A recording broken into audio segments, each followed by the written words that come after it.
to come to you first, maybe just to mention my name is Nangami Masaha, and we'll be starting in the next 10 minutes. So this is just to have yourselves get ready for our session. Our guest speakers are on the way to be here, on the way here rather. So I'll be seeing you in the next 10 minutes. So in the meantime, just make yourselves comfortable. We'll be getting started in a few.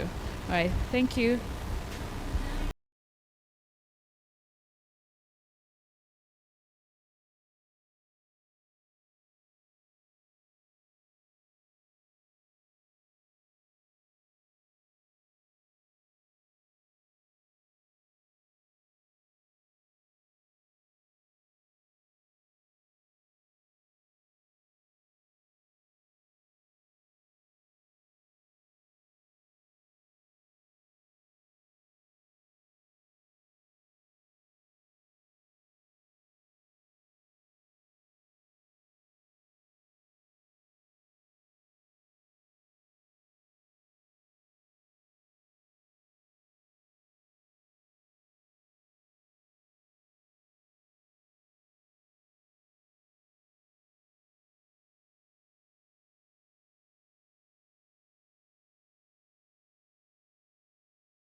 Give them another hand, shall we?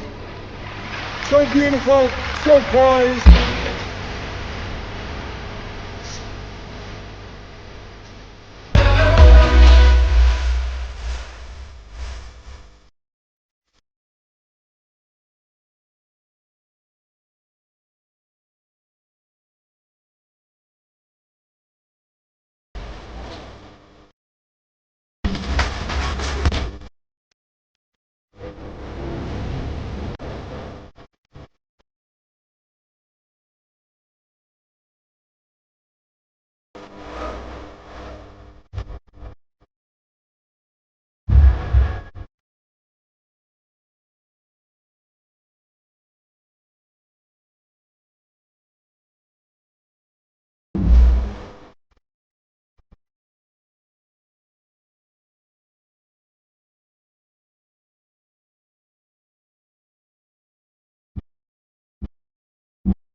wengine wanatapika wakizirai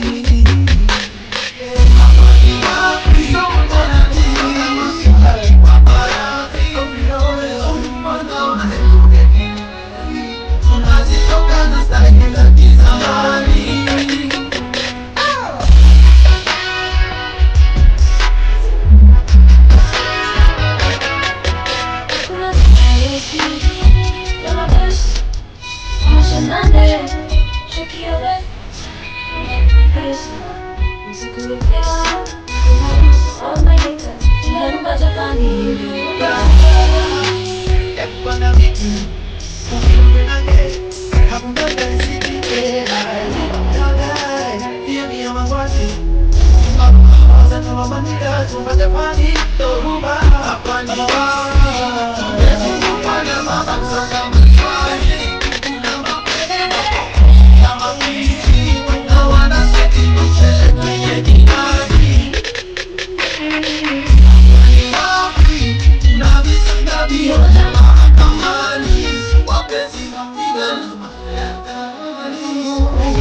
Wataachia ofisi wafanyikazi.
Good morning, uh, distinguished guests, esteemed speakers, partners, and pioneers of Africa's technological future. Welcome to the Africa Quantum Summit. This is not just another conference. This is where the architecture of Africa's next technology is going to meet. This is another ecosystem. So I welcome you to the summit. We have an entire program that is lined up. In fact, our speakers are going to come with an elaborate and a really illustrious oh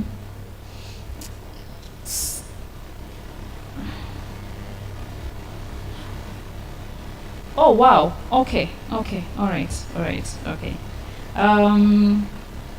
So we were supposed to have our facts keynote as Miss Ida, but we're going to have it, she will come on later.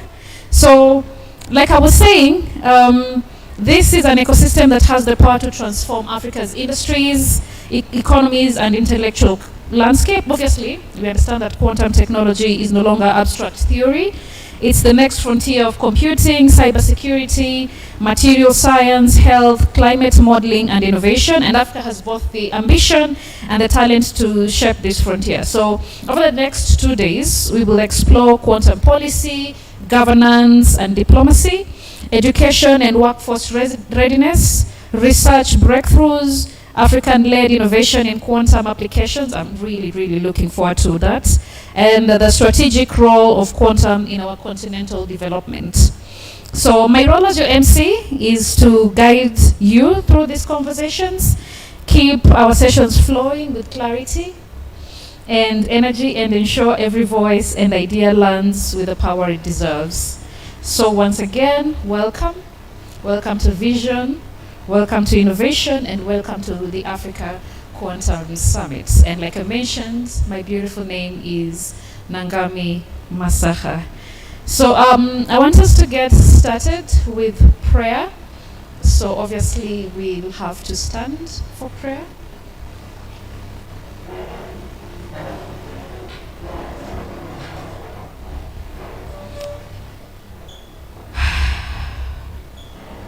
All right, so let's pray.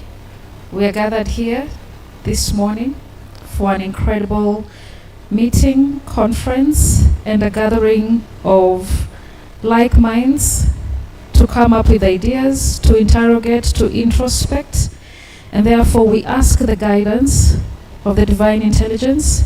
We ask the protection of the one who sent us in our capacities this morning. And for this I pray. Amen. All right. Okay, I'm not religious. That's why my prayer was very abstract. I had to explain myself.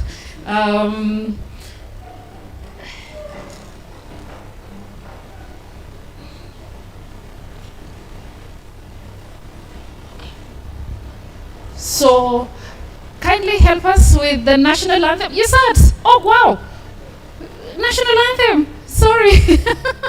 Let us stand for the national anthem. I'm really sorry. We were supposed to remain standing for the national anthem.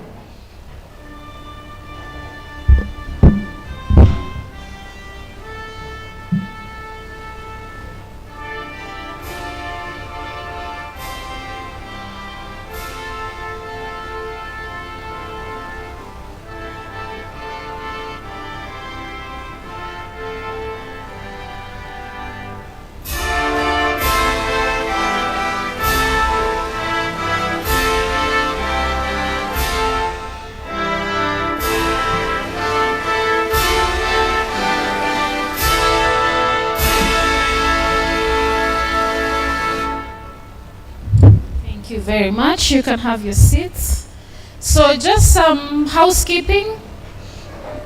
The washrooms are just on your left, just out here.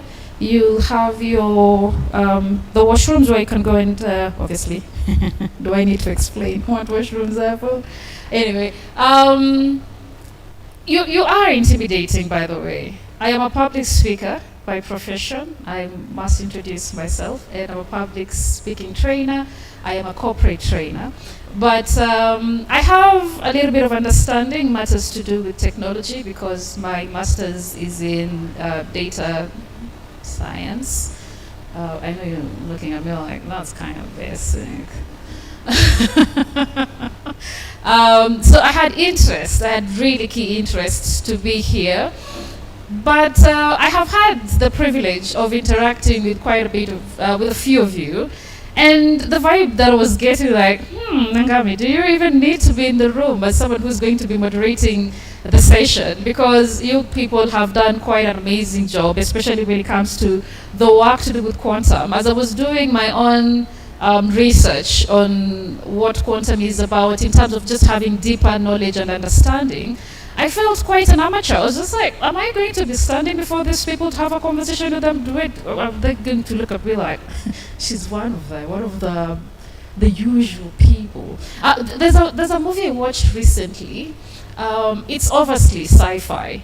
And there's this, I think the world ends at some point, something happens, and then there comes in a new people, and then there's a group of people that is super, super, super intelligent, they're able to do stuff, and then there are the remnants who, after Earth, like, disintegrated. They're the basics. Now, the people who think like me, the kawaida people, I think they were called the normal, I don't remember. And then the other ones, the bourgeoisie guys with tech, like they can look at you and analyze you and like they have different kind of powers. So this is how I feel. I feel like you guys are like the ones who come with superior tech, and then there's just the rest of us are just like, wow, we're following from behind. So that is why I can feel the audience is a bit intimidating, matters to do with what we are about to discuss here. And this is the reason why I'm super, super, super excited to moderate the function and to be here to listen to what is out there in store, so that, you see, as a public speaker, first off, I like the sound of my voice. We love the sound of our own voice. We love to hear ourselves speak. So please, every time you hear people, or when you see people given microphones to speak, that's why we can't put it down. It's just like, I want to keep on speaking, I want to keep on talking, because we love to hear the sound of my voice. And I'm so sure even for you, as you're listening to my voice, I mean, aren't you getting the vibe? Isn't it nice? It's sonorous. I have a sonorous voice, don't I? At least that is something I have it out. Now I get to brag on something. So just on quick things, before I can even invite Shannon here, who's going to come and introduce to us the event, the organizers, the partners, and everything else, I'd like you to stand. I want us to shake off a little bit. Please. Please, please, please. I know some of you came here really early, so you're a bit stiff, and I want us to...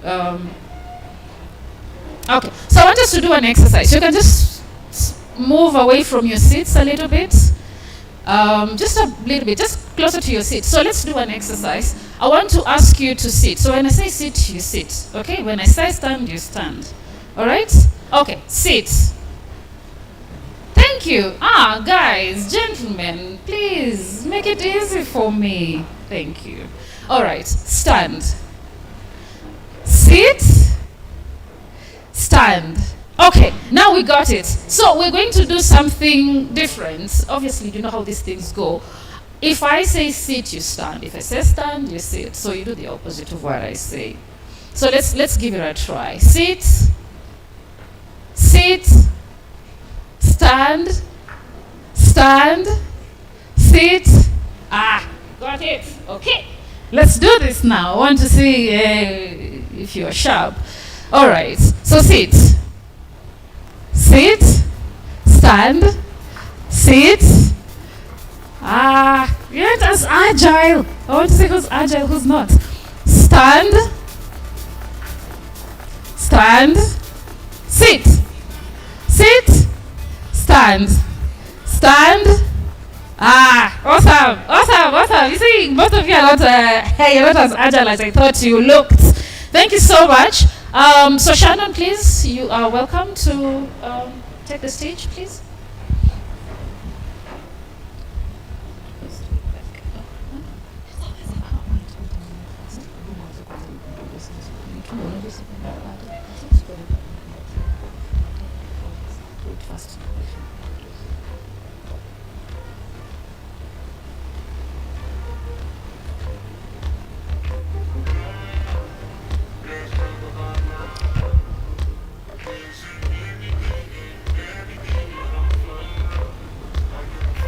All right, so before I can introduce Shannon, first of all, I would like to confirm that you have your program so that you can be aware of what you are going to be doing.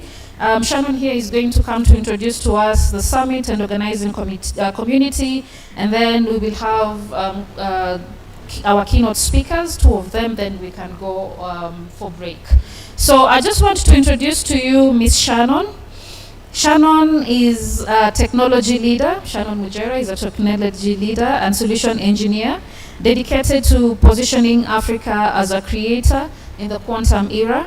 As the team lead of Quantum KE, she founded and spearheads this key community, which promotes quantum science and technologies across the continent through capacity building, career development, and project-based initiatives. Her leadership extends to convening major continental events, including the Africa Quantum Summit, where she brings together stakeholders to shape Africa's strategic role in the emerging tech landscape.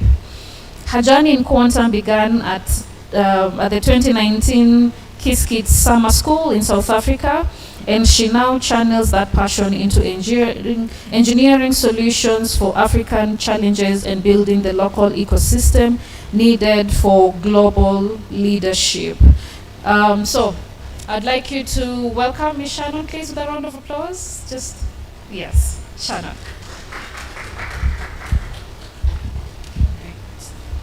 Good morning, everyone. Good morning. I was expecting more energy since this is going to be it's like the first actually summit of this kind in Nairobi, East Africa generally as a whole. So I'm really super excited to be here and for this gathering to see all of you. And I think for me it's just to introduce, the organizers behind all this, everyone who has put in their effort to bringing this to pass, including our partners. And of course, the lead organizer for this particular event is Quantum KE, as you may have heard. So Quantum KE is basically a tech community. So we are comprised of different people, so including researchers, people from academia. We also have people from industry, people from the tech space, other spaces as well, including healthcare, even in climate, environmental conservation, and so on and so forth. So currently we are over 250 members, and we usually do different programs including capacity building. So for capacity building we have different meetups, physical meetup sessions where we invite members of our community for various trainings in quantum. Other than that, we also have webinars together with our other partners, not only based in Kenya, but we also have other partners from like Israel. We partnered with a company known as Classic, which is a world leader in quantum technologies as well. We also have different partners from South Africa, North America, and Europe as well.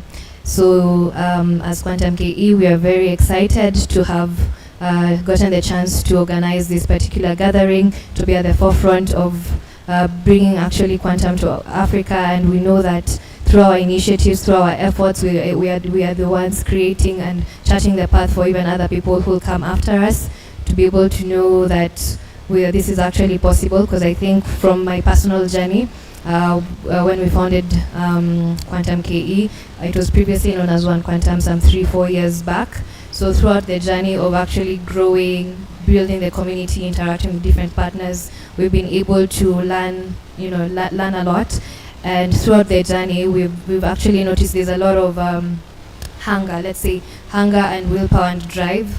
So I believe in the African continent, in Kenya specifically as well, where we operate, people are very curious. They are willing to learn these new technologies and be able to see what they can be able to come up with, different innovations, people doing research. So I've really met a lot of talented individuals during our journey as Quantum KE. We met very talented individuals, people in research and academia doing amazing things.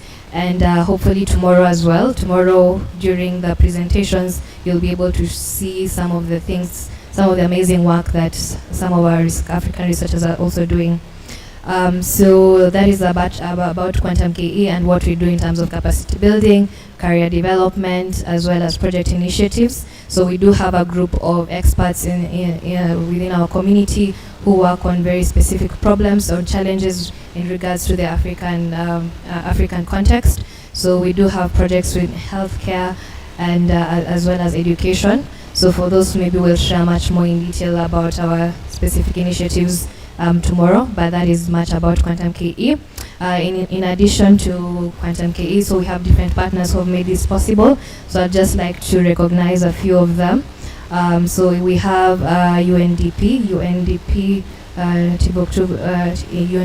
Timbuktu initiative. So they are one of the partners and organizers of this event. So we'd like to recognize them in absentia. They will probably be joining us later. In addition to that, we have OQI, that's Open Quantum Institute. So we have a representative with us. So I'd like to recognize them as well.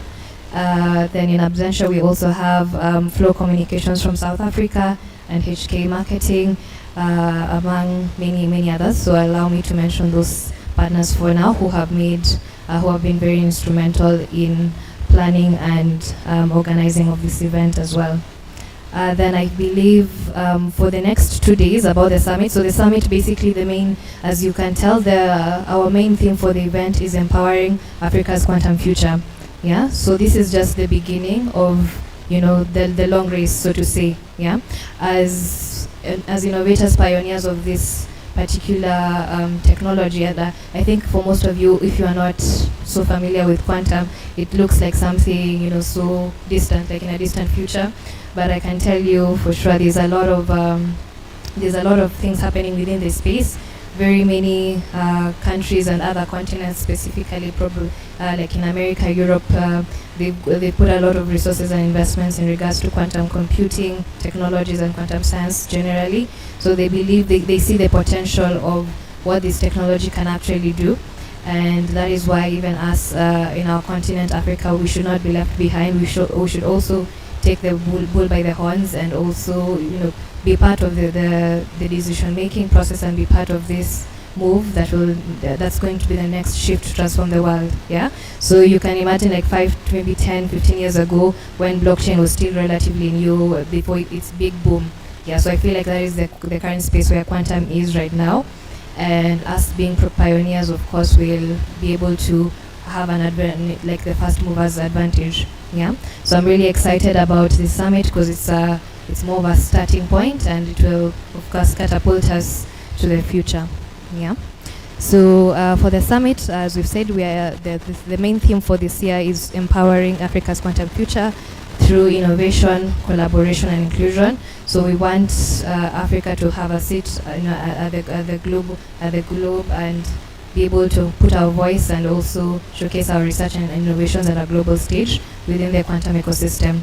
In addition to that, so for the next 2 days, we'll be having, I think as the MC mentioned, we'll be having different sessions. So the main thematic areas will be quantum education and workforce development, where we'll be having different specialists and speakers, experts, who will be discussing on what can we actually do in regards to equipping our universities, higher learning institutions, for them to offer, advanced training in quantum and other emerging technologies. What are some of the measures that need to be put in place?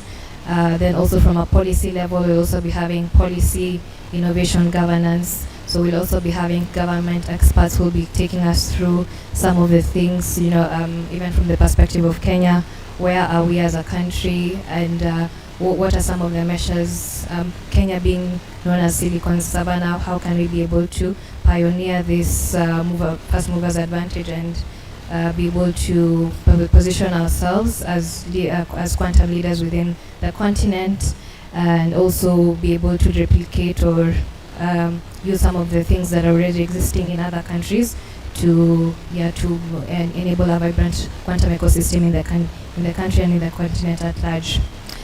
So beyond, in addition to that, tomorrow we'll be focusing more on presentations. So we do, as I mentioned earlier, we have some very brilliant scientists, researchers, and innovators who have developed different solutions in line with quantum. So we'll also be giving them time to share their work. You can ask questions I'm sure it will spark ideas even for those of you who are innovators, who your first time hearing about quantum and you're just interested. You'll be able to see how you can be able to plug in what's in the space and also how you can be able to contribute to grow the ecosystem. Yes, so I think that is it from me. Back to you, MC.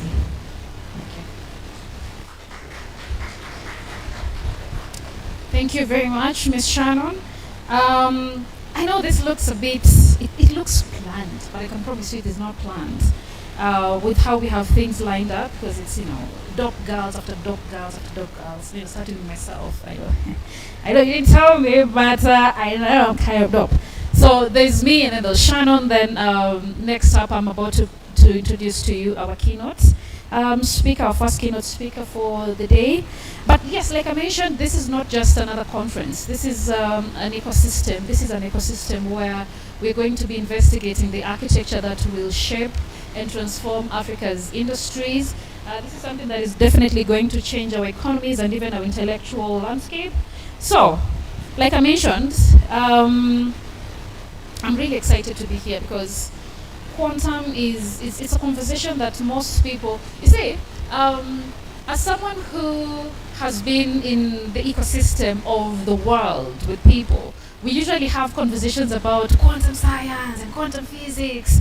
And you see how nowadays even spirituality has taken on quantum conversation. According to quantum particles, that means that entanglement and the rest of it, and now we are using it to explain and to describe spirituality. I was just like, wow.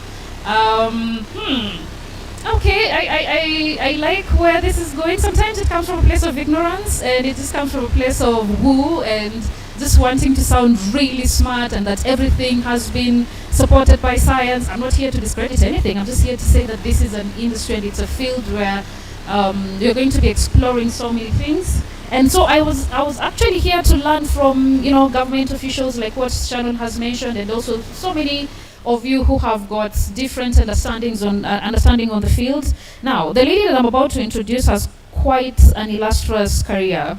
I was even excited, and I was just smiling all through because I am all for girls who are doing great and amazing things. Forgive me, I'm really biased when it comes to my assessment, especially when I see girls doing great things. I tend to fall on numbers like, I'm fangirling. And I will do this even to the guys, but it will look kind of weird. So if I do it to the girls, maybe it might look. With the guys, I'm like, Nangami, do you need to get a room? So allow me to do it with the girls. So she says that there's a place where she says that the only way to do great work is to love what you do. And I really vibe with this because even for me, what I'm doing right now, this is no work. This is me just having fun. And I really vibe with this because I'm thinking that people who play with technology the way you do, it's not something that's coming from a place of, it's something that is your bread and butter, but it's something that you really love to do. So that really worked for me. Obviously, she has sat on a number of prestigious advisory boards. If I was starting to mention them here, I think we'll be here a long while. But such as the president, Women in STEM Leaders Organization, global president, Startup Innovation, Global Peace Foundation, love that one. One of the most awarded women in tech. One of the most awarded women in tech. And I need you to put some respect on her name when I bring her here. One of the most awarded. I am repeating so that it can sink into your head. One of the most awarded women in STEM, in technology, e.g. IoT Innovation Award by European Union, Prolific Women by UN, Timeless Women Governance Award by UN Women. So the reason why I was starting with her accolades is so that you can just have a feeling of who I'm about to introduce, but let me get to her bio. Her name is Aida Nanga, and she's an visionary leader at the intersection of AI, STEM, and digital transformation. As the director of the AI and STEM Partnership Hub and president of the Women in STEM Leaders Network, she's driving innovative initiatives that foster growth and collaboration across science and technology fields. In her role as senior advisor at UNESCO's Emerging Technologies for Development Program, she helps shape the future of global technological inclusion and advancement. She's a passionate advocate for gender equity in technology. She drives trailblazing initiatives dedicated to educating and upskilling women and girls in emerging technologies across the continent. Her leadership has empowered countless women to thrive in the digital economy and prepare for the fifth industrial revolution. All right. So, like I mentioned, she says that the only way to do great work is to love what you do. And that is one of the lines that I want you to really absorb after you have absorbed what she's about. Because I'm so sure that as she's coming to give us the keynotes, we will get to see that in action. We will see why she says that the only way to do great work is to love what you do. I'm so sure she is an understatement if I was to say it. So, Miss Ida, ladies and gentlemen, welcome Miss Ida Nganga.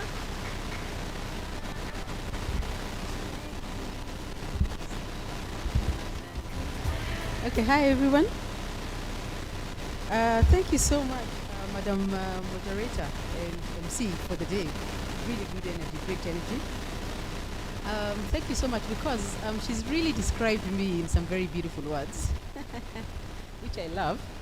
Because I guess when when you live a bit longer is when you're wondering, they're really speaking about me, because you forget some of these things. Sometimes you live for the day, but yes.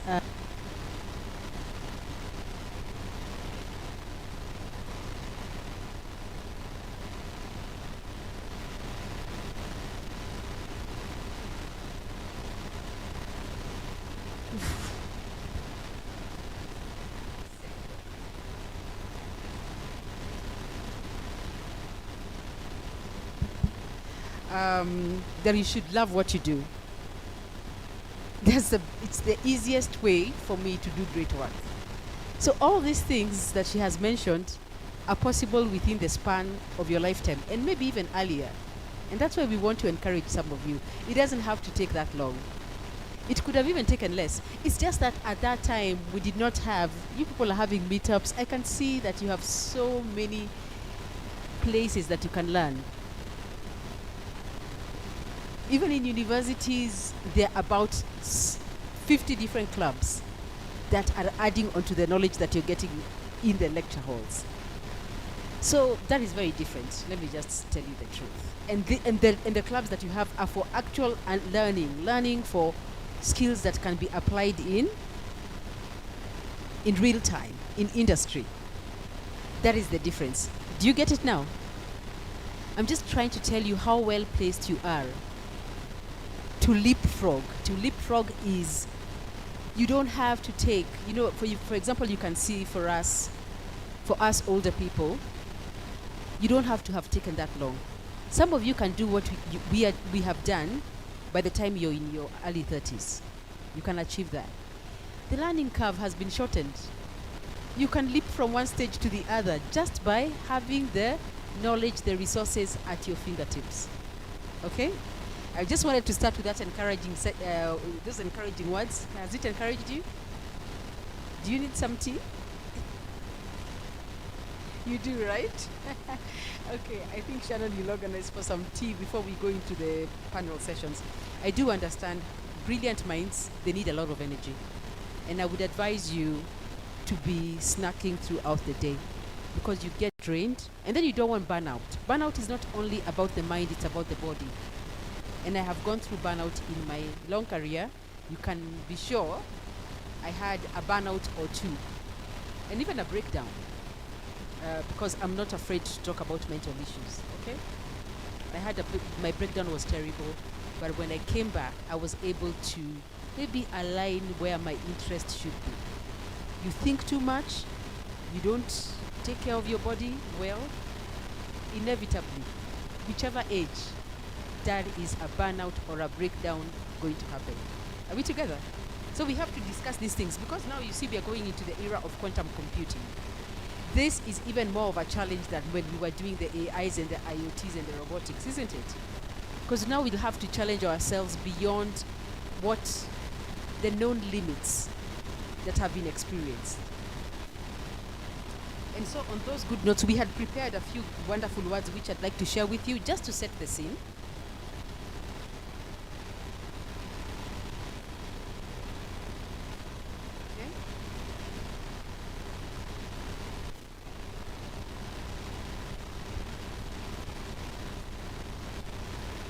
All right. So, just on this wonderful inaugural Africa Quantum Summit 2025, it is an honor and a pleasure to be making this keynote speech, especially in Africa and in Nairobi, my hometown. I have made other keynotes in other countries, including South Korea. But I'm so excited, and even France, Bordeaux, Paris, of course, and many other places. But to see black faces in front of me, and I hope I would be taken wrongly. I know this is being recorded. Since my team is multicultural, it's just nice. I think you will allow me to say that, especially because I'm in my own hometown. Of course, I work in a multicultural environment, and I encourage that a lot. I love it because that's the best way for me to work. But also, when you're in your hometown, you need to give kudos to the team at the hometown. We have a wonderful team here, and I'm really excited because this year the world commemorates a century since the birth of quantum theory, a discovery that revolutionized our understanding of nature and laid the groundwork for technologies that power our modern world. So from photoelectric effect to quantum entanglement, the last 100 years have shown how abstract scientific principles can give rise to transformational innovation. As we celebrate this centennial milestone under UNESCO's International Year of Quantum Science and Technology, we in Africa must not simply look back, we must look ahead. The next 100 years should not be defined without Africa. This summit is that declaration. That Africa will not merely participate in quantum's future, but will shape it.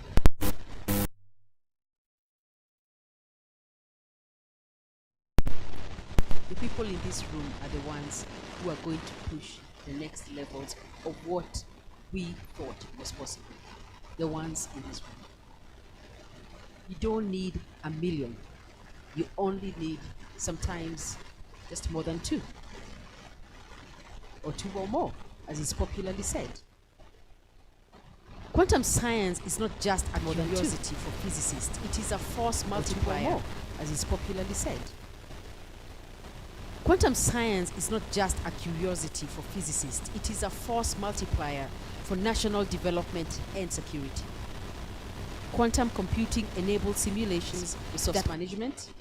Quantum communications can secure digital infrastructures against next generation cyber threats.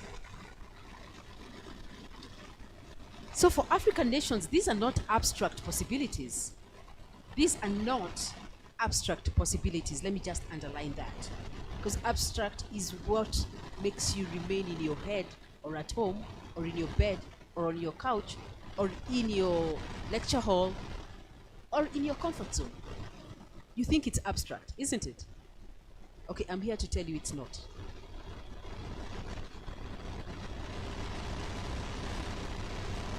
For African nations,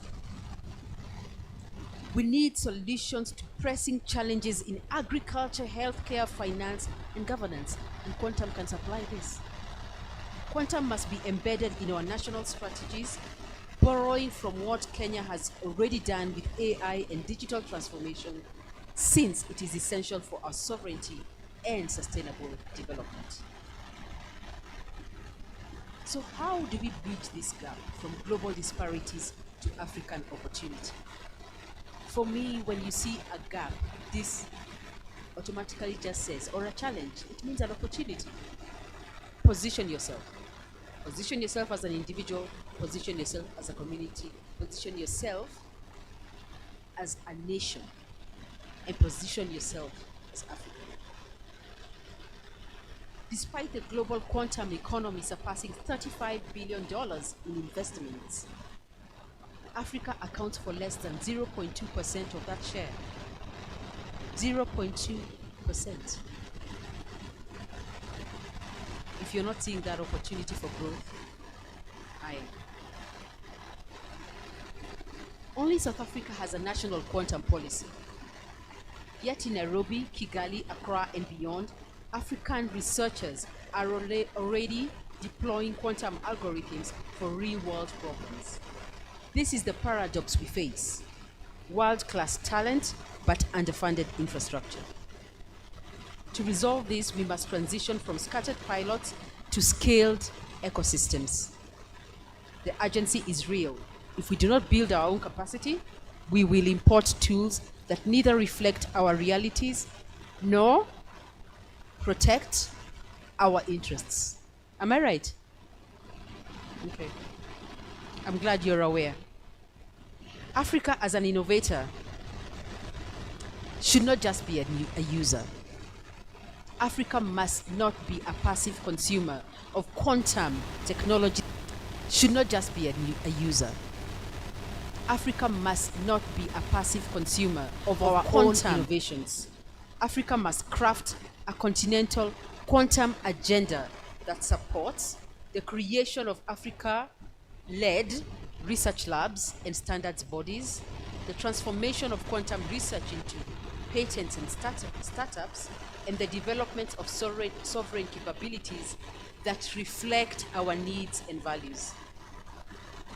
This mindset should shift from users to creators if we are to position Africa as a contributor to the global quantum frontier. Quantum science is inherently collaborative. Its complexity demands convergence across disciplines, borders, and institutions.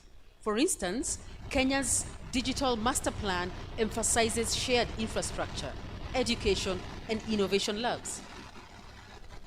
In the same spirit, we must build a Pan-African quantum coalition that connects universities, governments, startups, and international partners.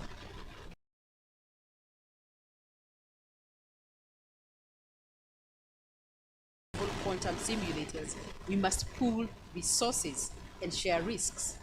Let this summit be the starting point for that continental convergence.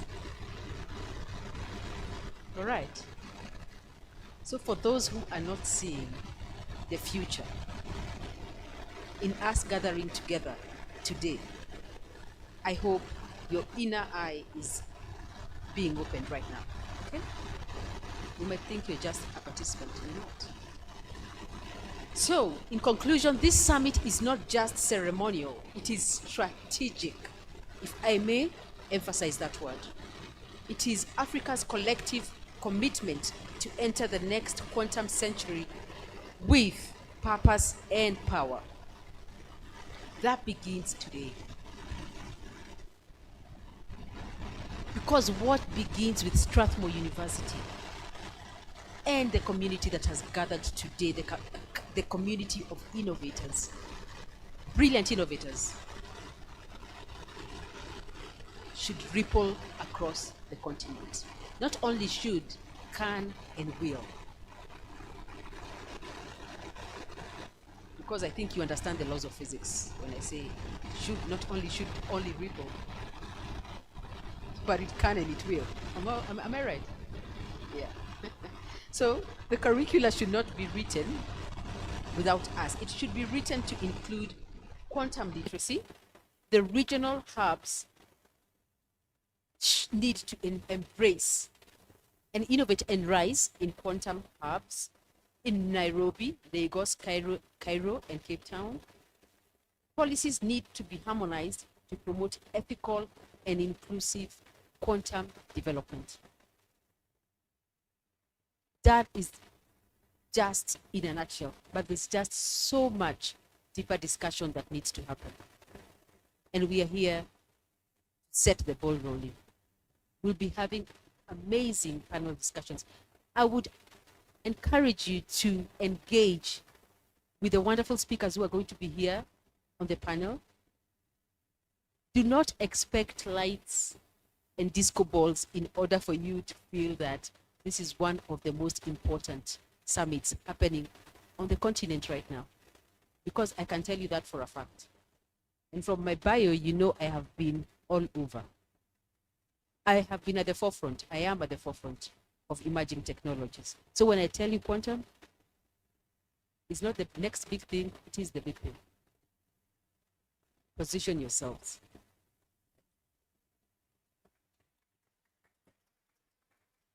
Please, a round of applause again for Miss Ida.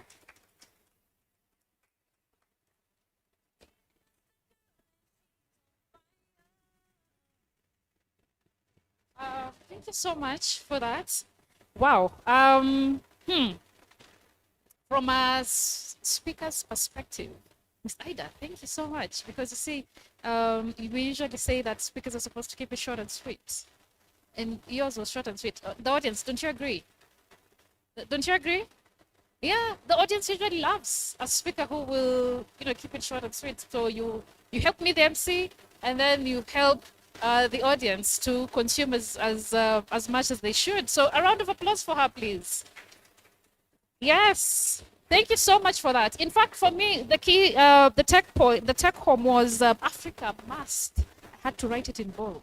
Africa must participate. We must be involved in shaping the global future. And like one famous Facebook person loves to say, we will be there. We will be there. You know who normally loves to say this? We will be there. The clouds are gathering, or the fear is gone, the clouds are gathering. You know?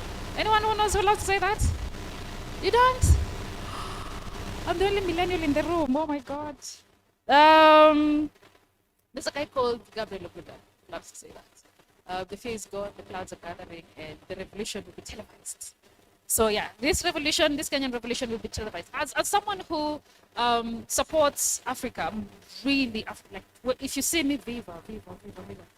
Love Africa, Pan-African to the core. So when she mentioned that Africa must participate, that Africa is not a passive consumer, that we must become developers and deployers, because we have become great consumers. We only consume, rarely do we produce. And even when we produce, we have to export our producers to be there. Then it comes back to us. So thank you so much, Ms. Ida, for that. I really, really respect that. Please, as Africans, let us be participating in this. I am a ardent follower of a guy called Fusi Tepekwai. I think most of you have seen or heard of a guy called Fusi, and usually loves to say that Africa is rising. But Africa is no longer rising now. He loves to say it's no longer rising. It's already risen, and we're here, and we're going to be at the forefront, especially with young minds like yours. And world-class talent, this is what really caught me. World-class talent, but underfunded infrastructure. Let me tell you something, which I totally understand. As someone who's a speaker myself, as speakers, if I was to do a keynote somewhere in Atlanta, in Chicago, whatever, a 45 minutes to 1 hour keynote would be like 20,000 USD. 20,000 USD. And obviously here in Kenya, 30,000 shillings, 50, tumekuja 50. Tumekuja sana. 50 tumekuja sana. Or sometimes it's just like tukuja tu ongee na watu waambie tutakuwa tunapea platform for the young speakers who are starting up. And so the reason why I'm saying this is, in Africa we have the talent but underfunded. So most people would prefer to take their talent elsewhere. Like usually we have nurses. Like a nurse here will be struggling, and then when she goes abroad, sasa yeye ndo anatiwa mado. She's the one who's buying us things, she's building houses, she's taking us to school, and she's the same nurse, same talent, same expertise, everything is the same, only that she is in an environment that respects her talent, that respects her skill, and is able and willing to compensate her for it, or him. So I'm hoping that even as we live here, the infrastructure and the ideas that will be mentioned is what will make the talent here feel like the funding is here, the infrastructure is here, and that we're able to develop Africa, because I have a feeling we kind of are though. All right, so I want us to go to the next session. I don't know if our technology team, our IT session, thank you so much for that, Miss Ida, I really appreciate it. Thank you for that. We are supposed to have Mr. Farai. I don't know if the technology is okay. Is on? Is on? Okay, all right. So our next keynote speaker let me just introduce you to the gentleman. That's why I told you when I came in, this you people are very intimidating because what? Farai Mazandu, I'm hoping I'm not butchering the name. Mr. Farai, you will pardon me. But Farai Mazandu is a quantum strategist and educator building Africa's quantum future while inspiring the next generation of scientists. As the founder of the African Quantum Consortium, he is developing a Pan-Africa strategy to position the continent as a creator in the global quantum revolution. Music to my ears. Pan-African strategy. Love it. Concurrently, he serves as a dedicated physics instructor at top-tier US science high schools, where he makes complex physics concepts accessible and exciting for students, a skill honed from his early teaching career in Zimbabwe. His journey began in Zimbabwe, where he was a celebrated physics teacher and entrepreneur before a pivotal encounter with quantum computing research shifted his focus.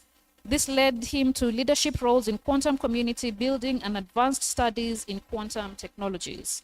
So driven by his origins and a clear vision, Mazandu now works to change misconceptions, advocate for investment, and leverage Africa's youthful population to secure its leadership in the coming technological era. So ladies and gentlemen, I welcome to you, or I introduce to you Mr. Farai Mazandu.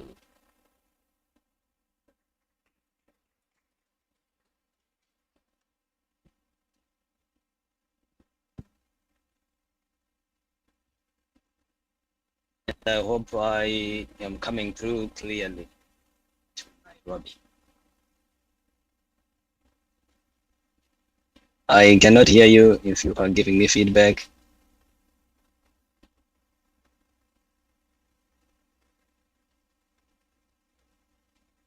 Yes, we can hear you, Mr. Farai. Okay, thank you. Let me share my slides here. Let me set up a few things and make sure that we are ready to go.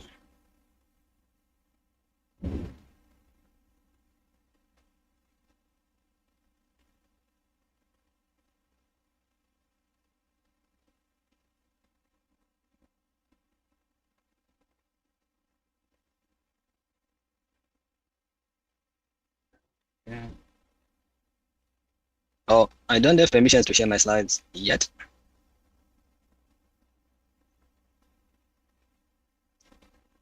If you could. Thank you.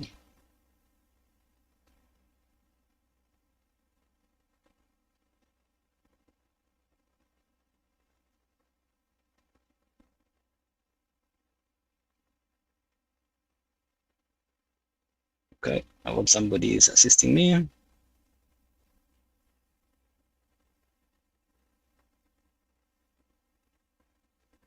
Because I can't hear anything from the room at this point. Hello?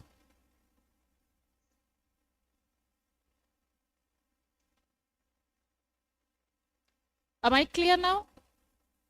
Okay, I'll try one more time. Hello? Okay. Do I have permissions to share now?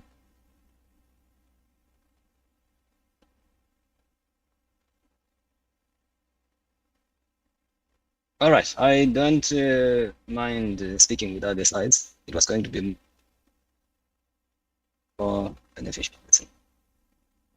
You are audible? I don't know It if doesn't we are. seem like, okay. May you give me permission on my other, because I'm joining with two devices. May you give me permission on the one that says HUS1? Oh, this is yours. The other one that says Farai without video. May you give me permission on that device? Thank you. That's the laptop. All right, this is going to be exciting after solving this. Okay, let's see now. I can share. Okay, here we go. Thank you so much for your patience. All right, let's see here. I'm going to go. Okay. Okay.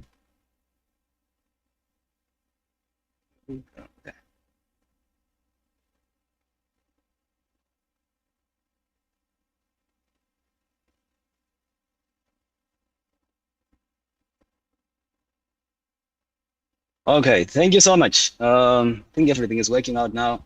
If you just give me a thumbs up. Okay, we can see it. And let me go for having me. And thank you so much for your patience as we played around with the technology to make things up. Much to the organizers and everybody who has come together to make this happen.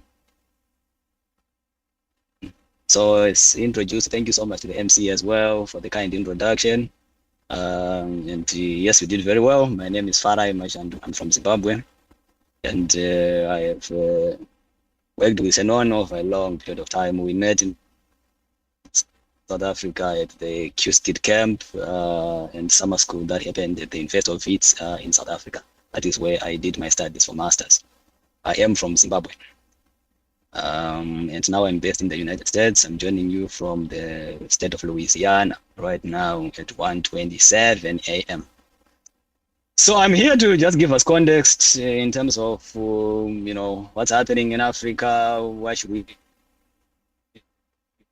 be excited, and why is quantum worthy to be part of our conversation? And the Africa that I'm going to talk about is the Africa where we currently have the largest single track refinery in Nigeria, brought through by the Dangote Group. Super proud of that level of investment that we are beginning to see on the continent. The Africa that we are talking about today is an Africa where we have had our athletes, performing very well at the world stage. You know it very well in Kenya. I know you have celebrated, a number of them, and you have done well over the years. So this is the Africa we are talking about, an Africa where Botswana, also recorded a first at the Olympics, an Africa where you may not know we have got talent within the continent and in the diaspora. And this talent was celebrated at the IBM Quantum Developer Conference in Atlanta this past November. And you see the ladies celebrating over there. Yes, they are from Africa. Some of them are actually studying in Africa, and some of them are studying in the diaspora. And all of them started studying quantum in Africa. So that is the Africa that you should be proud of. It is also in Africa where we hosted the first G20. G20 was hosted for the first time in Africa, in South Africa recently. We had a demonstration of a quantum communications, quantum key exchange and quantum communications link between China and South Africa this year at the University of Stellenbosch and the Chinese Academy of Sciences. We have the biggest dam ready to go in Ethiopia. We also had African countries on the lead to bring us the International Year of Quantum that was covered by the keynote speaker. And we are going to have the closing ceremony of the International Year of Quantum. It is going to happen in Ghana next year in February. So this is the Africa that we are talking about, and that I'm going to be talking about, and just showing you things that are happening on the continent, what we are thinking as the African community, how we are encoding Pan-Africanism, our capacity, our resources, our culture, our heritage into shaping this very important technology after AI, I bet. All right, so I'm coming here to talk about the Africa Quantum Consortium and use our exposure in the ecosystem in Africa, as well as our interactions with the global community, to just give you a sense of things that have been happening and where is Africa, because some of you may be hearing about quantum for the first time, and you may think that there's nothing happening on the continent, and you may be doubting that we have capacity. You may be doubting that we can actually do quantum when there are a lot of other problems that we are struggling with across the continent. But I'm going to give you a feel of what we are seeing and what we are learning and the things that we are doing in order to change that. The Africa Quantum Consortium is a unifying body for quantum efforts across Africa. We started early on after the QSKID camp in South Africa. We came together, meeting other people from across the continent, and that's where we met Shannon, we met Dr. Agnes Mindila, we met other people from across the continent, and we were like, does it mean that we cannot do quantum when IBM is left? Or what do we do?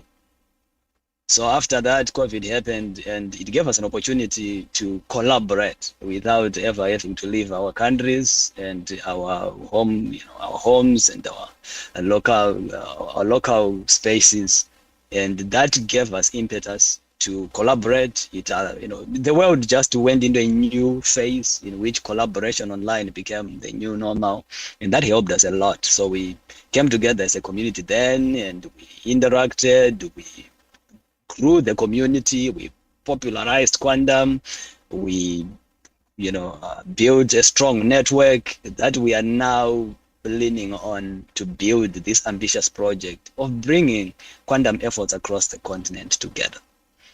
So that is what the Africa Quantum Consortium is. It is a brainchild of the community in Africa during COVID that is now formalized and in existence, with a structure, with a team, with a living and breathing community that has been growing, and with also a strong history in Kenya. One of the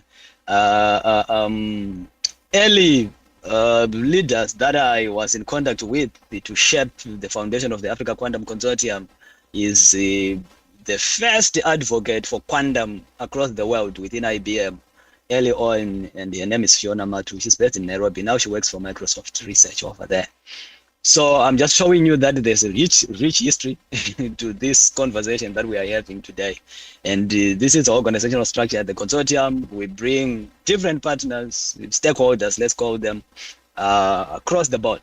Everybody who should be playing an important role to advance quantum in Africa is a stakeholder in our community. We bring them into our community to share, to collaborate, and to connect with others. And we also reach out to them to get support and to make things happen. So that is the Africa Quantum Consortium, and I'm going to just share briefly about the team, the core team that we have at the consortium. We have definitely we have a strategy, like I've already shown you, but we need operators, right? We need things to happen. And we have a core team that's really capable. Dr. Taha Roba over there from Algeria. He's a leading researcher on the continent. He's a founder of Cuminex, one of the, what I want to believe, one of the most prolific startups to come out of Africa currently, which is also funded by Quantum Nation, one of the largest funders of quantum tech startups across the world, from France. And he has got a group called Constantine Quantum Technologies in Algeria. They've participated in hackathons across the world. They've won globally, competing globally on global platforms. They've won accolades for Africa. He's also an Arise Grand winner from the African Academy of Sciences. He's involved in quantum optics. He's a physicist. He's a principal investigator. He's an entrepreneur. We've got Professor Ahmed Yunus from Egypt. He's the Dean of Quantum Education at Alamein International University, as well as the Alexandria University as well. He's one of the early quantum computer scientists in Africa. He studied at the University of Birmingham. He's the UNESCO representative for Arab states in the steering committee of UNESCO, doing all this work, foundational work for the International Year of Quantum. And we have got Yusuf Traore. He is an investor, and is our bridge to capital so that we can fund our efforts. You're going to realize that the consortium brings people together, then it advocates for outputs out of Africa, and Africa makes Africa able to influence and shape the evolution of the quantum ecosystem. Then we also clarify the needs within the continent in terms of scanning the environment in Africa and saying, what do we need? What are the needs from the community? And then we want to fund those. So we need people like Yusuf Traore. He's from Cote d'Ivoire and Guinea, and he's based in Madrid, in Spain. And he operates a venture It's a venture partner for Mundi Ventures and also for Matram Ventures, which is raising funds for deep tech investments in Africa. So this is the team that's behind the consortium. And then we have got people who are involved in operations as well to make sure that every day the train is running. Atadana Sogodam, he has been involved in organizing this event, very much hands-on, very much involved. He also coordinates all of our activities. We've got Dorcas Atuabia Ado from Ghana. She's a lecturer. She's one of the most prolific quantum community leaders out of Africa, based in Ghana. We've got Grazia, we've got Omar. Omar also presented during the QSkit Festival, Fall Fest rather, at Strathmore, or it was through Quantum KE as well. So this is the community as well. Our advisors, who are Professor Ahmad Duwage, is a renowned scientist in Africa, has been involved with the Africa Lights, Africa Laser Center, involved in optics, involved with the African Physical Society. There is a fellow at the American Physical Society. He's a giant of Africa in science, in physics, in advocacy, in tech. And we are super proud to be able to stand on his shoulders and continue on this journey of bringing the community together and converting Pan-Africanism into capacity, if you want. Then we also lean on the advice of Professor Morad Teomini in Tunisia. Dr. Mark Jack is a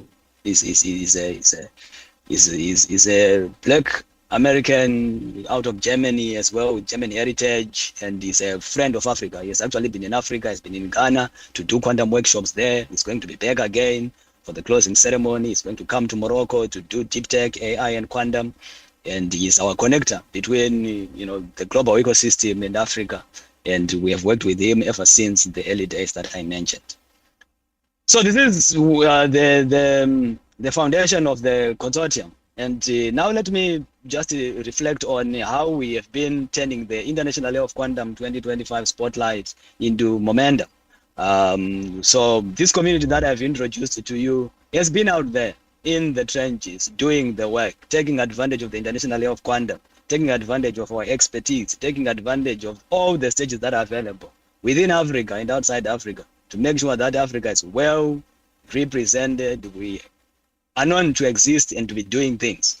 So this is just a reflection of what is our plan. We want the spotlight for the International Day of Quantum in 2025 to turn into a mechanism.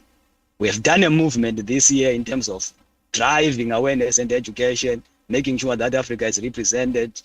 All those graphics that you see offered, these are just a few of some of the things that have happened through our community.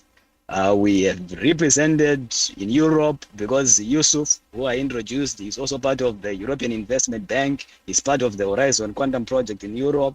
So he's involved and represents our interest in there. We've got Temito Peadeni, you see her there presenting at the blockchain conference in Washington, D.C.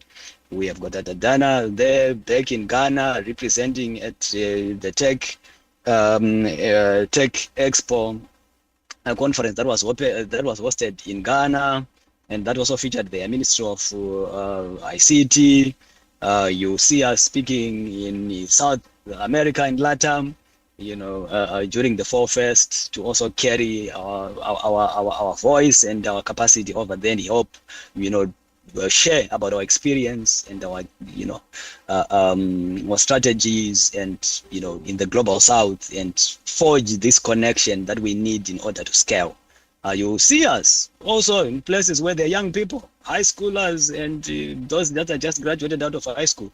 So we also collaborate with the Smarter Nows in Nigeria, who are young people who have faced the challenges in life and are now housed at a facility where they are given access to technological tools and they are innovating. So some of our social media, assets actually created by these young people. So super interesting, just how there's so much capacity and how we're connecting from the grassroots to to the top as it would be. And we also have presented the quantum strategy for Africa at the Africans at ICTP symposium, which was focusing on the African strategy for fundamental and applied physics, to say how do we use our capacity for physics on the continent to now, build a mechanism to deliver on the Agenda 2063 and the sustainable development goals, and make Africa prosperous as it should. So let me continue here and say I'm going to move a bit faster on this slide because I've covered. This is just showing you where have we been, who are our partners, who do we work with. So you will find us speaking at the top conferences and events within the US and beyond. We were at the Quantum World Congress. We are part of the education community with OQI. We are in partnership with Open Quantum Design, who are designing hardware that will be used, that will be outsourced and open sourced to be used by these marginalized communities where we don't have capacity yet to develop our own quantum hardware. And you will find us at the World Economic Forum, where we are part of their quantum peer group, and we represent Africa over there and share our insights and also help in shaping outputs that come out of there. So this is the Africa we are talking about, which is well represented. It's got a lot of capable people. We have been all over and carrying this voice. We are also connecting with the diaspora. So one thing that I want to highlight is we hosted a bit of a further session at the IEEE Quantum Week in Albuquerque in New Mexico. And we came up with a framework on how we can connect with our diaspora and make sure that we begin to collaborate and get this brain circulating, so that we don't lose out on the people who are very bright, who have to take advantage of opportunities outside the continent, because that's also good for us. It's an asset. We just have to think about how do we harness it so that it doesn't become a loss. So we've got a strategy around there as well.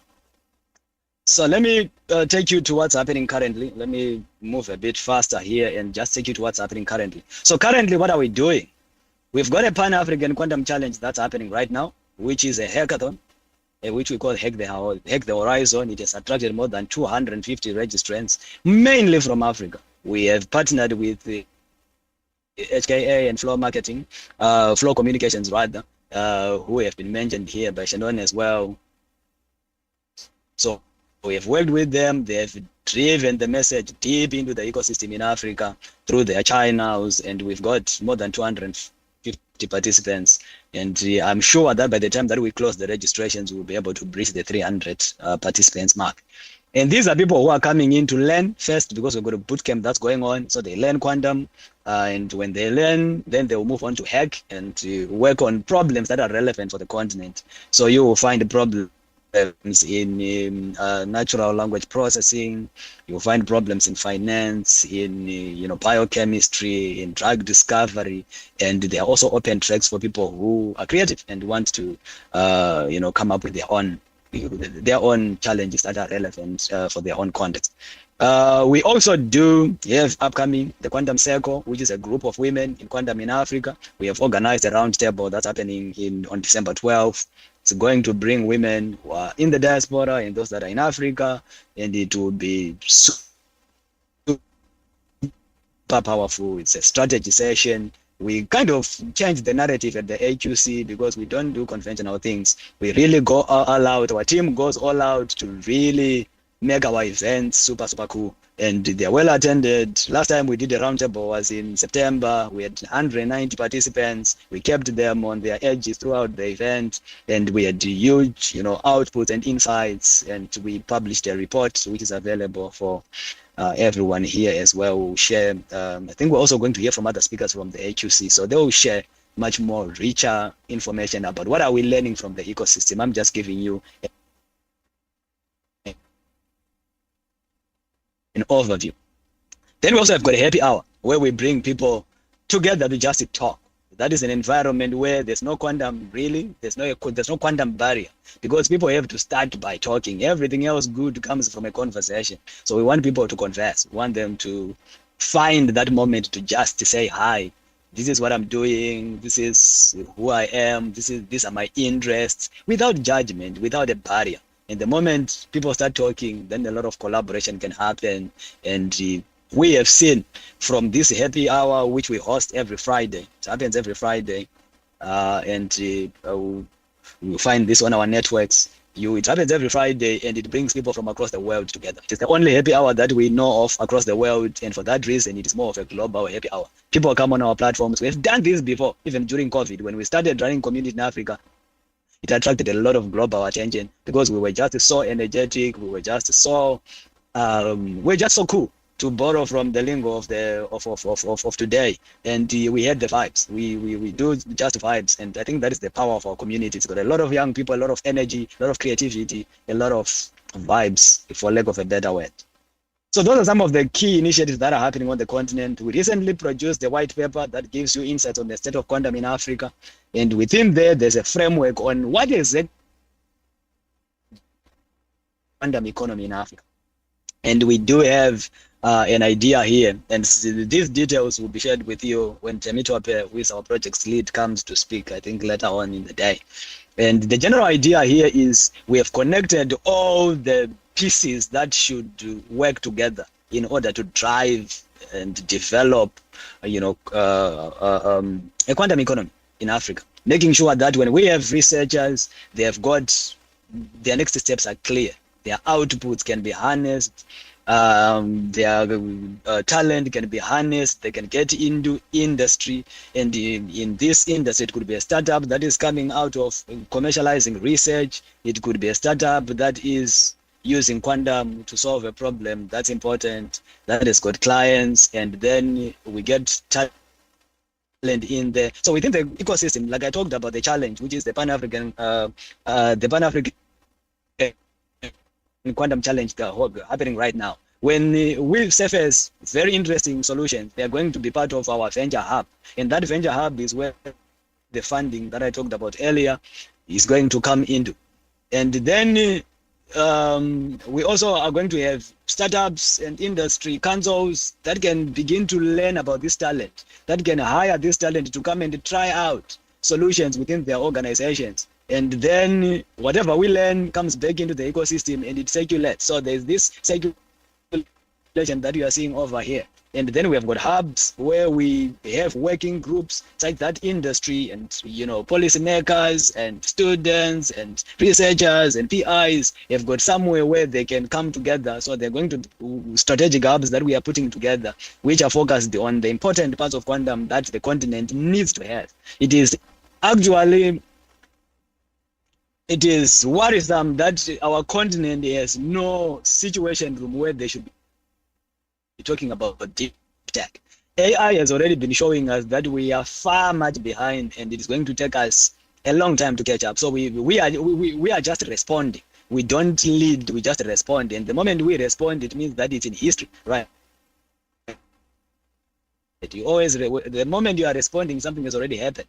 So we want that to change, and we feel that it is time that the continent takes this seriously at the African Union level, within UNESCO, I guess, with their capacity to lobby for policy in Africa. Something has to change. There has to be a situation room which focuses on these very important technologies like AI and quantum, and they are converging as well very fast. So we need that, because we cannot have our data in Africa exposed to sniffing from people who are going to be able to get it today and decrypt it later when a quantum computer is there. Are we going to see a capable quantum computer within the next 5 years? Generally, the sentiment is the moment people are beginning to ask about it, it means that it is going to happen sometime. And that sometime is very soon. So what is the best thing that we should be doing? Is to be thinking about how do we secure our data today and the continent cannot outsource this capacity. We have to build our own capacity because things are getting interesting. The geopolitics is clear, and generally, there's a change in terms of this aid policy is, lapsing, and we something has to come into effect, which is that our governments have to invest, our continent has to invest, our communities have to invest and build their own capacity. And there's nothing that stops us from doing that. We should be able to do it, and this is the time to do it. And we've got the frameworks, we've got the talent, we've got the diaspora, we've got everything that we need. We have everything that we need. The only thing that we are not having is the collaboration and the talking together often, seriously, having the sleepless nights and figuring out a future for technology, for quantum, for communities, and for capacity, and for our heritage generally, for our heritage. Because our future has to be secure, and it is us who are going to secure it. So I kind of like the geopolitical shifts because I think they expose Africa and make it realize that it has to do its own thing. Is it unique for Africa? No. Every other community has always, during a time of need, became innovative, found solutions, began to build capacity, because sometimes you need that kick in order to move and do things. We rarely work from a position of comfort. One other thing that's really fascinating is in Africa, we've got good weather. So because we've got good weather, we don't tend to think out of the box because we things are easy. So maybe that is what we need to shake out of. And sometimes the geopolitical shifts that we are beginning to witness are really, are good for us. And I really think that is going to change the way that we approach things. So anyway, this is our framework, and it will be covered in detail at other places. One other thing that I want to leave with is we are not just talking. We have a plan on what we can do. So we have actually fleshed out a plan in which we can invest $100 million over 15 years in Africa and make the continent self-sufficient in capacity, in technology. We can even have a quantum computer in this case. I hear people telling us that we cannot have a quantum computer in Africa. We should be focusing on solutions. I love that. But why are we solving problems of the future using the limitations of what we know today? The quantum computer that is going to deliver the full potential of a quantum computer is not the quantum computer that we are looking at today. Just like the computer that is being used to train AI today is not the same as the computer that was conceived when the first transistor came to be. So why are we short-sighted? Why are we focusing on the fact that we can't do things today? Why do we think that means that we can't do things tomorrow? Even in terms of AI. That's why people are training lean models. DeepSeek is also making progress. And I think that DeepSeek moment changed the way the ecosystem in AI has been shaping ever since. And they still continue to come back into the market with surprises. They recently released some new benchmarks and metrics, and I've seen the community kind of shaking as well. So that is the kind of, thinking that we need on the continent, to know that the quantum computer cost that we have today is not the quantum computer cost we have tomorrow or the day after. So there's nothing that stops Africa from planning having its own infrastructure, physical infrastructure, our own quantum computers, our own, optical lattice clocks for positioning, navigation, and timing, our own communication links. That is very possible. Our own, just like we're doing with space, we also need to do with quantum. And over time, technology is going to get enhanced and cheaper and more efficient, just like even solar panels are going to get more efficient. And we're going to be able to do much more. So why should we be planning about the future with the limitations of the technology of today? Let's innovate. Let's think out of the box. Let's not have limitations. Let's make things happen. So we feel that we are making progress in terms of communicating what should be happening, and in getting experts to listen, and in getting the community together, and in demonstrating the capacity that exists on the continent, the leverages that exist on the continent, and what a viable way forward should look like. And also building a platform where people can contribute, because we have got so much distributed strength in Africa and even beyond, like with our diaspora, and our people have been leading in institutions all across. But one thing that we have failed to do, for reasons that I'm not yet sure of, and I hope we are going to work very hard to fight it. We are fighting it at the AQC. I hope you fight it as well in your local communities and in your corridors of power and everywhere else where you go. There is no reason why we can't unite. Without scale, we are not going to be able to develop and get Africa to be respected and even deliver on the promises that we owe the future generation. That's not going to happen. And that is what should unite us. The fact that we will fail without unity is what should unite us, if nothing else should, or if nothing else can. So let's build on our heritage and on our strength, on our Pan-Africanism, on our resources, on our talent, on our perspectives. Let's build up on those. Let's keep those, and let's innovate, and let's work together. Let's build for scale. Let's do large projects. Let's do ambitious projects. Let's have a moonshot without things that are daring, that are going to bring us together and demonstrate success, perhaps, that continuously filters and unifies us as a continent. Unfortunately, it will take a long, long time for the continent to be respected and to earn its rightful place. We have everything to our advantage. We have heard about the demographic dividend. We have heard about the natural resources we have, the rare earths that we have. We have heard about our position, where we are just the talent for the world. We have heard about our middle ground, that we are not involved in the geopolitical fights that are happening in the global powers, because we are the next global power. So we are a neutral ground. Everybody knows we are the future market. We are the future of materials. We are the future of talent. We are the future of even of climate action, because we have got the rainforest over there. That's where your carbon sinks are as well. So there's so much that we can leverage as a continent, and it is time that we get our acts together, we unite, and we realize that it is only to our advantage that we unite. Everybody else knows that if we unite, we become stronger and become better. So they are not definitely going to go out of their way and perhaps help us to do that. We have to be the ones who fix that, and I hope this is the time. All right, with that, thank you so much. Build with us. Come, let's work together. We want to hear from you. We are a neutral platform. We are not fighting to be the big players or the leaders of this whole effort. It's not our idea. Our idea is to bring Africans together. Our idea is to make sure that we can innovate at home. I want to be able to come back home and work from home. I know many other people in the diaspora wish for the same, and there's no reason why that should stay a wish forever. That has to change. And we are saying this is our move to make that happen. Come, let's work together. Let's do this. And this is why we are also here to speak about this and to support Quantum KE and all the other partners that are making Quantum happen within Kenya and in Nairobi, and to partner with them to secure the future of Quantum in Africa, the future of tech, and the future of our, of our future generation, and our prosperity, and the future of our heritage, our culture, and us as a people, so that we can stay relevant. Thank you so much.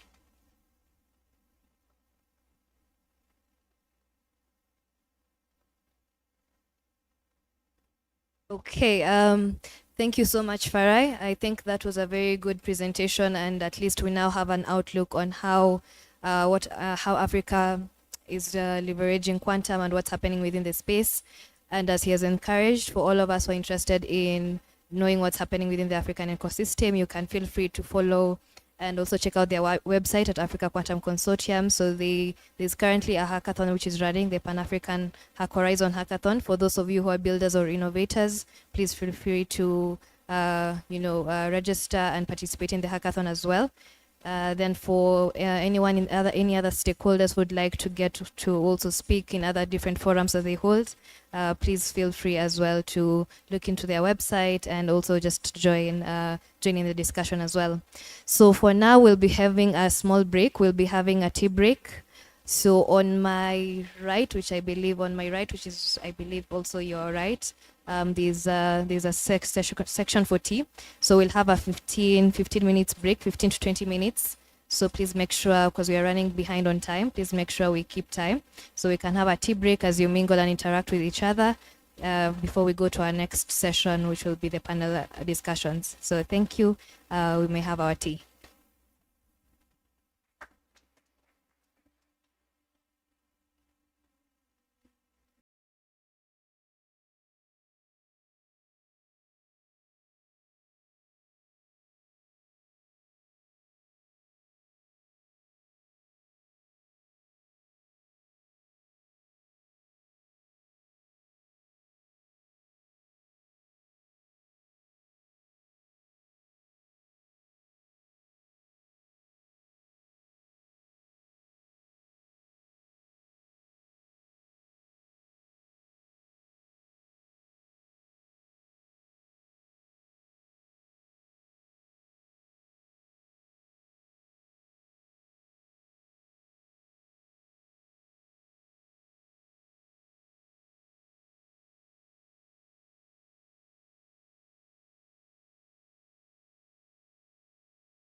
smile, or to take the foolish down. I'll do it till the sun goes down. No, down. Oh, I'll tell you what you wanna hear. Keep my sunglasses on like that. Now we're doing down. Yeah, yeah. So you wanna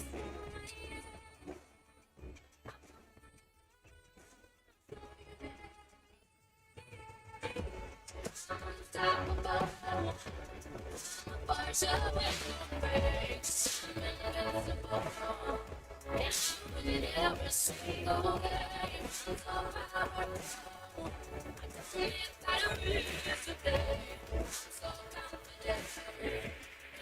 Unstoppable today. Unstoppable today. Unstoppable today. Unstoppable today. Unstoppable today. Break down. Only alone I will cry out now. You'll never see what's hiding out deep down. Yeah, I know. I've heard that they let you feel unsure. It's the only way to make friendships grow. But I'm doing great now. Yeah, so you wanna throw me in? So you did. Unstoppable. I'm a force with no brakes. I'm invincible. I win every single game. It's so powerful. I don't need batteries to play. I'm so confident. Yeah, I'm unstoppable today. Come to me, stay the night. Just say the words before you don't feel right. What do you expect me to say? You know it's just a little too late. Take my hand and say you change. Boy, you know you're begging, don't fool me. Because to you, it's just a game. You know it's just a little too late. Letting me on now. This time has made me strong. Starting to move on. We're gonna say this now. Your chances come and gone. And you know it's just a little too late. A little too late. Never get away. You know all I really need is stay. You know it's just a little too late. You say you dream of love, but you don't like me. You just like to say to me. You touch it.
Wanna be on the cover of Forbes. Forbes magazine, smiling next to Oprah and the Queen.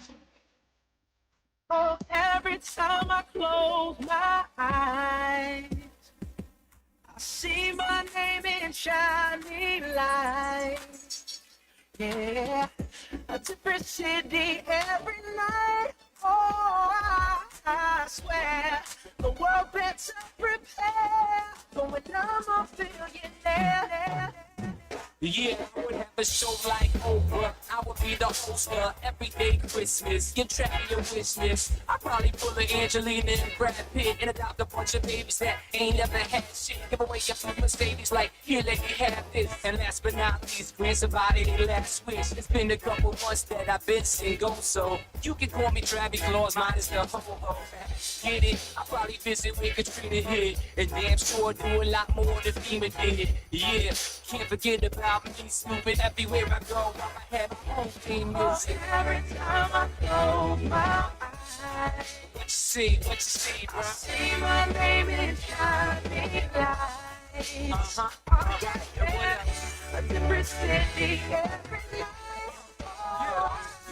I swear, the world better prepare for when I'm a billionaire. I don't want just anyone. I don't want my love to go to waste. I want you and your beautiful soul.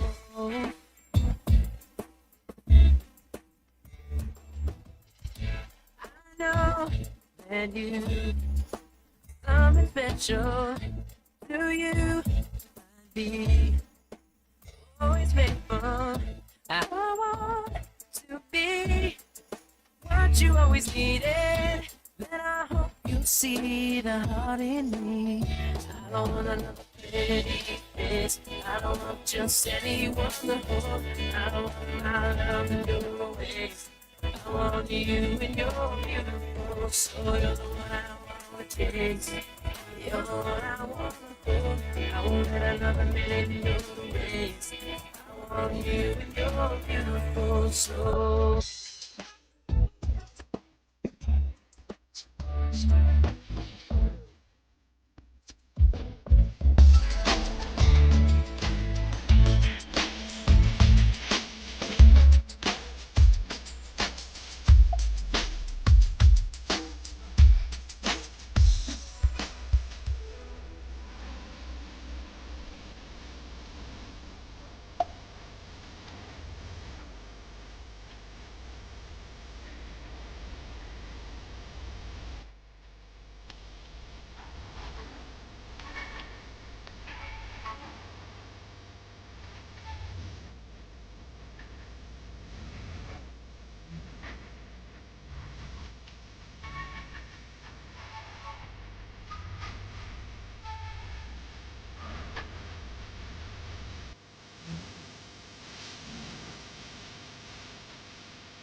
girl, nothing too serious. Ain't ain't in a rush, girl. You want something similar? Call it my baby girl, but no exclusiveness. You say you know what it is, and you're cool with it. I don't want love, girl, but I got love for you. Don't wanna change things. I like this formula. So your friends were friends, but we do more than friends. Call my phone up, and I'm here for a good time, not a long time. So don't fall in love. I ain't tryna use your playing games.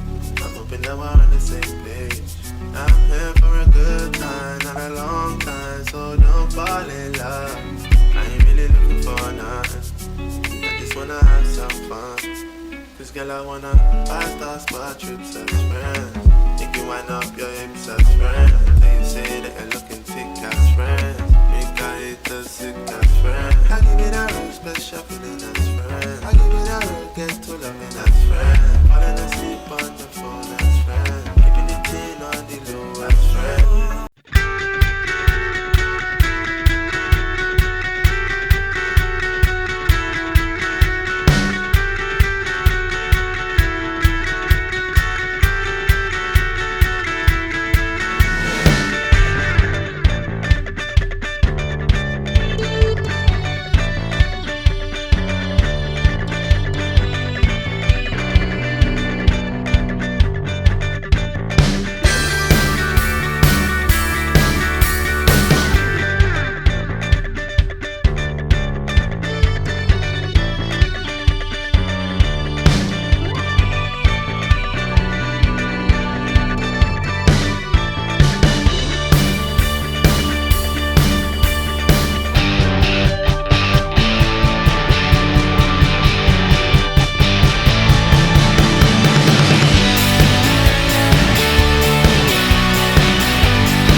She's just so beautiful. But I don't know what she's doing.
Yeah, I'm not been playing games, but I've been hurt before.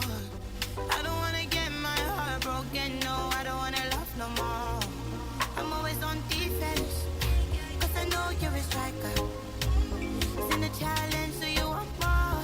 But me, I can't give you anything, cause I'm treading carefully. Cause I don't wanna be a scapegoat. Once bitten, twice shy, I didn't hear what. I'm treading carefully. Cause I don't wanna be a scapegoat. Once bitten, twice shy, I didn't hear what. I didn't hear what, no. I hope you don't come running. Hope you don't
we're not at par. Anywho,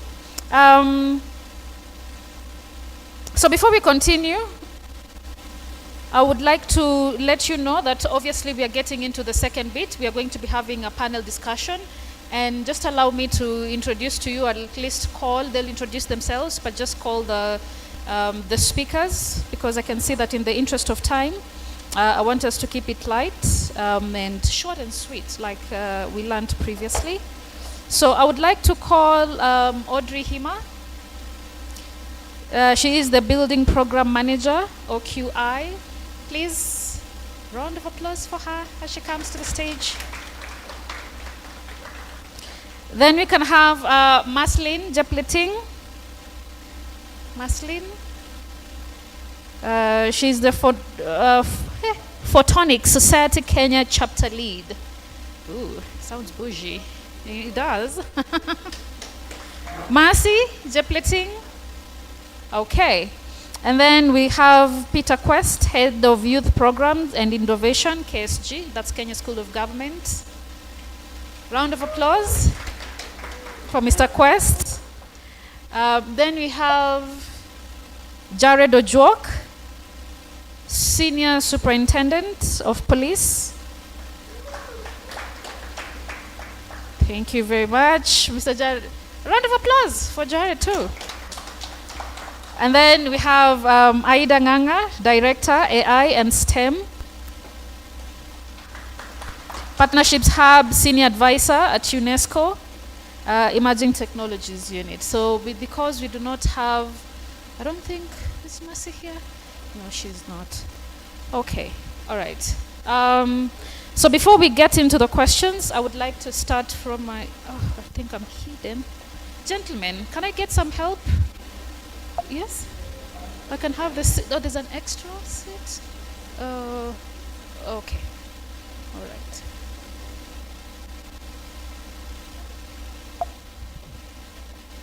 That's okay, okay.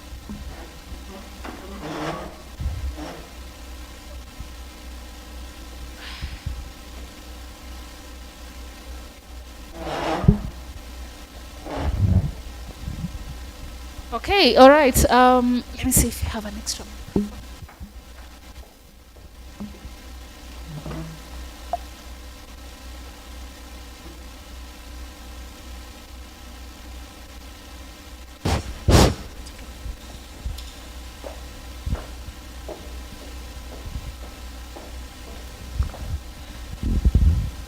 All right. So I want us to start with the introductions first. So I'll start obviously with the lady on my left. Hi everyone, so I'm Audrey Himmer from the Open Quantum Institute. It's a multilateral organization that was created by GESDA. GESDA is the Geneva Science Diplomacy Anticipator, and we're currently located at CERN. So sorry, that's a lot of acronyms, but CERN, for all maybe the physicians in the room, you probably know it. It's the huge particle accelerator based in Geneva. And the mission of the OQI is to bring quantum for all and applications to the benefit of all, if I can say in short words. And we have 4 main pillars, and I'm representing one today. I work on capacity building, because one key action in bringing quantum for all is actually building ecosystem and sufficient talent pool for communities and countries where quantum is maybe not as developed as in other countries.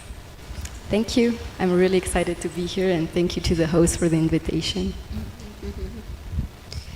Thank you so much. My name is Aida Nganga. As you had heard before, as our moderator, our master of ceremony, she really described me very well. I'm the director of the AI STEM Hub.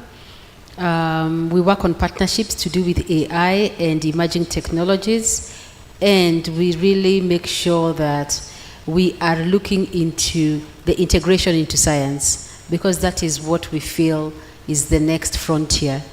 And also I'm the president of the Women in STEM Network. With Women in STEM Network is made up of amazing women, whether in science, technology, engineering, statistics, all of them were there. So we have different subgroups like women in agriculture and biosystems, women in health sciences. We've got women in quantum, women in GIS.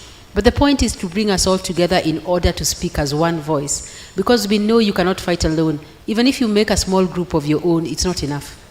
There's so much, how many decades of systems you're talking about? To break them down, we need to be consolidated. We need a consolidated effort, okay? So lastly, I am very passionate about the startup ecosystem. I hope we have startups in the room.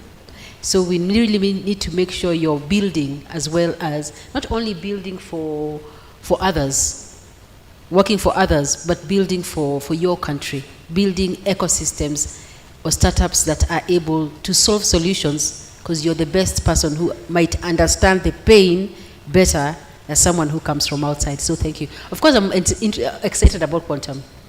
I mean, emerging technologies, I'm a nerd. Although nowadays I look better than I used to look like when I was slow to the day, but Heshimiwa here was explaining to me that we are all here to bring our best. So thank you. Thank you. Good morning. I mean, is this the morning? It's afternoon. Oh, okay. Good morning. Good morning.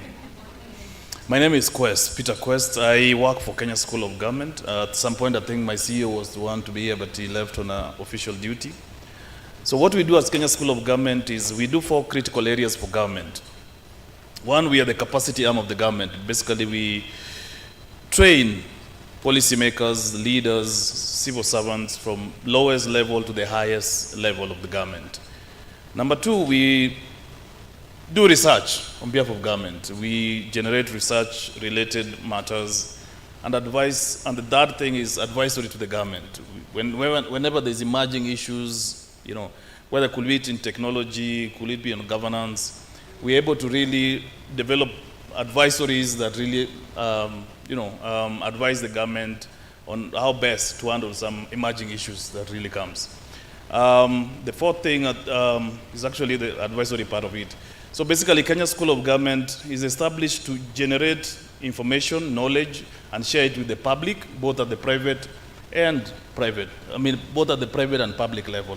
So on issues of quantum and related matters of AI, Kenya School of Government has partnered with a number of organizations, Microsoft, UNDP, Ministry of ICT, to really educate or build capacities of public servants. We have generated a lot of partnership with Estonians, the Estonian International Development Agency, SDEV. We're also working closely with UNESCO on the MOOC. Is self-assessed AI training within the system under the DigiCen program that is an initiative of both the UN and the Kenyan government. So we are happy to actually be associated with this particular forum. Thank you so much. Thank you, Mr. Quest. Yes. Oh, thank you, Master of Ceremonies. Good morning. Morning. Oh, I'm told it's afternoon. My name is Jared Ojok. I am Senior Superintendent of Police working at the police headquarters. Well, as it were, police, we have the main duty to ensure every one of us is safe.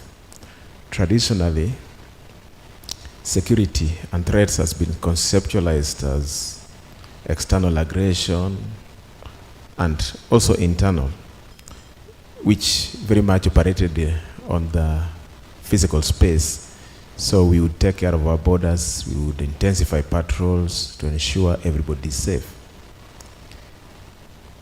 On account of what I may want to call technology revolution, everything is moving to the cyberspace. And police are on the run. They want to just catch up with this rapid revolution. And so my coming here is one, to invite all of us, because our president has said time and again that security begins with you, and that you means all of us. How best can we cooperate to ensure that as we witness this revolution real time?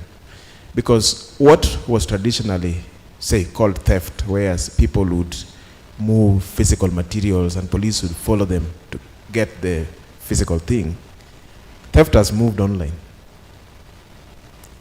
And to get that digital footprint, we have to be equipped with this quantum technology. Call it sexual offenses on a scale and in numbers never witnessed before, without boundaries, without timelines. We end up in a situation where people are sexually harassed online. It's a new development. I mean, those days it would take somebody to be physically close to you to do that. Now this is the reason I'm here, so that I could share insight with the technocrats who are here, so that you also get it from the police perspective, the dilemma we are finding ourselves in dealing with such a scenario. Thank you. Thank you very much. In fact, you can still have the microphone. Yes, round of applause. Sorry, I cut you short because I'm really interested in that train of thought. Because obviously, like you have mentioned, harassment, theft, even some levels of corruption and whatnot have proceeded online. So my question therefore will be, as quantum technologies are developing, what ethical frameworks or governance principles do you believe are essential to ensure that they're used responsibly? Because also responsibility, now that we're in the era of AI technology, people left to their devices, obviously like I've mentioned, they are going to wreak havoc. So in terms of the ethical frameworks, what do you have in place? Thank you. Well, many people may define ethics in many ways, but I want to simplify it for all of us. When you are considered ethical, it means you have no conflict of conscience. That is, what you are doing or engaged in is aligned to your real beliefs in terms of community expectations, and probably if you are of religious affiliation, of certain beliefs. Now, we are encountering a situation where we do not know. Actually, a lot of people do not know what is good technically, because you go online and you are able to capture almost anything. Now, the moral dilemma we find ourselves in, even as police officers, is yes, you are an investigator, and there's the element of privacy and liberty of the people, and which is very loud where we are in this country. People have a lot of quote-unquote rights as far as privacy and liberty of persons is concerned in this country. And on the other hand, we have to deal with the criminality. Now this we deal with in a space which is not defined by time or what I may want to call boundaries politically as we know them. The ethics here demands first, in my view, thorough understanding, because you could be very ethical, but without that background information about what you are dealing with, your ethics come to naught. So for me, the ethical standards we want to establish in police first is to equip our officers with the relevant information first to identify the threat and how to deal with it. Now the other understanding is, we have called it revolution because this is no longer an evolution. Evolution takes time. Every new day, something new comes up. And as you are aware, police work is about enforcement of the law. Now the law must first be in place. Recently we've seen discussions surrounding a bill which was assented to. I don't want to go into that, but the discussions around that. So as we enforce and as we await for consent of the public to agree to those laws, we find ourselves in a bit of dilemma on that ethical space. Yes. So I want to pass the question next to Mr. Quest. You can have the microphone. So when it comes to governance, just to add on to what Mr. Jared has talked to us about, I just want to ask the question about the unique advantage. Because much of the quantum discourse centers on competition between the already established tech blocks, from a policy standpoint. What do you see as Africa's most competing strategy? One, that's a special one. I looked at that and I was very quite impressed. But what I do believe right now in Africa, I think we have to establish a very strong market, whereby some of these emerging technologies, and of course the quantum, and create very serious policies that safeguard some of these things. Because most of the time when we look at the quantum, the emerging technologies, and one of the things that Africa continue to lag behind is that we are not really investing stronger knowledge management to be able to really compete, even understand, because technology keep changing every other time. And most of the time, there are so many emerging innovations that cross-cutting. And sometimes is that how do we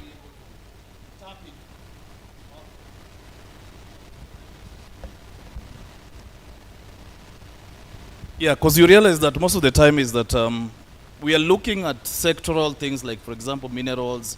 We are looking at opportunities that we have in Africa. But what is most critical is that how do we able to really sit down and establish strong markets where our people can actually benefit?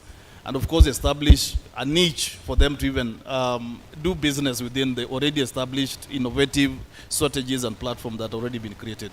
But then that question, I think I really have to share the mic to the people who are really practicing it to really give analysis of that. But for me, is I think strong market gaps need to be established, and information sharing to the public need to be the first thing that actually must actually, because if you look at the concept of quantum, it's mostly foreign to most of the public.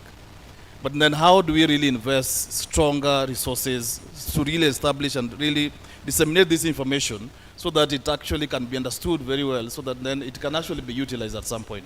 Thank you so much for that.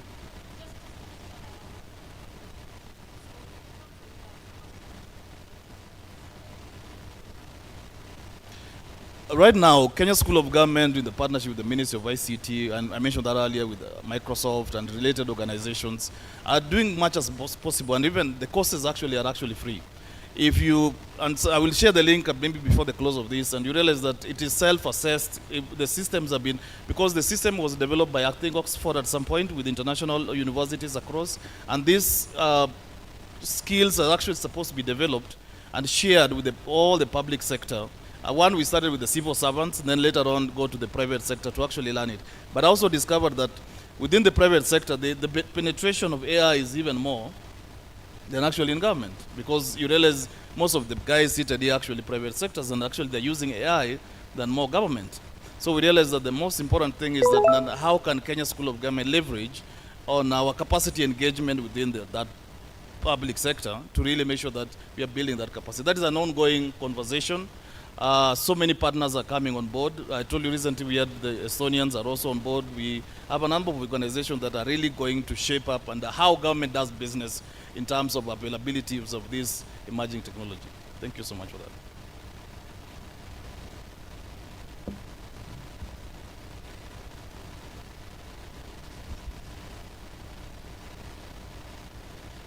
So yes, finally, not finally, but I just want to go to Miss Ida. The question that has been really on my mind, especially after the keynote that you gave, is on the fifth industrial revolution. I'm really interested in that, especially when it comes to you preparing women and girls for the fifth industrial revolution, which emphasizes human machine and collaboration. So where do you think these technologies fit into these human-centric visions? Thank you so much for that question. I'm glad that you mentioned the part where it's human-centric, because definitely for us, our focus, because we must build capacity. This is just something, for us, it was not something we were discussing later. discussions are coming later after the technology. We had already agreed, obviously, we have to build capacity for people. This is what drives us, and that's why you can see us getting along here. The people in the panel, we are in full agreement. Because you can build the technology as much as you want. If you don't build the capacity for it, then expect anything. You have had our security gentleman here, our head of security forces, talking about how dangerous technology can be when it's being used in the area of crime, even to, he mentioned, to the level of abuse and harassment. This is something that now, it's another animal to fight. There's already this one they are trying to tackle, femicide all over the country. Now you're tackling an unseen person. How is he supposed to do that when he has such a workforce on the ground being overwhelmed? So these are the issues. So we can't wait. This is happening now. He is talking about now. He needs his people built, the capacity built today. And not only should they be prepared for what has already happened, they should be prepared for what is coming. Why shouldn't you be a step ahead of the enemy? Why? You can. And also you can be a step ahead of your friend so that you tell your friend, you better catch up with me. Yes. So it's this the way we are pushing each other here to go ahead. For us, the good team, you can call us the blue team or the green team, I don't know what you're going to say, but it's a force for good. But you best believe behind the scenes, the ones who are using it for nefarious issues are just as committed to break whatever holds they are putting. Then you build the capacity, build it from early ages. Let someone's mind compete with another another crazy mind like that one. You want the mind with no barriers. I think this is what I'm trying to. I have that kind of mind. I'm not saying crazy in a bad way. In fact, I'm bipolar. So, and it's not a big deal. Please don't make it an issue. Let no one tell you that mental health is an issue, because no one is 100%. There's no one. Even you are a psychiatrist or shrink. You just need to use your strength. Play your game. Why are you playing his game? You will be destroyed. Okay, play your game. If you play your game, there's no one who can play your game better than you. Who has the combination of you? Do you know? See, there's no one. They play your game. No one will know how to attack you because you yourself, you don't know. You are a thing in the making. They don't. So let's stop that kindly. We work together and we push this narrative forward. Yes, we must build the capacity. Okay. Yeah. And I just want to ask, because you've brought quite an interesting question, even to just buttress and to add on to what the gentlemen have talked about. Because I'm thinking in the era of artificial intelligence, our greatest strength is going to be human intelligence. Because now AI, quantum is going to take almost everything. Like, it can even create. I can wake up in the morning like, I don't know what to create today, so I'm a public speaker, give me 5 talking points that I can have on public speaking, and it will generate quite interesting and unique talking points. So it leaves people at a point of despondency as to, so where do I fit in the edge of the machines, like you're mentioning? Because I think now we are going into what you're saying, play your game, in the sense that even as we discuss quantum, the human-centric bit, it's the empathy, it's the compassion, it's the ability to read the room, it's the ability for me to say that as a team, we are demotivated. I'm able to read that. In leadership, because I'm thinking even the audience is going to be leaders in their own capacity. So as someone who has dealt with people and also with startups, what would you say when it comes to now merging the two, human intelligence and artificial intelligence, the life skills, the leadership, the rest of it? Okay, yeah, thank you for that. It's a follow-up of what I was talking about before. People are talking about a machine outthinking. I think there's things you need to understand. A machine cannot outthink you. Because what you're capable of, you have not achieved. You've not even evolved to the level that you think. Whatever you think your so-called future is, if you can perceive it right now, that's not the future, because it's unperceivable. It's a pulse. It's something pulsing. So the machine is not pulsing the way you do. The machine is being fed on data made by humans. Now, it can give you scenarios. Scenario A, scenario B, scenario C. And you might be like, oh, wow, I didn't think of that scenario. Given time, you would have thought of that scenario, but you would have come up with a scenario that works for your community. The inside information you have of 20 years of your community, the machine does not have. That community that you serve back home, it's so intricate that if you manufacture something and take it there and expect it to work, you'll be shocked. Even here, the gentlemen have said they are working with their teams, but they're also saying they don't want to just force feed, because the information their teams have is so dense, it can even counter the machine. It can even ask, is that what you think? Because what happens on the ground is very different. So why don't we work together? Let the gentlemen who are, especially the security forces, there are things which can be linked. Why do I have to have it linked? For example, if crime can be if you can just be able to pinpoint where most of these e.g. femicides are happening, then let me do the other thinking of mobilizing my force. We see how to attack.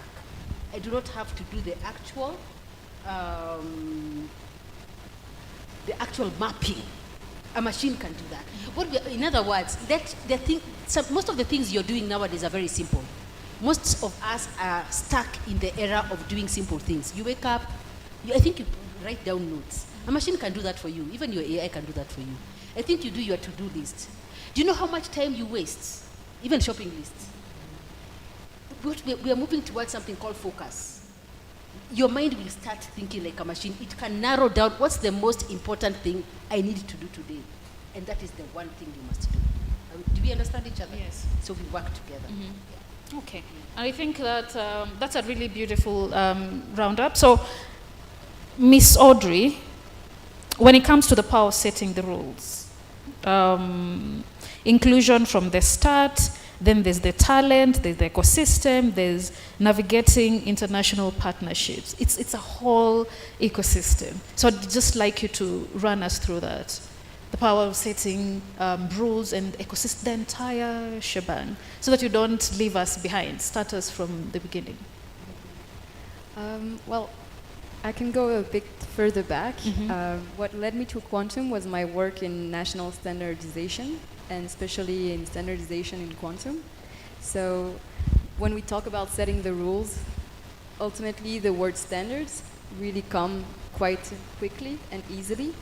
And I will try and be a bit educative on this aspect on standards, because there's usually people confuse the Euro standard, the one that comes from the law or from standardization body, and the one that comes from the actual market or the practices. So most of the times in technology, you will have the big techs imposing their de facto standards, while you have sometimes more cooperation efforts trying to write standards that would benefit most the community.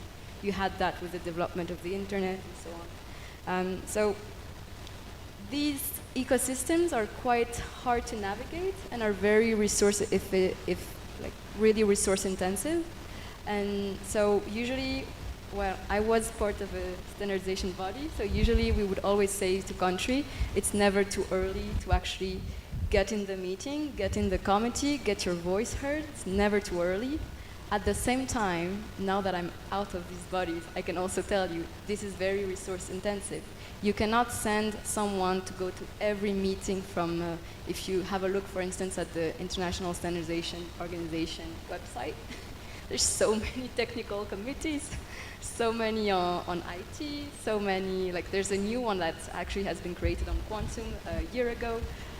So it is very resource intensive. What I would say is, if you're looking at the rules that are being set, regroup and share the resource to actually, like what worked, for instance, in France, is like startups in quantum paid someone to follow all of the standard that was happening.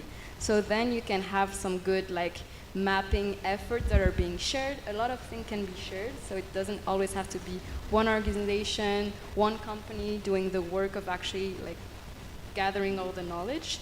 It can be shared, and then once that you gather all this information, find out what is relevant for you locally, we mentioned it, it needs to be locally relevant. So there are already existing standards, right? Now on quantum, the main one are on vocabulary. It is interesting to look into. Should each country develop their own standard of vocabulary on quantum? I personally don't think so. I think it can be a bit redundant, but also I think it could be a great base, and then you can adapt it. There's always the question of also adapting it to national languages and so on. So these, I think, are really a good step is in having a look at what is being done, seeing how it can be locally relevant. That, I think, is a first answer to your question. Okay. And I'll just come to you because I can see we are following an incredible thought. So I would just like to go to Mr. Jared before I can even come to you. So I just want to find out, what are your concerns? Because like what Ms. Ida mentioned, that we need to be prepared for what is happening now and then what is to come.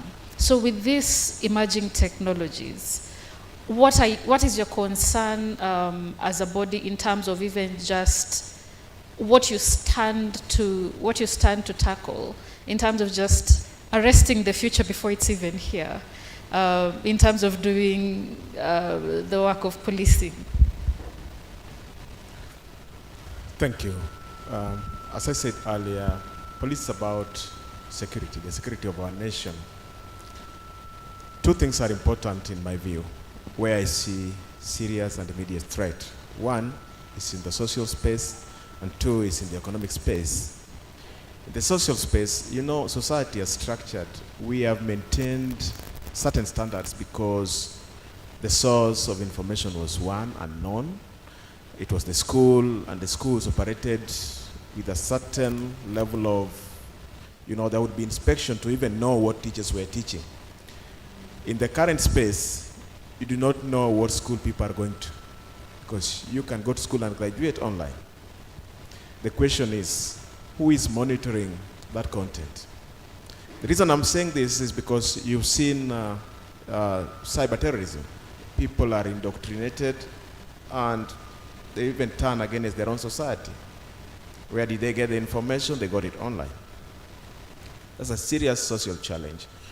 The other social challenge is, what are our people exposed to? You've heard terms like porn addiction. Does it ring a bell? Mm-hmm. Do you know who is porn addicted, who is just maybe somewhere very near you? They could be our children, but you don't know. But these are serious social problems. The other aspects are things like harassment, sextortion. How many of us are aware of that term? You are in intimacy with somebody, mm-hmm. and because they know you're a family man, now they keep telling you, if you don't give me this much money, I would reveal this to your wife or your husband. And we witness cases. The consequences is what we see. People committing suicide, we don't know why. But we as investigators, sometimes we find out this is really where the problem was. Or somebody was girlfriend, boyfriend, and things happened, and now the man or the lady is stalking them everywhere. They are so disturbed. We end up with people who are depressed. They're living amongst us. We don't know what's happening in their lives, but they are here. Now, these are social challenges.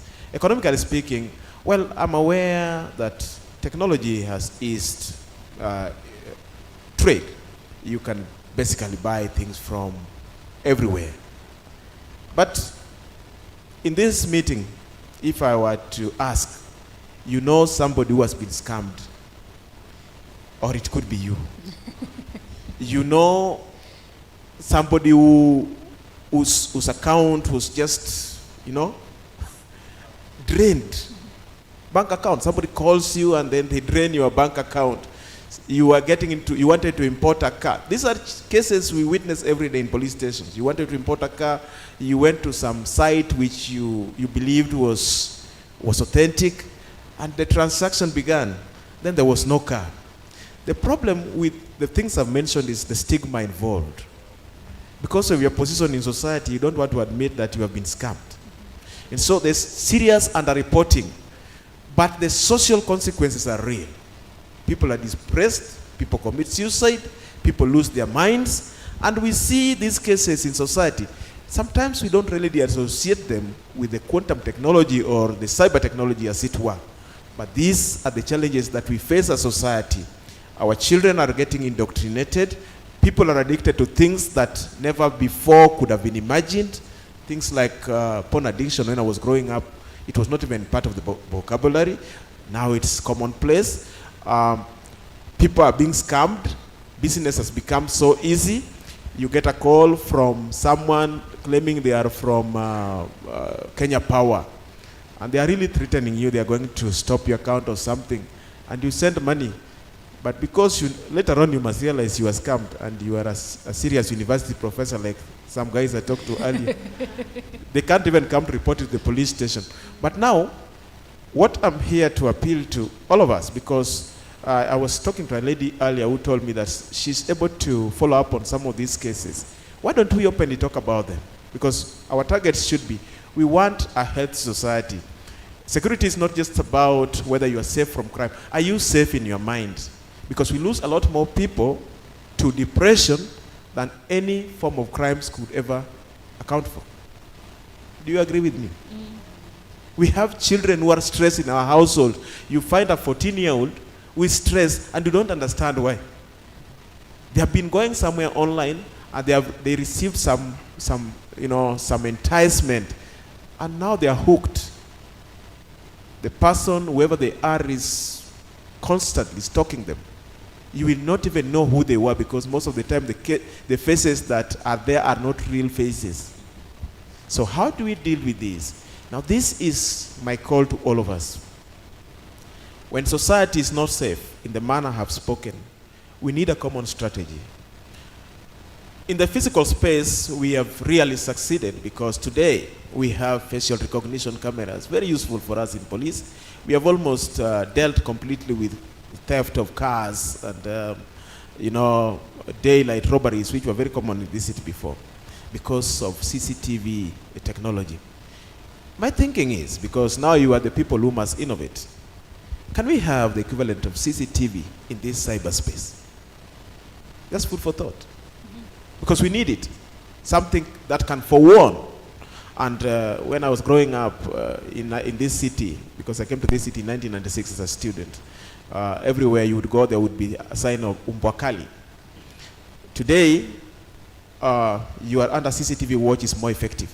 It's a deterrence. What deterrence do we have on this space? Because we need it. We need it as security, we need it as society, we need it as the world. Thank you. Thank you for that. Just to follow up on something that you've mentioned, which I think is important, might even our audience could be facing from it. My question is, something like children, let's talk about the 14-year-olds who are playing these games online and they're getting instructions from the other side. And some of these games are really dangerous. Someone can say, if I win, you do something for me. If you lose, I do something for you. And sometimes it can be as dangerous as go jump off your suicide, floor. and we have witnessed that in this country. Yeah. Yes. So that, how soon is it when it comes to even arresting the issue? By the time the security forces are coming into seeing such situations, do we get to the end of it? Then that's when we realize we're already too late. That was question number one. And then number two, when you're talking about the harassment, you see, now, I don't think, is there, in your opinion, is there a lot of information going out if Nangami is on the internet and someone is harassing me, they come and spew vitriol about me, or someone threatens to put my content out there? Do you think enough people are aware that that is harassment and that I can actually file a report? Or now do we retreat, get depressed, and then just take the next route, while instead we would have gone to the police? And do you think there's enough sensitization to the public? Thank you. I said earlier that the reason I'm talking about this is because of the stigma associated with such crimes. Most of the time, in our understanding as police, there's serious underreporting, maybe less than 10%. I said, a lot of us here have been scammed. Did you have the courage to even speak about it to the closest person? But you're dying inside because you lost your 100,000 and you didn't like it. But see now, the consequences are that you will end up in depression. Nobody even knows what we are going through. So the sensitization that I want us to talk about is, can we talk about these things and tell people it's normal, the same way your cow can be stolen at night when you are asleep. The same thief has gone online.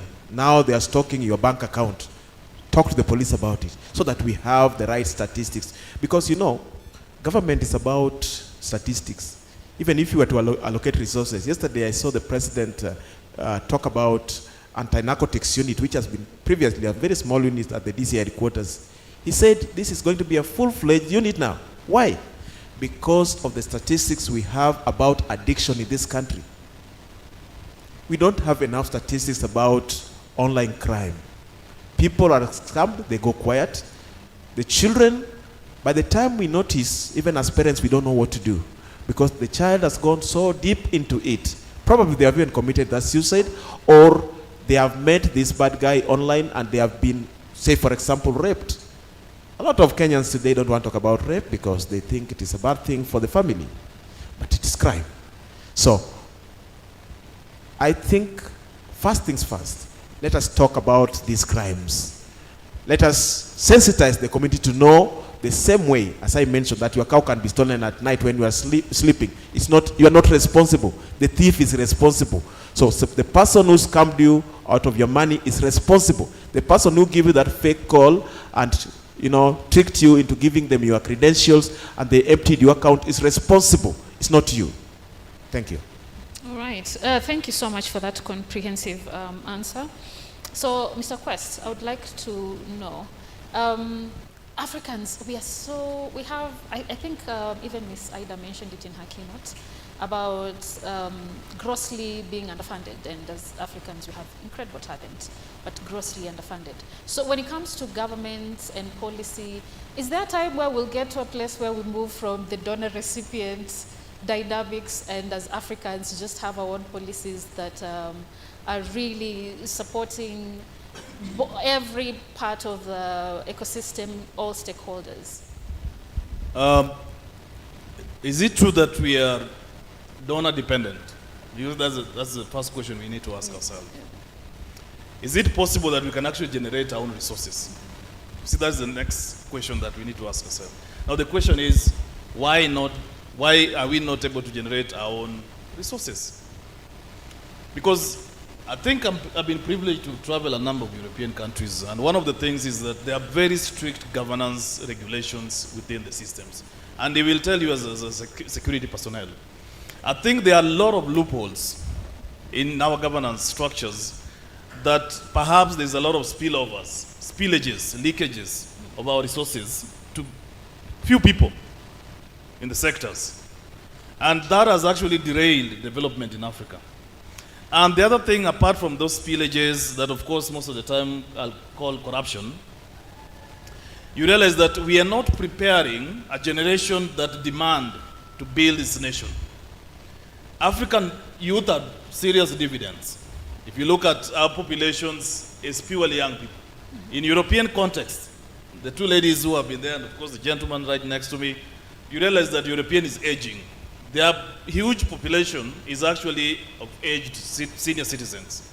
But you realize that despite of all that, they see Africa as a potential because of our dividends of young people. But then the question is, are the young people prepared? Are they retooled enough to actually be in a position to actually understand they can generate value and of course the demand? Remember what happened with Gen Z in the street. One of them was accountability. Right now, the young people know very well when you are about to be corrupt. I mean, those are things that we didn't know. I mean, some people growing up, I'm sure, I don't know what time, in our parents' time, we didn't know politicians were actually robbing us. But now, if today, me and this gentleman robbed you guys, you'll actually know.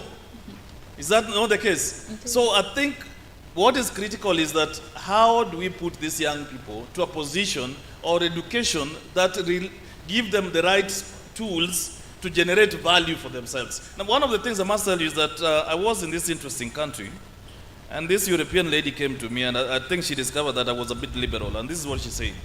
She said, Peter, you know, our 12-year-old can challenge your university student. I don't know what she meant. She said that young people are as equipped as at a very tender age. Right now, you go to most universities and you engage almost a graduate. And they're not quite sure what is to do next. They're not quite sure about their future. If a person at that level is not sure about their future, so how will they generate value? Are we getting it? Mm-hmm. Because yes, we'll continue demand. Because look at it. I don't know some of you guys who have seen campaigns in developed countries. You hardly see people following people randomly. But today, if a politician came here right now, even this room, none of you will listen to us here. They'll take all this control of all of us here and we'll follow the politician. Why are we giving so much power to individuals, yet we are not standing on our own grounds and question? A good example. I was in Estonia some times back. It was exactly at 11. A guy came and parked his vehicle. Very nice Mercedes-Benz. Came in, took tea. Later on, one Estonian guy said, by the way, that is our president. Yes. The president came, parked a Mercedes-Benz, walked out with two men who looked normal, very normal. Picked his tea. He was presented at 11:30. Picked his tea himself. Drank his tea, went to the to wait for the audience to come. No one was asked to go to the room. Finished his presentation and left without anyone following them. Now what does that tell you? Accountabilities and governance. Why do we chase politicians? We believe they have something that perhaps belongs to us and that we don't know how to borrow it from them. Are you guys getting it? So if we were to talk about sustainability in African context, then we must first of all be sure what exactly is meant for us. Then what is meant for us is that we must also be very sure how do we strengthen our governance. Remember, the most critical things about development is strong institutions, not strong men. Because what is killing Africa is the availability of strong men, not strong institutions. Every year, any leader who come to government, they start with their own manifesto. They forget the one that was already previously there. Every other time when we start new manifestos, we are derailing development in our country. You're all aware that we are coming to an end of Vision 2030. And some of you guys, by the time the vision was being crafted, some of you guys were not even born. So you are not sure what exactly is this. At this moment, the young people need to be part and parcel of development of the new vision. I think I'm told is Kenya 2063. That's the next vision where we're heading to get us to 100 years. So I think at some point, we as the young people must also be involved at the governance level and of course, getting the right information and understanding better so that when we are holding our leaders accountable, we are holding them to the point of knowledge. Then we are talking about protecting African resources. It must be done with knowledge and information. And we must ask for these things openly.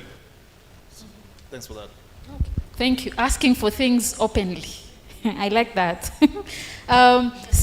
So Ms. Ida, my question then is on merging then, because we hear this looking like a buzzword, quantum, and everyone's like, wow, that sounds really fancy. But it's no longer a buzzword because the technology is already here.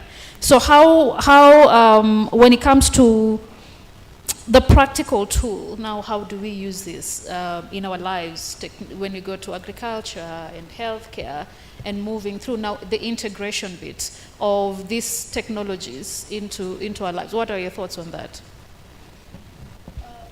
Yeah, good one. But actually, if you think about it, quantum is less about the technology and more about collaboration, even by its own nature. Okay, and it's about building solutions. It's about solving problems, and I think you need to go beyond what a machine can do, and think about what can you feed into the machine so that it can do better. This is the only way that we will move forward. That's why we really want to focus on building the skills. I've been in global conversations all over the place. But all nations seem to be agreeing on the same thing, capacity must be built. Yeah? But what I see now when we come to the ground, if you focus so much on the technology, we'll find the same problem. We're having an issue with the AI right now. I mean, the AI policy rooms. Even until today, there's no AI standards I'm seeing or policies which have been agreed upon that are sector specific. So we have just done a national AI strategy the other day. So we have just made a blanket. You know, a blanket for all of you to cover yourself. Were you engaged? No. Does someone knows the details of your area, your sector, what you're dealing with day to day better than you? No. So if we have made this blanket AI strategy, who's going to use it? Are you going to use it? Do you even know? And you probably don't care. So this we are jumping into quantum. Hey, people will be saying see you later. But now there are those ones who are also waiting for the technology because they have some big plans. If whatever they were doing before to make money using crime or to con people or to abuse people, whatever a negative thing you can think of which is happening in the dark web is nothing. Or not even the dark web. Here, porn addictions are leading to other addictions. One addiction is just a door into the other addiction. You will find drugs there. There's nothing which you cannot think one thing is just a simple thing. It's a chain reaction. But someone does not know the end. Because you're now in momentum. And that's now we're talking a bit of technology. When you are in momentum, do you know how easy is it to stop yourself? Can you even? No. You're no longer rolling slowly. You are catapulting. You cannot stop. The issues he's talking about in mental health, in technology, is the same. He says once those people have already started, they can't stop. How does he start stopping them? They can't. It's a momentum. It accelerates. It gets worse. So even us right now, what we have to do, we have to think about these issues before they go too far. We have to think about the issue of ethics now, not say, oh, but why are we putting holds? Why are you trying to hold something you have not created? You better start thinking about it. It will be worse than you think. So why don't you, with the little we know, why don't we at least agree on some ethics?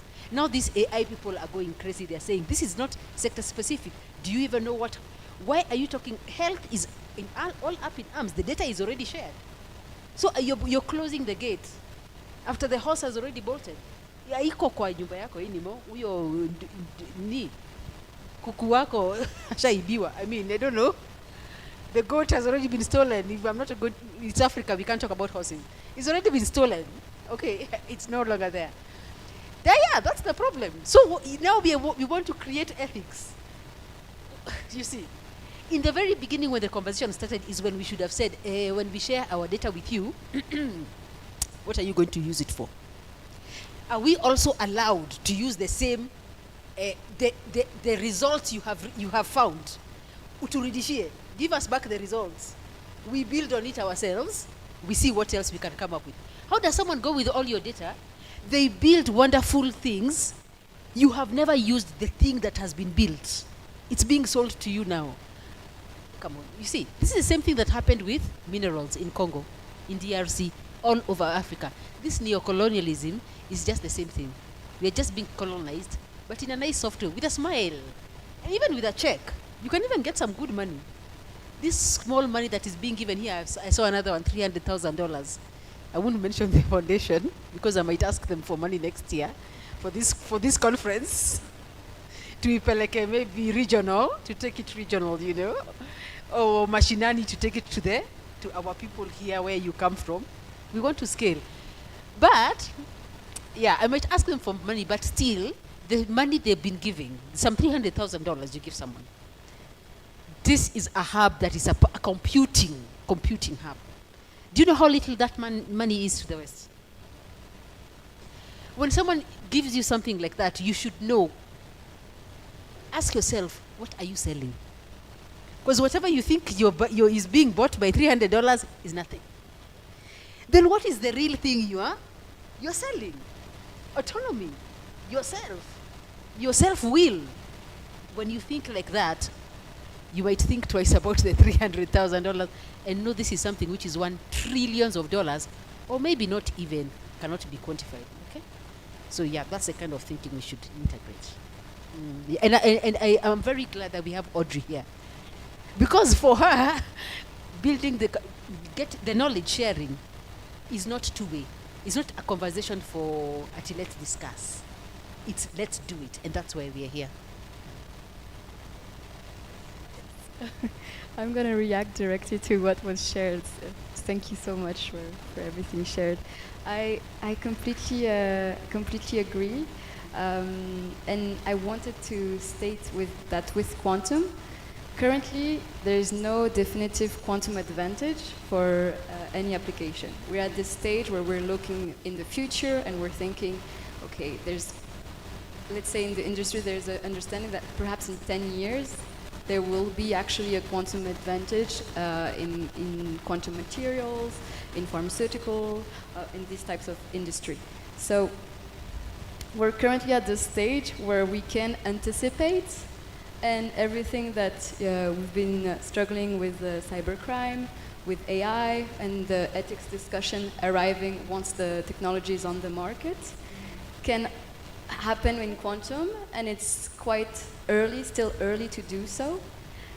So I think that's why it's really important to have this space where we can discuss this, and we can discuss like what are the potential risks and challenges that could arise with quantum, how do we best address them, who do we put around the table to make sure the discussion is inclusive, it is not only led by a big techs that have their own interest with it. So that's why I want to add a bit of, let's say, a bit of hope in it for quantum. And I'm a bit biased, right, because I work for the Open Quantum Institute. But I would say, like, for quantum, it's not too late. We can still have these discussions, and hopefully, and also the word quantum, it's quite appealing to people. Usually, it gets people to the event, gets people interested, and it gets them they're really curious about it. So I think it's like, let's be hopeful that we can still have this conversation, and we can have like all the governance we need to make sure the applications are for the benefit of all. And on that, I want to touch a bit on what we do at the Open Quantum Institute. One of the big activity, besides capacity building, is building applications. So we have diverse team that comes from all around the world with like quantum experts from NGO, experts from the field that work together, and the Open Quantum Institute help them like go from one stage to another.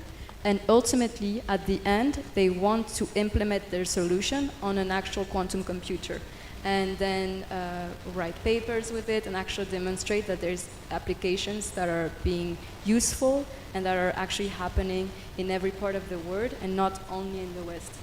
So that's what we try to do, to commit to this, that it's actually, for quantum, we want applications that are useful for all and that are inclusive of all. So if you want to read a bit more on that, please feel free to look at the Open Quantum Institute. We have a bit of white papers with all the use case being developed. And this is a work in progress. We always welcome any new expert to be part of the table. And that's why the reason I'm here also is trying to meet the person so we can introduce them. And we're very passionate about making the local ecosystem strong and independent.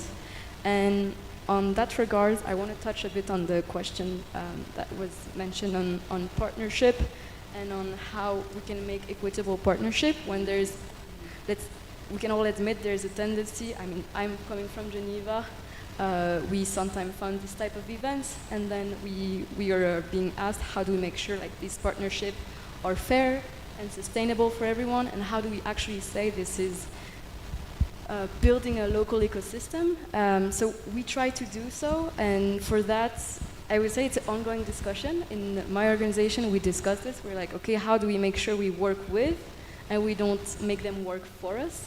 So we usually, at the Open Quantum Institute at least, what I will say is that we let the initiatives come to us and say, okay, we have this, that we want to do this event, we have this project, how can you support us best? And then we try to connect that. Of course, we're an organization, so we do also have our own strategy and so on, so we have to make this work, but we're very passionate about this topic. And I would recommend to anyone working with organization in a cooperation way to always interrogate. You said it. What are they selling? So the question would always be, what are their constraints to the funding? At the OQI, we try to be, but we always have constraints. That's the reality. But we try to be as flexible with the project managers to make sure like we adapt to the reality of the needs. And I would say maybe if there is some point of focus, I would say to be careful of when you work in a cooperation agreement would be the point about the training. Is the knowledge actually being transferred?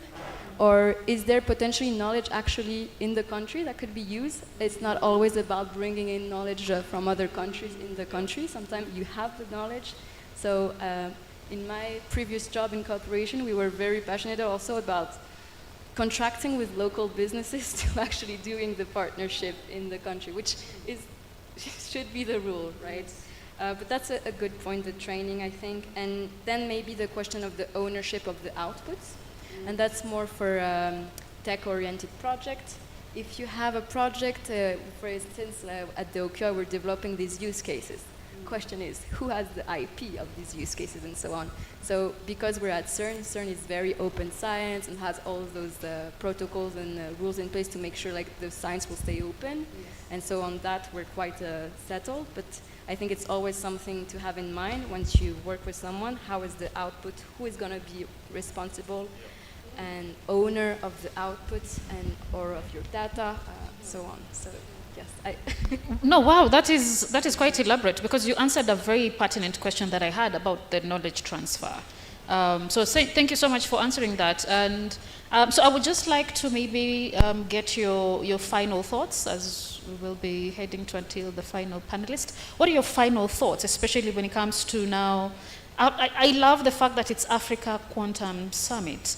And like you mentioned, the thoughts and ideas coming from Africans.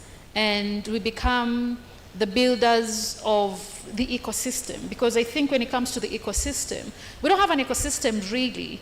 But the value chain seems like it's broken in between. There's so much that is coming. We don't build everything from the ground up until the consumer. So as you answer that question, I think you mentioned it slightly, but what are your thoughts in terms of just let me ask you this as an outsider looking in, with what you have done in your countries, left your own devices, what you have done, the builders are here, and the consumers too are here, the funders, like the panelists have mentioned, the funding is here. Actually, Kenya is very rich. If we really wanted to put everything in the ecosystem, Africa as a continent is able to drive everything because we have raw materials for everything, we have the labor for everything, we have the talent, and sometimes as we sit, we wait and think that even when it comes to artificial intelligence, for some time we thought that is something that has to be thought from Silicon Valley, then it's brought here, then we analyze, then we copy-paste everything. And as Africans, we are used to borrowing Western solutions for African problems, and this is how we struggle a lot, because what artificial intelligence, the solutions it's giving to Western nations, is very different from us. For instance, something as simple as water. Are we not concerned about making sure every house has water, has this garbage collection, our cities are clean, people can access it, the country is clean, and the rest of it. So we are focused on building applications that will answer dating and how you can do this and how you can buy this on e-commerce systems. So basically, what do you think we should do as an outsider looking in? And then you give us your final thoughts. Well, I just start to go back on quantum, which is quite a specific technology, right? We have so many layers from the hardware to ultimately the applications. And what is interesting in quantum is that there's not a lot of countries participating in the race on the hardware, right? It's really resource intensive. It is a hard race to win, and it's perhaps going to be a type of winner-takes-all situation where we have different modalities competing. For now, there's a lot of interest in superconducting quantum computers. perhaps that will not be the case in the future, and we do not know for now. So, and I think a lot of countries have also accepted that they do not want to partake and invest in the hardware race because they want to add directly on the software layer. And they want to have, if you invest on the software, if you invest sometime on what you call error correction, so on, you invest on layers that are agnostic to any technological choice that is currently being a bit not sure. And so that's also a great way sometimes. There's different strategy. I'm not here to say which one is the best. I do not have the knowledge. But it's just different strategies that taken by different countries. Some are putting everything on one modalities. If you look at France, for instance, it's mostly startups that are really, let's say, more small than the US ones. But they are diversifying their investment in different modalities. So like leveraging the risk a bit. And some other countries are just directly either paying a modality which they think have hope in, and they're trying to collaborate to have their own quantum computers, or some are just investing in the software layer. So it's just different approach, and I'm not the person to tell you which one would be the best for Kenya and which one would be the best for the region. But I think to go back on the beginning of your question, in any type of event or initiative related to quantum in Kenya or in the region, I think one of the best approach to have is always try and have the whole ecosystem present, try and have the academics there, try and have the companies. You always, I mean, sometimes for companies it's a bit hard when you start talking about quantum, they're like, okay, it's a bit far away, but you already have the banks that are talking about post-quantum cryptography. So try and get the insurance there, try and get the startups that are working in quantum, but the one working in AI as well, they probably are very interested in quantum, very. So try and get the students associations. I see that some of them are represented here. I think try and get a whole representation of the ecosystem of the society, of like industrial public partners, and yes, public partners that needs to be trained on the topic of quantum. And yeah, and for all of that, like I would also say, feel free to reach out also to ask for any resources that are sometime already aware. If we're talking about building talent and so on, there is this document that's called the European Competence Framework, where they try to explain what does it mean to be quantum aware, quantum literate, quantum proficient. I'm not saying the document should be used as it is here, but it can be sometime a good step to actually think, okay, when we are talking about saying we want a workforce that is quantum aware, how do we actually make them quantum aware? What does it mean to be quantum aware? And these type of resources and documents are already existing and freely accessible and could be really useful for these discussions. All right, just you can just have the microphone first. So I'm thinking before we can even get into your final thoughts, it will be prudent if you can give an audience the chance to ask questions. So I want to come to you, ladies and gentlemen. If you have any questions to our panelists, so I'm coming to you because I'll be passing the microphone. Any questions? Anyone with a question?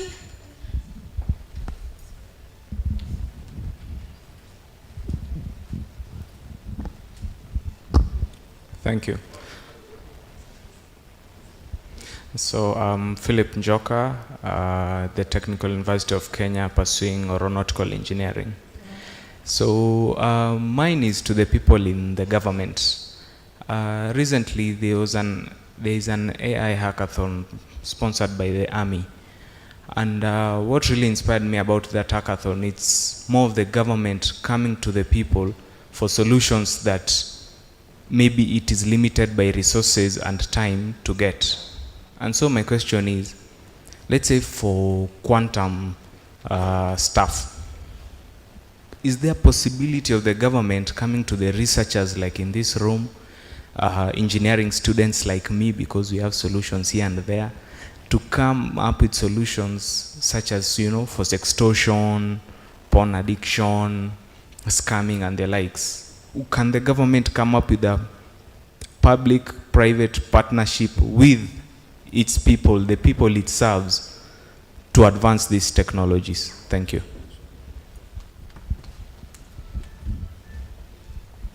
So I think, Mr. Quest, you will answer that for us?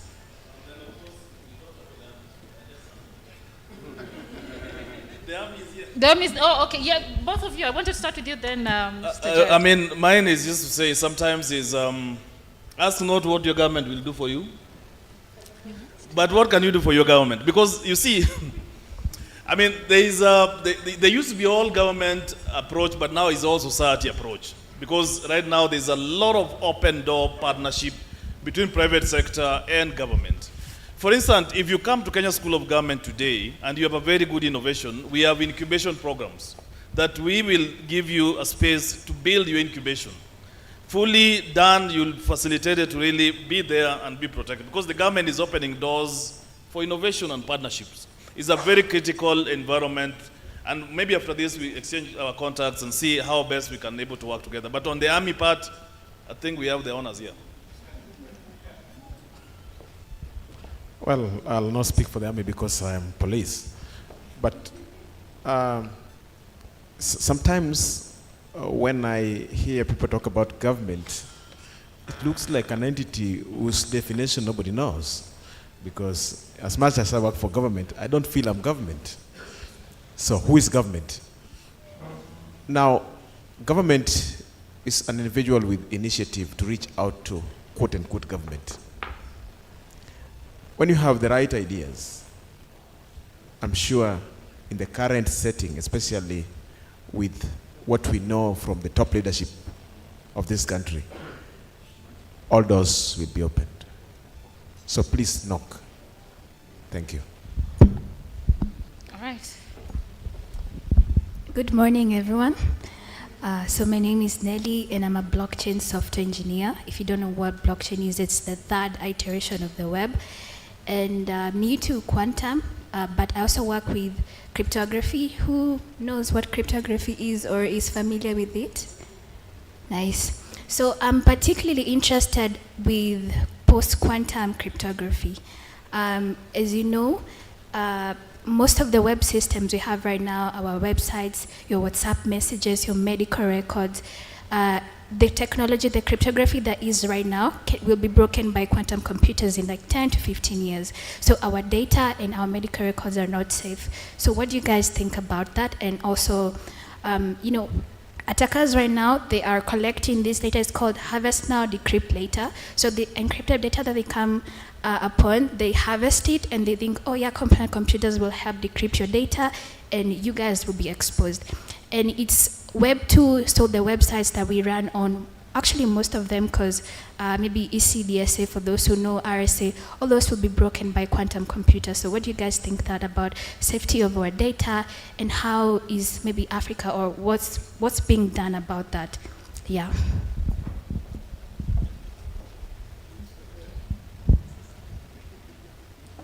Yeah, that's a very forward-thinking question. I wouldn't be expecting a question like that from any room, you know. But yeah, it's awesome.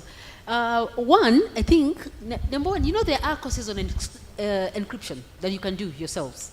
You know, I'm an instructor for the Internet Society. I wear many hats, guys. You can also do it all. It's just a matter of, as I said, when you start picking your fights, kuna zile vita si lazima.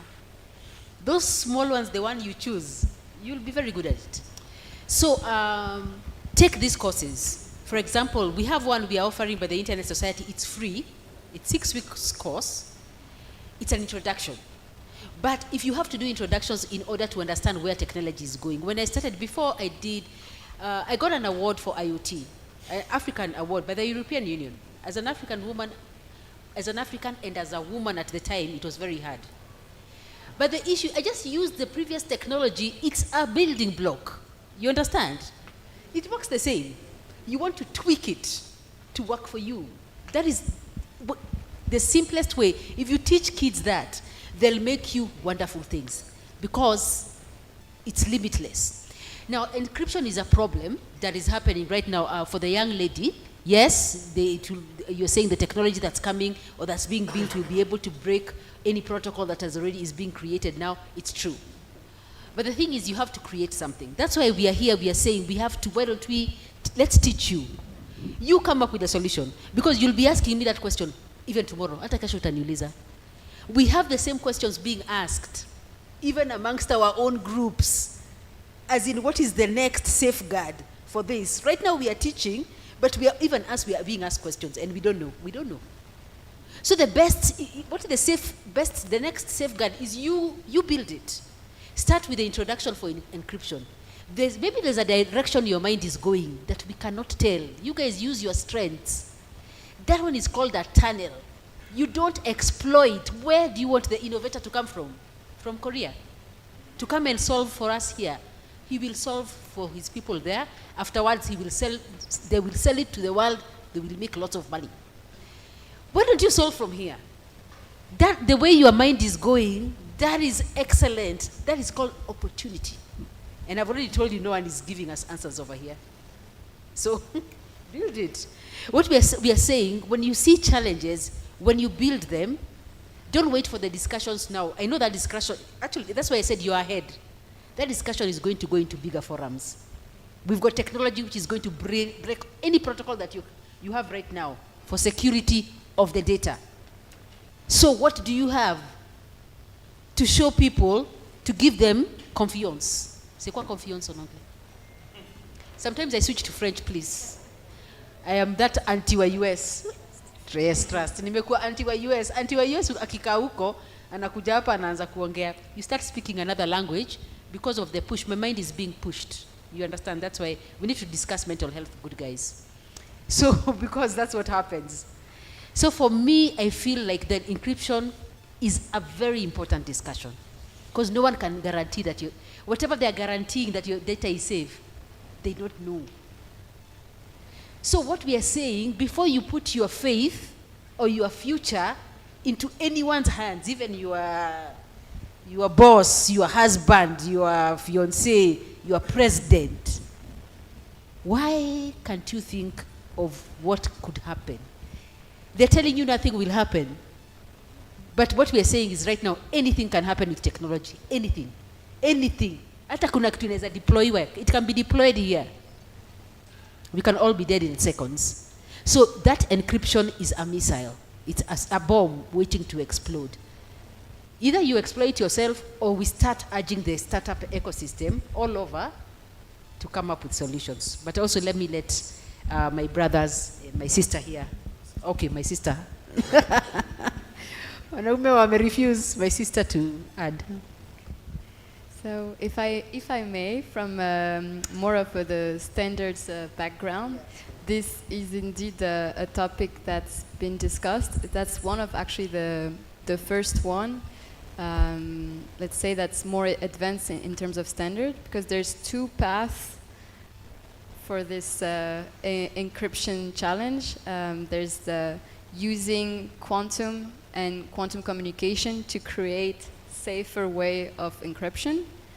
And some startups have actually started commercializing this. In Switzerland, you have ID Quantique. They have like quantum key distribution, and they've started selling this, I believe, in South Korea for some phones, which is quite interesting. And there's this huge, sometime research with quantum key distribution happening between different countries and so on, and research is progressing fast on this topic. And you also have, if you want to go more on the background of like, you use the actual tools and skills that you have to think about this encryption problem, you have more like the post-quantum cryptography approach, which is just basically coming up with more complicated math problems that even a quantum computer cannot solve. As much as I do believe that there will be like gaps and leaps and quantum will be able to do so much more, there's also a bit of rationality we can add to it, as in saying quantum computers will be developed to resolve quantum problems. Not every problem is a quantum problem. Okay, so then you can then also, starting from that, you can also, it's important to educate on that, so that it's important that the people are aware of the challenges, but it's important not to create, let's say, fear in the technology, and explaining, okay, what it is capable of doing at this stage, what is it not capable of doing, what we don't really think it will be capable of doing later on. It's still like there's no, it's still being discussed, and there's so much more to discover. But at this stage, some post-quantum protocols that are being developed should be quantum resistant. But then it's interesting to actually look at them. Okay, so thank you guys for your answers. So I think something else I want to add on is we need to be very key on our privacy, right? Because if you're really important on the data that you as a person allow to be out there, then that means your data and everything will be more private. Like for example, like the systems we have now, they don't really enhance our privacy. Like for example, I'm gonna give you, I hope most people are gonna relate. Like for example, when you're going to maybe a cyber cafe, right? You want to print out a document.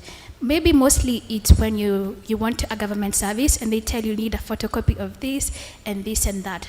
I'll give you guys an instance. Maybe when I wanted to get my temporary passport, I was asked for so many photocopies of so many documents, right? And I asked myself, this is the same government that gave me the same documents, you get? I was given a birth certificate, but I'm told by the same government, and I'm told to get a photocopy of it and give it back again. That's the whole iteration of go get a document, a photocopy, and it's the same government that gave me that. I think that's one thing that the privacy is compromised. And even when you go to these cyber cafes and you're giving the cyber cafe person the document, they have it in their computer. I asked the guy, so what do you guys do with this data? It's very sensitive data. And they're like, we just keep it here or we delete it. But what if, in all those cyber cafe guys, there's some adversaries and they want to do something with your data. They go sign up at some scam website with your data, and that means your privacy is compromised and you're gonna be framed for maybe crimes and everything. So we need to be very pro on our privacy. So when you're going outside here and you're doing so many things, be very keen on, your privacy and your sensitive information. Yeah, thank you.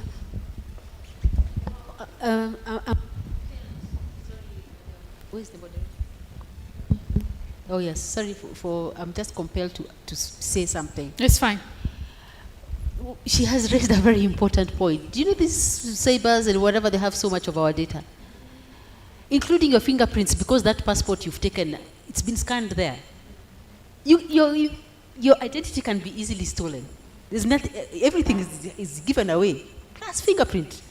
So I see that this is a very sensitive issue.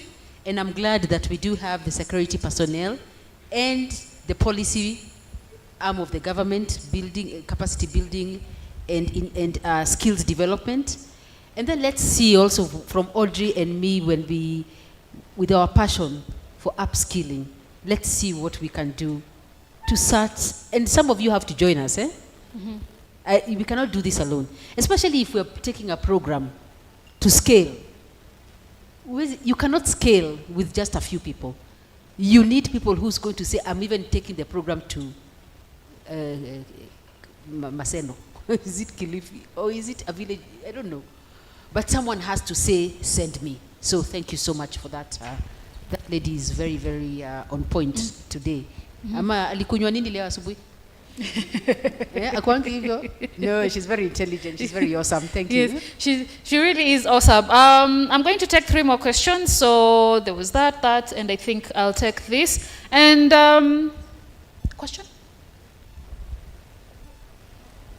Oh, okay. Yes, and I think just to add on to what you have said, I'm thinking that actually makes sense, because if I go to a cyber that is my usual and it's my local, and now they have my ID, they have my passport, they have my birth certificate, they have my CV, and they have my ID, they have everything from me. What's stopping them from impersonating me? What's stopping them from building a whole person out of me?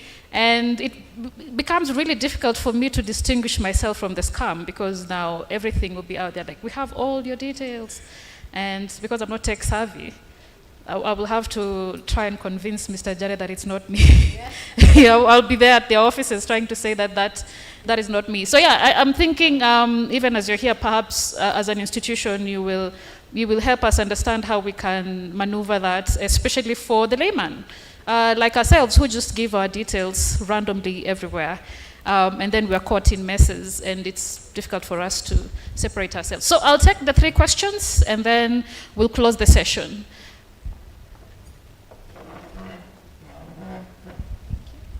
Hi, my name is Nelly Nyadzua, a cybersecurity consultant at Data Alma, where we do cybersecurity consulting, digital security training, and we also support the marginalized. That's women, persons with disability, and youth. So it's more of a comment than a question to the police and at AP administration. We also do fast response for cyber attacks to many CSOs and CBOs. And most of the time when we go to help them, they tell you that I was attacked, I went to the police to get an OB. But the police tells you, hii mambo ya social media, si utoke tu kwa Facebook, you see?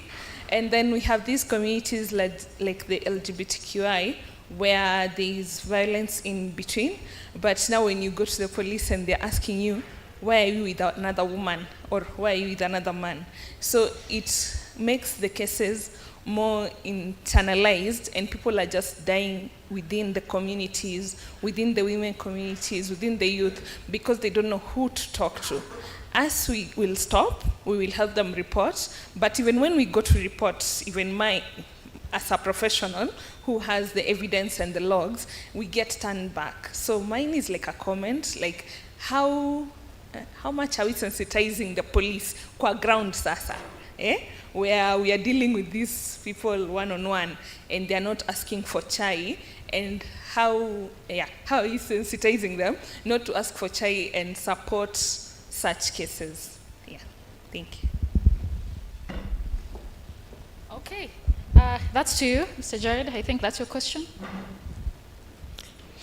Thank you for that question. From where I sit, police is part and parcel of the Kenyan community system. Now, a system continues to operate the same exact way until you introduce something new to it. Most of the security challenges we are facing today as police are totally new developments. If you were in this country maybe 15 years ago, you wouldn't know what LGBTQ means. You didn't know. Now I trained 25 years ago. You've talked about cyber-related crimes. Maybe somebody's being stalked online or they have been scammed. The police officer you are talking about is a Form 4D plus, for your information, most of the time. What can we do as community to ensure that police are brought up to date with the current circumstances we are operating in? My view is, I say that what we call ethics or lack of it, most of the time, probably is ignorance. Because you do not expect somebody to deal with something which is totally new, which they have not been introduced to. So we are investing currently in training and retraining to ensure that we are up to date with the current scenario we are dealing with. Otherwise, the concept of theft, if say, for example, you've been scammed online, the police officer who could be attending to you, his concept is that of material theft in the notion you and me know it to be. So we cannot blame them. But what I feel we can do jointly is, can we invest in capacity building, so to speak, so that when the officer is at the desk and you're talking about LGBTQ, he understands it, because yes, you and me, because of our station in life, we may readily understand what that means. I'm not sure if my mother would understand the same way. And this is where the problem is. The upper class, or the elite, so to speak, understand things soon, and they expect everybody around them to readily appreciate. The police officer is just been transferred to Nairobi from Kakuma police station. He has been handling cattle rustling there, probably. And now you are there appearing at Kileleshwa because you imagine he has been there for forever. and you are reporting something related to the very things you have spoken about. No. There are gaps. We must admit there are gaps, and the only way to deal with them is to train, retrain, build capacity so that the society can move together. Thank you. Thank you very much. In fact, I appreciate the honesty, even as you're giving the answer, that there are gaps. And obviously, we understand that the gaps also come from our own indoctrination, perhaps, religion or religious indoctrination. There are certain things that by the time you get to your desk, the focus goes from the crime to the person. Like, why are you doing both ways? And it starts being questioning the person than the attack itself. And I really appreciate the honesty that there's a lot of learning, relearning, and unlearning. Thank you so much. We rarely get such honesty. Thank you.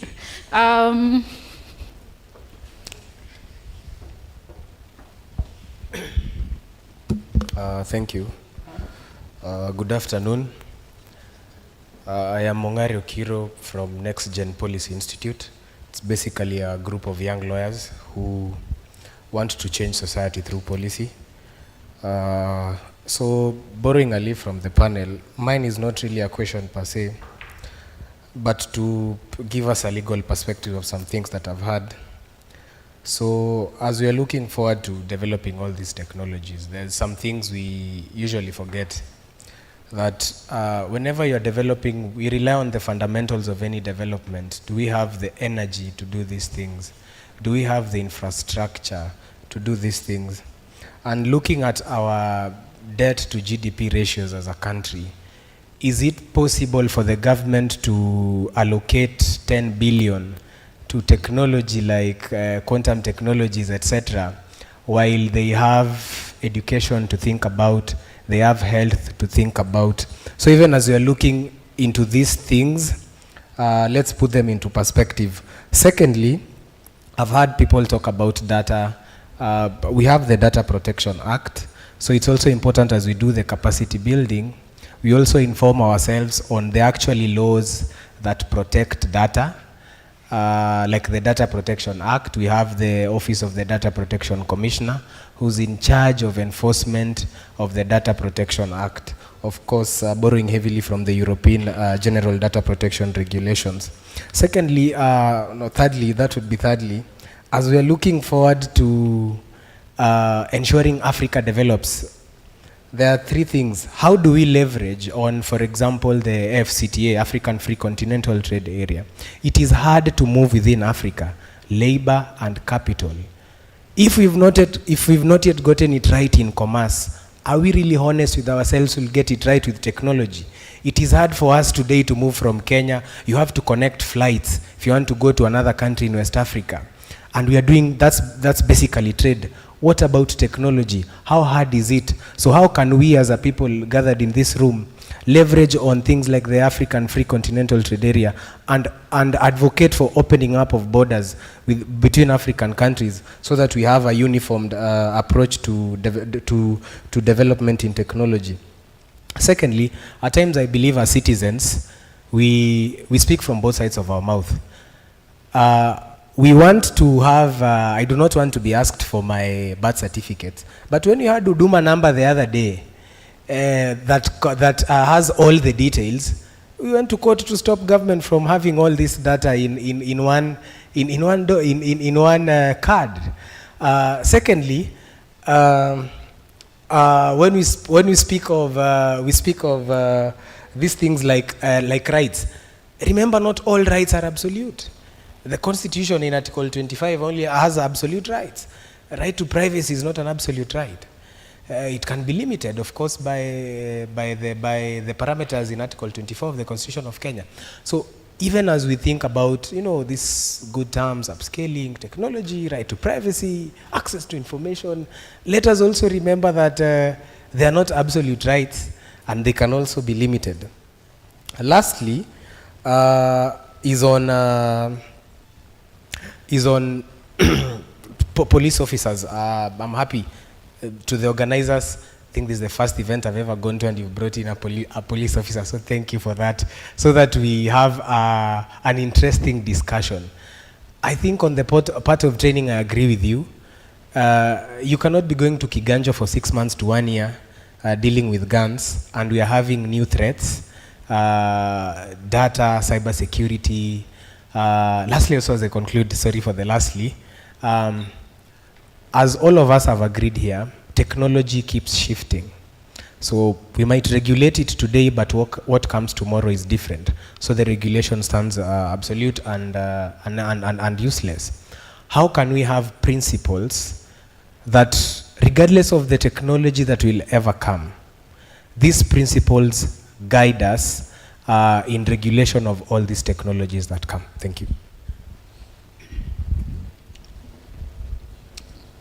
So I think the question wasn't a questions really. You said there weren't questions, they were just comments, but I felt there are things that were layered. Mr. Costa, I'd like you to perhaps give us clarity on, from a policy perspective. Do you think we are equipped as a country, or we're just having lofty conversations here about what she said, that quantum is a capital-intensive endeavor, and we have education to deal with, and we have doctors and all that.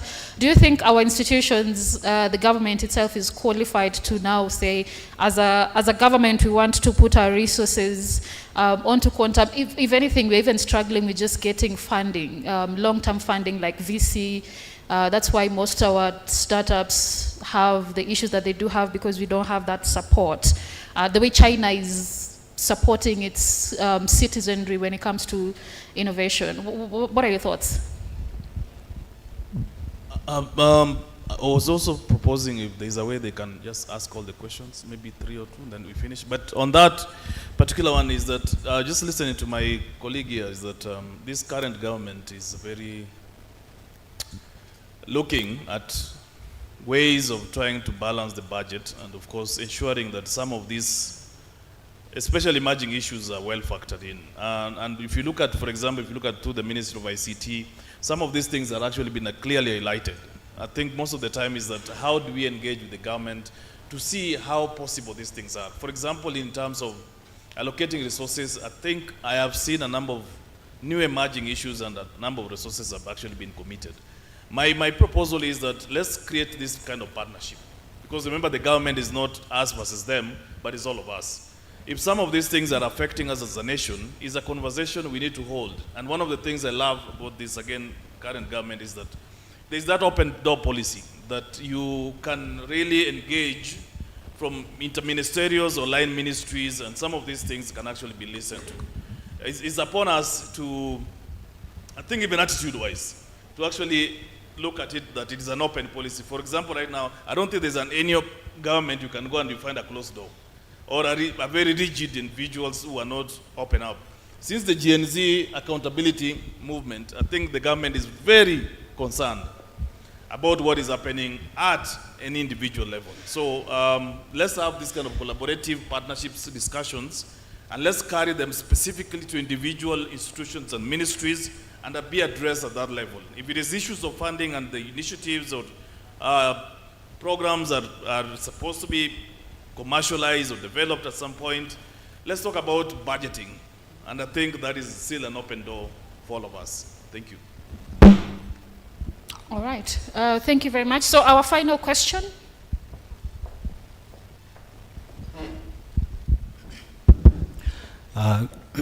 Good afternoon, everyone.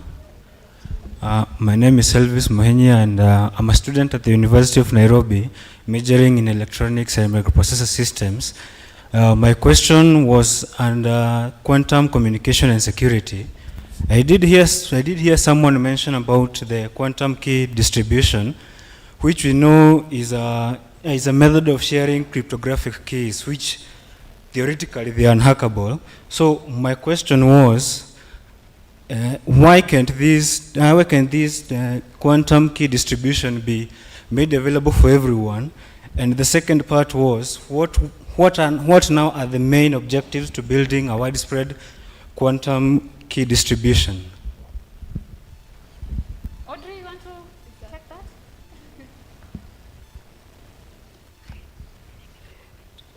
that? No, I'm politely, I do not know how to answer this question, and I have no shame in admitting. I do not specialize in quantum communication. Yeah, I think that's a discussion at the national level to have, and strategy of secure communication.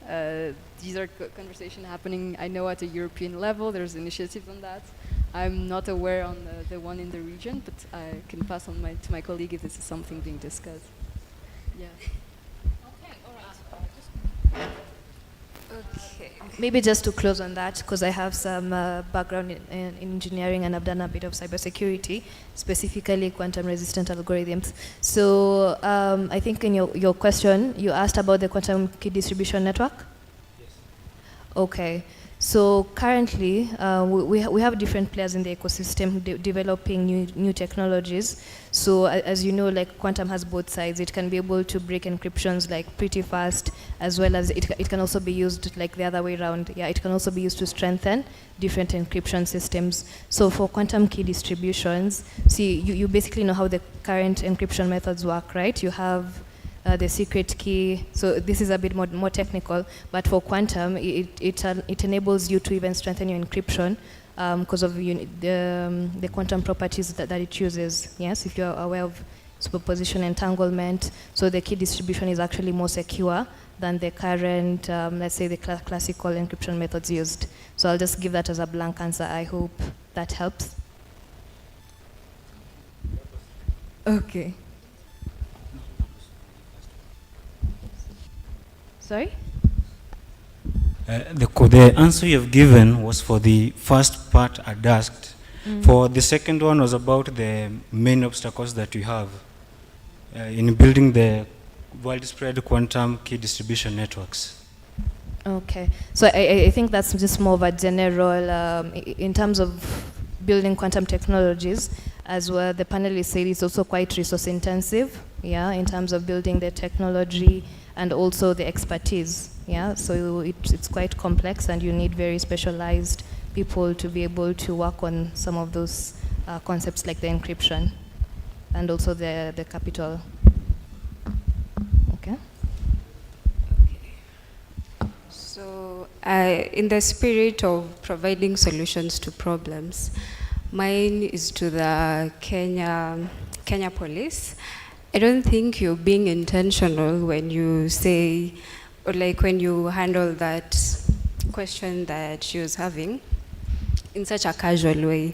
Because I feel like there should be some sort of partnership between, okay, you're aware of the gap that the person who, okay, let's say the police, you're giving a situation of, say, this police officer had a D+, of course, had some sort of background in cybersecurity. So why not have someone who's a specialist, like from her agency or something, being posted in that police station because you're aware of the gap, as you wait to face out that gap, you know, with time, because the people coming from school, maybe perhaps by then they have learned something about cybersecurity. So I feel like it's a matter of intentionality and not just being like,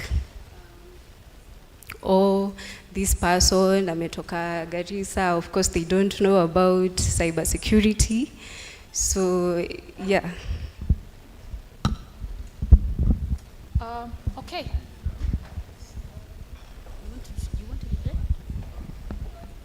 Can I respond? Thank you. I think you pointed out, I was just going to conclude with exactly the same concern you have. Now, we recognize that she asked a question on some gender-based issues. Today, if you visit any police station, you're most likely going to see a place called Gender Desk. True or false? Now, that was very intentional because we discovered gender cases were underreported on account of the stigma. If you go to any regular police station, say Central Police Station down here, and you go to the report desk, you will see a lot of people there. And cases that relate to gender, especially if they are sexual related, people don't want to talk about it. So to solve that, in every police station in this country, there's a gender desk. Number two, on cases of cyber-related crimes, you will understand that it's just not in the police. In this country, there's an acute shortage of people with cybersecurity background. And this is not just a police affair, it's a national affair. Maybe the universities are not doing enough to roll out such specialties. Now, what have we as police done? If you go to the DCI headquarters, you will find a full-fledged unit called the Cyber Forensics Unit. Now, what happened when you make that report?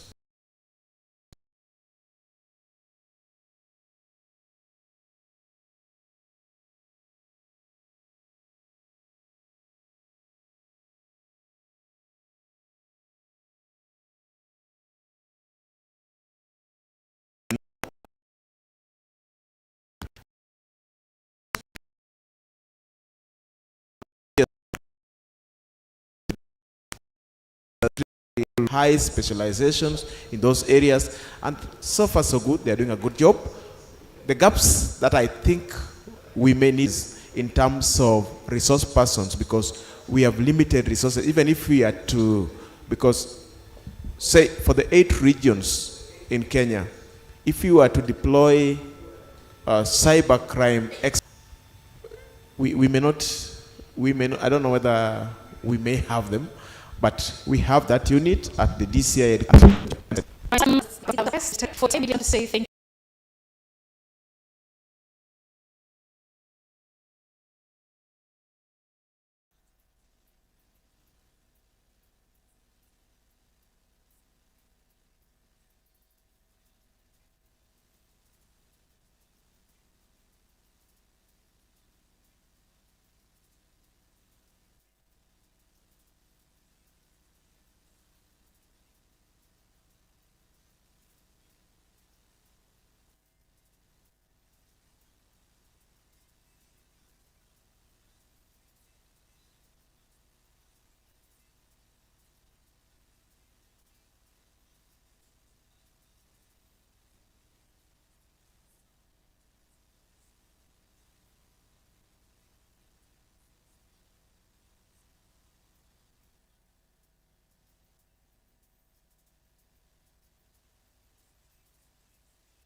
for those ones, maybe they can.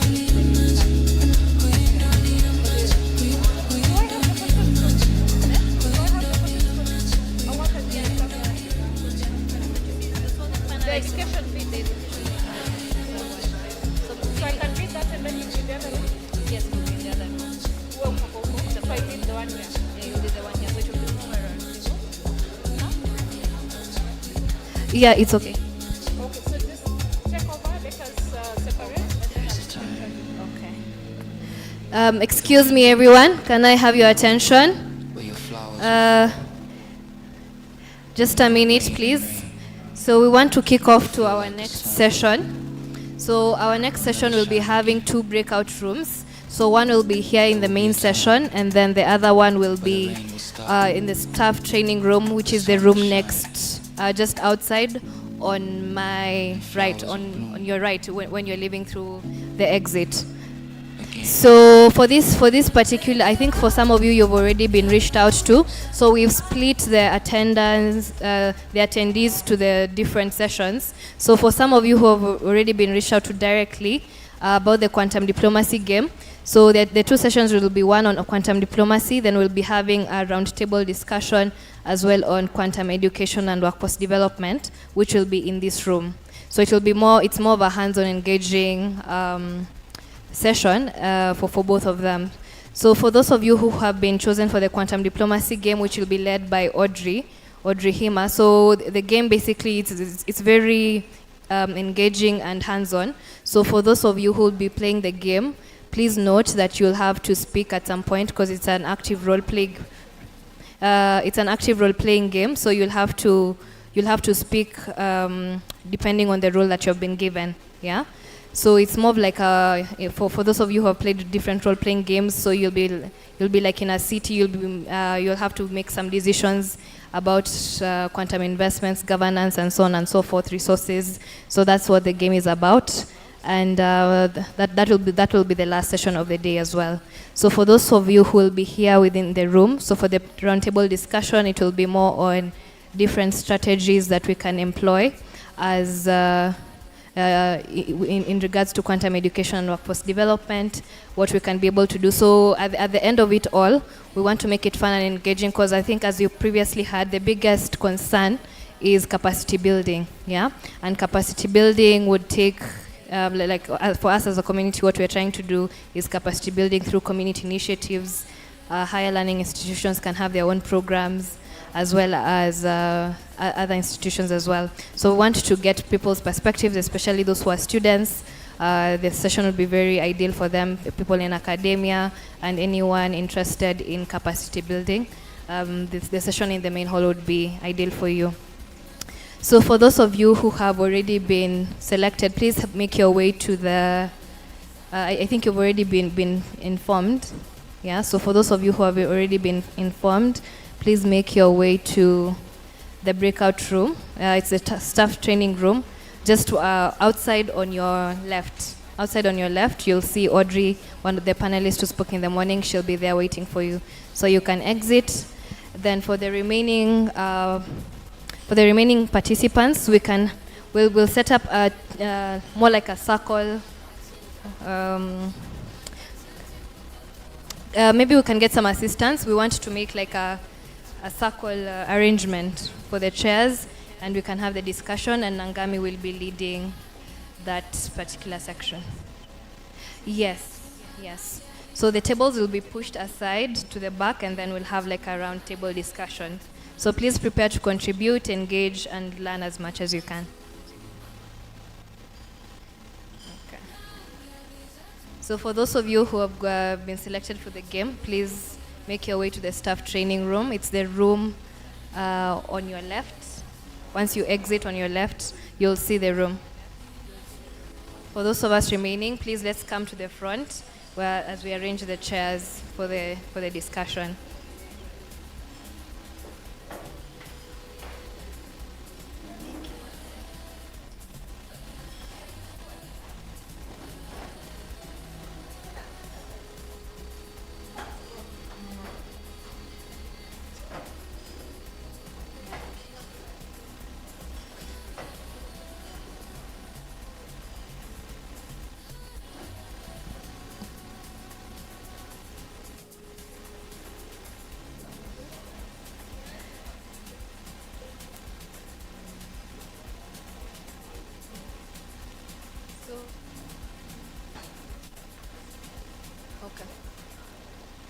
So for the rest of us who are in this main session, please come and sit at the front. We'll be having the roundtable discussion here at the front. Please come to the front.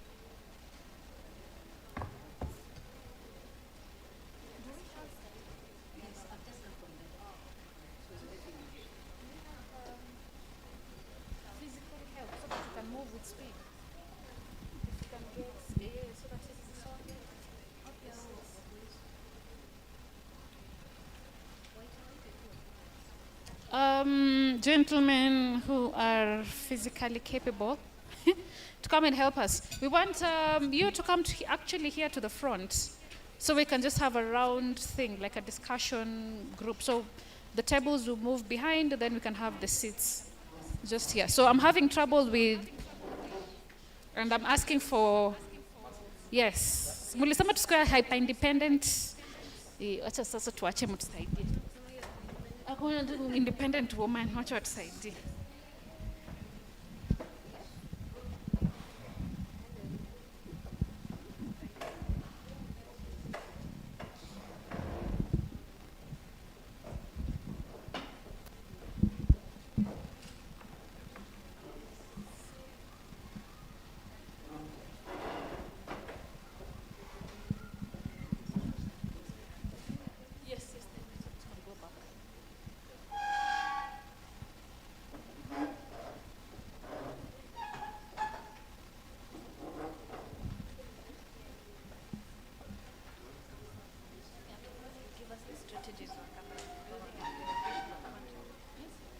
You'll be giving us, we have a rapporteur, I think.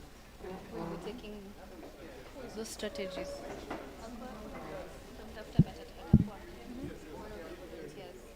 at least we come out with something solid from that. That one is very key. Quantum education. The questions will follow to the questions. You can read the questions, tell us about you can ask them, then open it to the floor.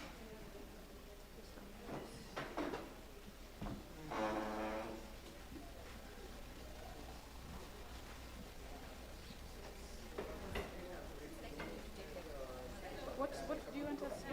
What are these?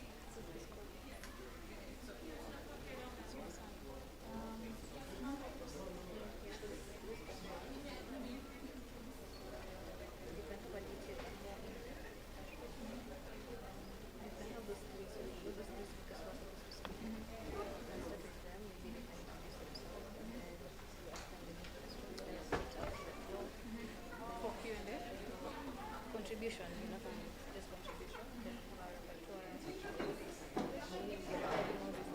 But it's by the end of it, we'll eventually have something that we can, like a strategy roadmap to achieve on how we can go about the so it's very, so that's okay?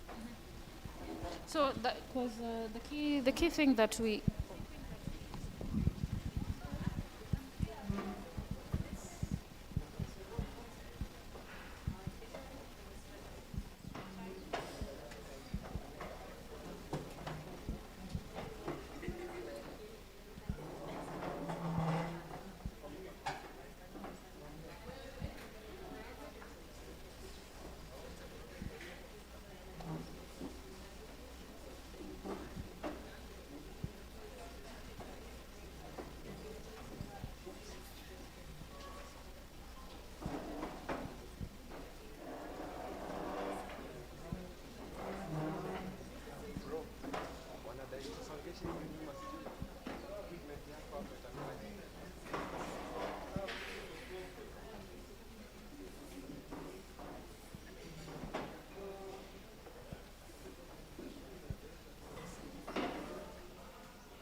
was Ida.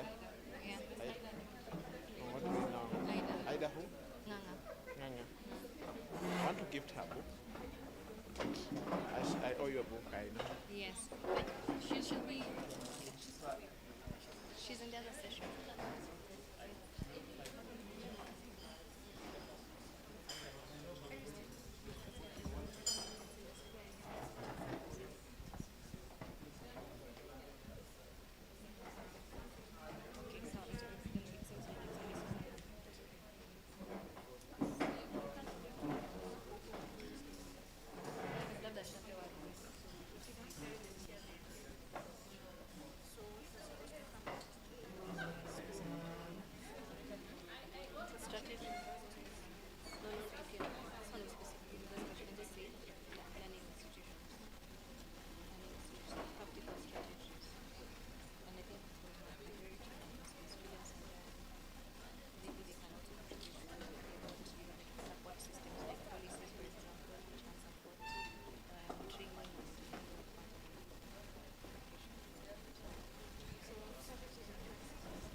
Like a strategy, we will think a strategy for that.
Transport mwenye ana lead. Transport mwenye anaongoza ndio tumpatie.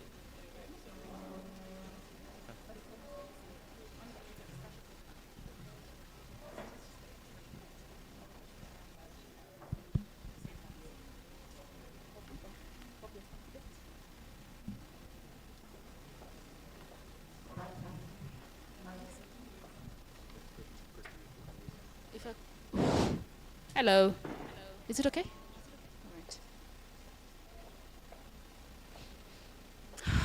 Okay, I'm obviously visible to all of you. Good afternoon.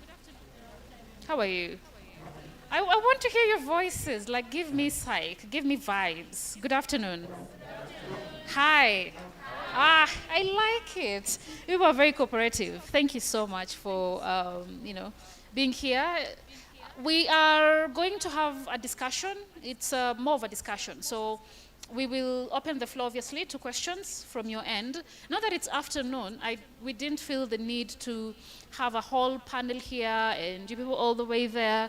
And we know this is double math physics. So we have decided that we have it intimately, and I can see that it is very intimate. We are very close to each other, so I think we get to symbiotically share the energy. So, Susan? Yes. Oh, it's the lovely lady in yellow. Would you please come to the center, I think I want to call it, so that it can be yourself and Maslin. So I just want to get right in.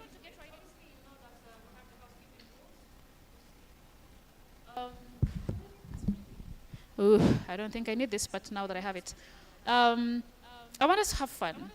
I want us to have fun. You see, I'm a very fun person. Like, I look very fun, don't I? I look cool. Sasa simnipea hata sai kumsema, yeah, you're cool, you look cool, you look cool. So I want us to have fun. I usually, I abhor a lot of structure. I like to flow, and I'm thinking because guys in tech are also very fluid.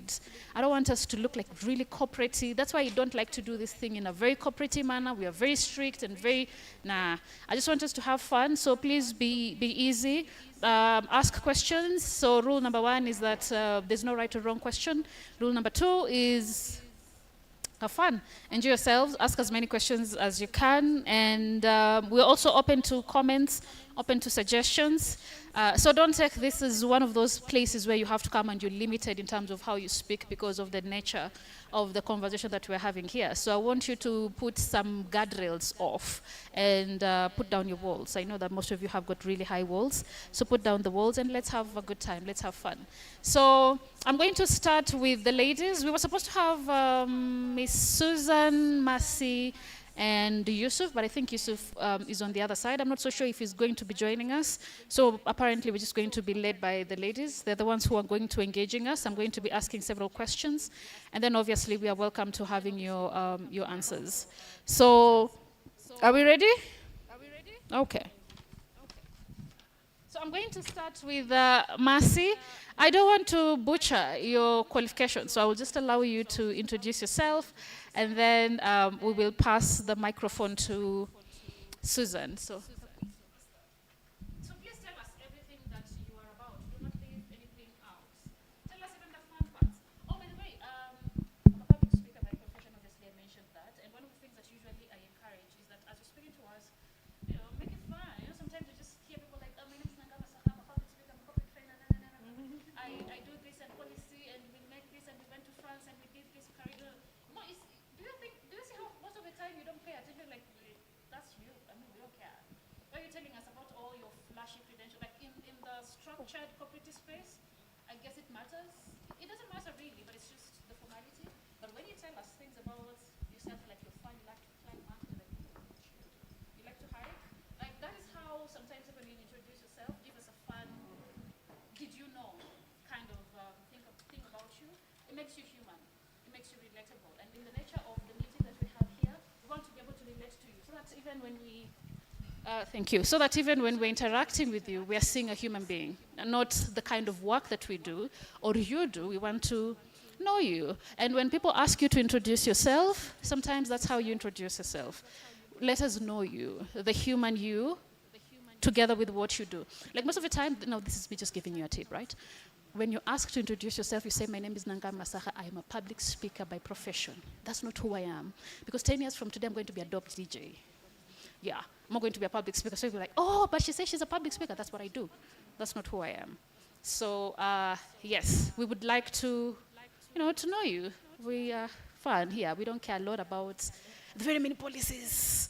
But if we can know something also nice, because human beings are basically, we're very intrusive, and human beings are very social. This is the reason why you people are on YouTube. I know you. You are doing house tours. You're like, oh, she did a house tour for a bedsitter. This is a stranger. You sat there for 45 minutes looking at a stranger's house. I know you. House tour. You're looking at their bedrooms, because that is how intrusive and that is how nosy human beings are. That is why we watch reality shows. That is why we follow people's lives on social media. And they're like, oh, they lied to us. They're not even rich. Why do you care that they even lied? It's because you're nosy and you're disappointed that they fed you a lie. So that is how human beings are. We are very nosy. So please feed speakers, feed us parts of you that we can see that is nosy. All right. So you have, okay, fine. You do have the microphone. Introduce yourself. Thank you. Thank you so much. Good afternoon, everyone. Good afternoon. My name is Maslin. I am a developer advocate at Autodesk. Outside of that, I serve as a volunteer in a community called IEEE. How many of us have heard of it? IEEE. Any members here? Quite a good number. Good. Yes, so I am a volunteer at IEEE, member of various societies and volunteer as well, but specifically here because of IEEE Photonic Society, where I volunteer as the chairperson. And when I'm not working as a developer advocate at Autodesk, I am serving fellow IEEE volunteers in forming the professional home, growing professionally, collaborating in humanitarian activities, going out for fun activities like hikes, and having the summer schools, among many others. IEEE is broad, IEEE is fun, IEEE is a home for everyone, and those of you who are members can attest. So what I do aside from that, I am an innovator. I am working on various startups, building apps, AI, and recently into quantum stuff. That's why I'm here today. And good to be here, and I look forward to learning from all of you as we share and interact together. Thank you. Thank you. Round of applause, please. Hi, everyone. Hello. My name is Susan. If you're seeing me in yellow, it's because my name means born under the sun. So I try vibrate the energy. Am I giving it thumbs up for me? Or thumbs down if you feel I'm not giving it. Okay. My role, so just separating me from who am I and my role. My role at Powerland Project is the assistant principal. Don't overthink it. It's simply a project manager at the academy segment, okay? Who knows Powerland Project? I think I see familiar faces here. Yes. I see a lot of people that we've been able to mentor and train. So as of today, we decided to work with the quantum team. So most of the master classes they've been having, we have also been introducing our learners to that, because we are a strong believer that it's always nice to learn more. You don't need to stick with the information you have. And things move so fast. Like some few years, we didn't even know about AI. Right now, it's everything. Everyone is like, oh, gee, have you tried this tool, this tool? So it's always good to be the fast adapters when things come to you at a particular point. But don't worry, we're going to make it fun. We're going to make it interesting. I'll just ask you to ask even the question you feel like it's the most stupid, because that's how you learn. And that's the only way people have learned beforehand. So thank you. All right, thank you so much. What's a fun fact about you? Interesting.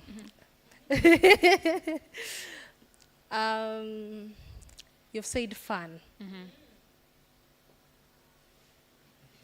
Bombastic side eye. That's a tough one, I'll say, because I'm wondering which one is fun and which one is nini. There's no wrong answer. Okay. That's my head tickling.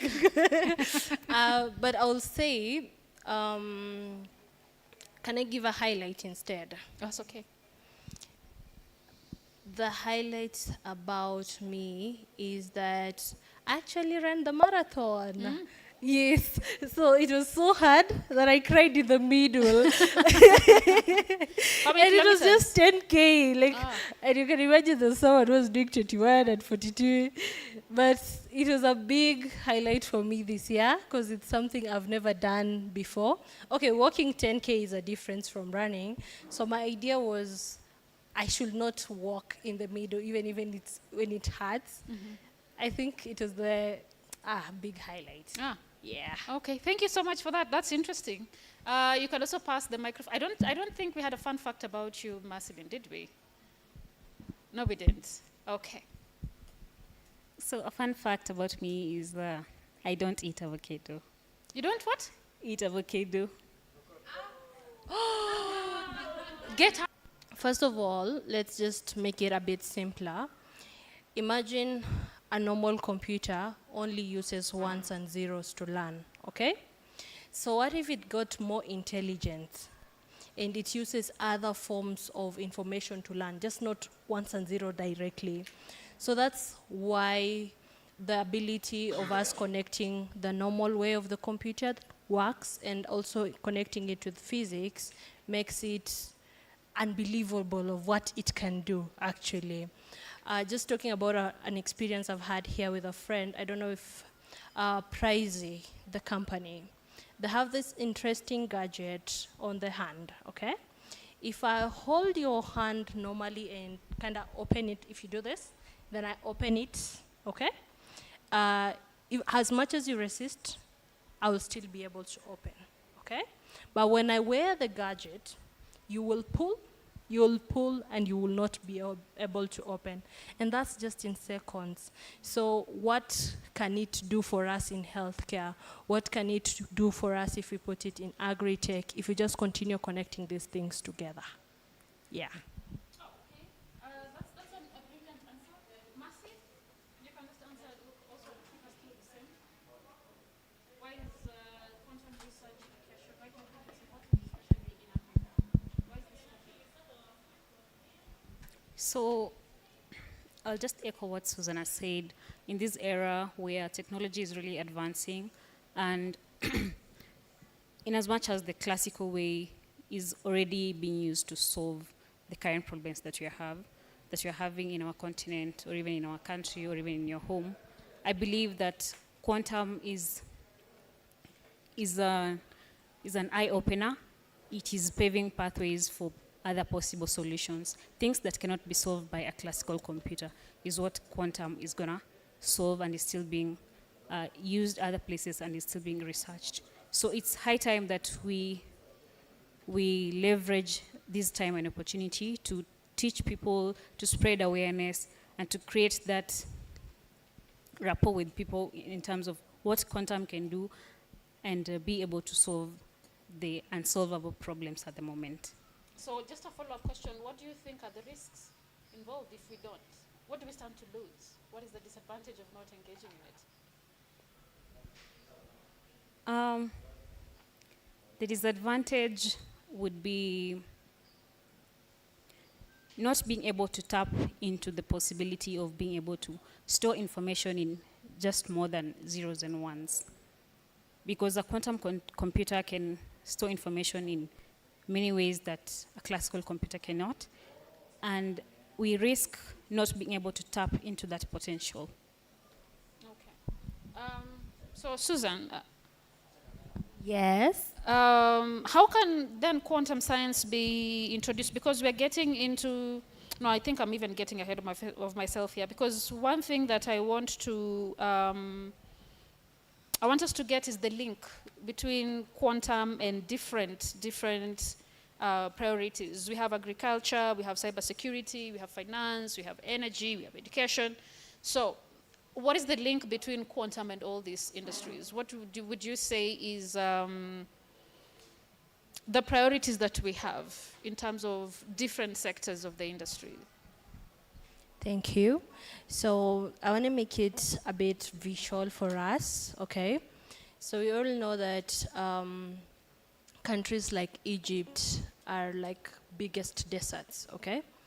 But through IoT, they've managed to create ways of desertificating those places and making crops and planting that, okay? So that is in agricultural sector.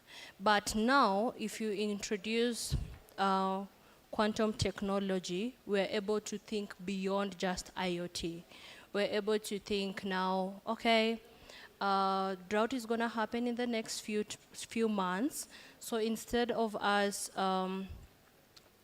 doing normal seeds, can we think of creating a drought-resistant seed? Probably the seed only sprouts when it can access water. But without access to water, the seed does not rot. It keeps staying in the ground. You see how that looks like in agriculture? But that only happens if the seed has sensory ability. And that's what quantum can do. You can be able to wrap your seeds and give it like that gadget, and it senses, and then it now sprouts after that.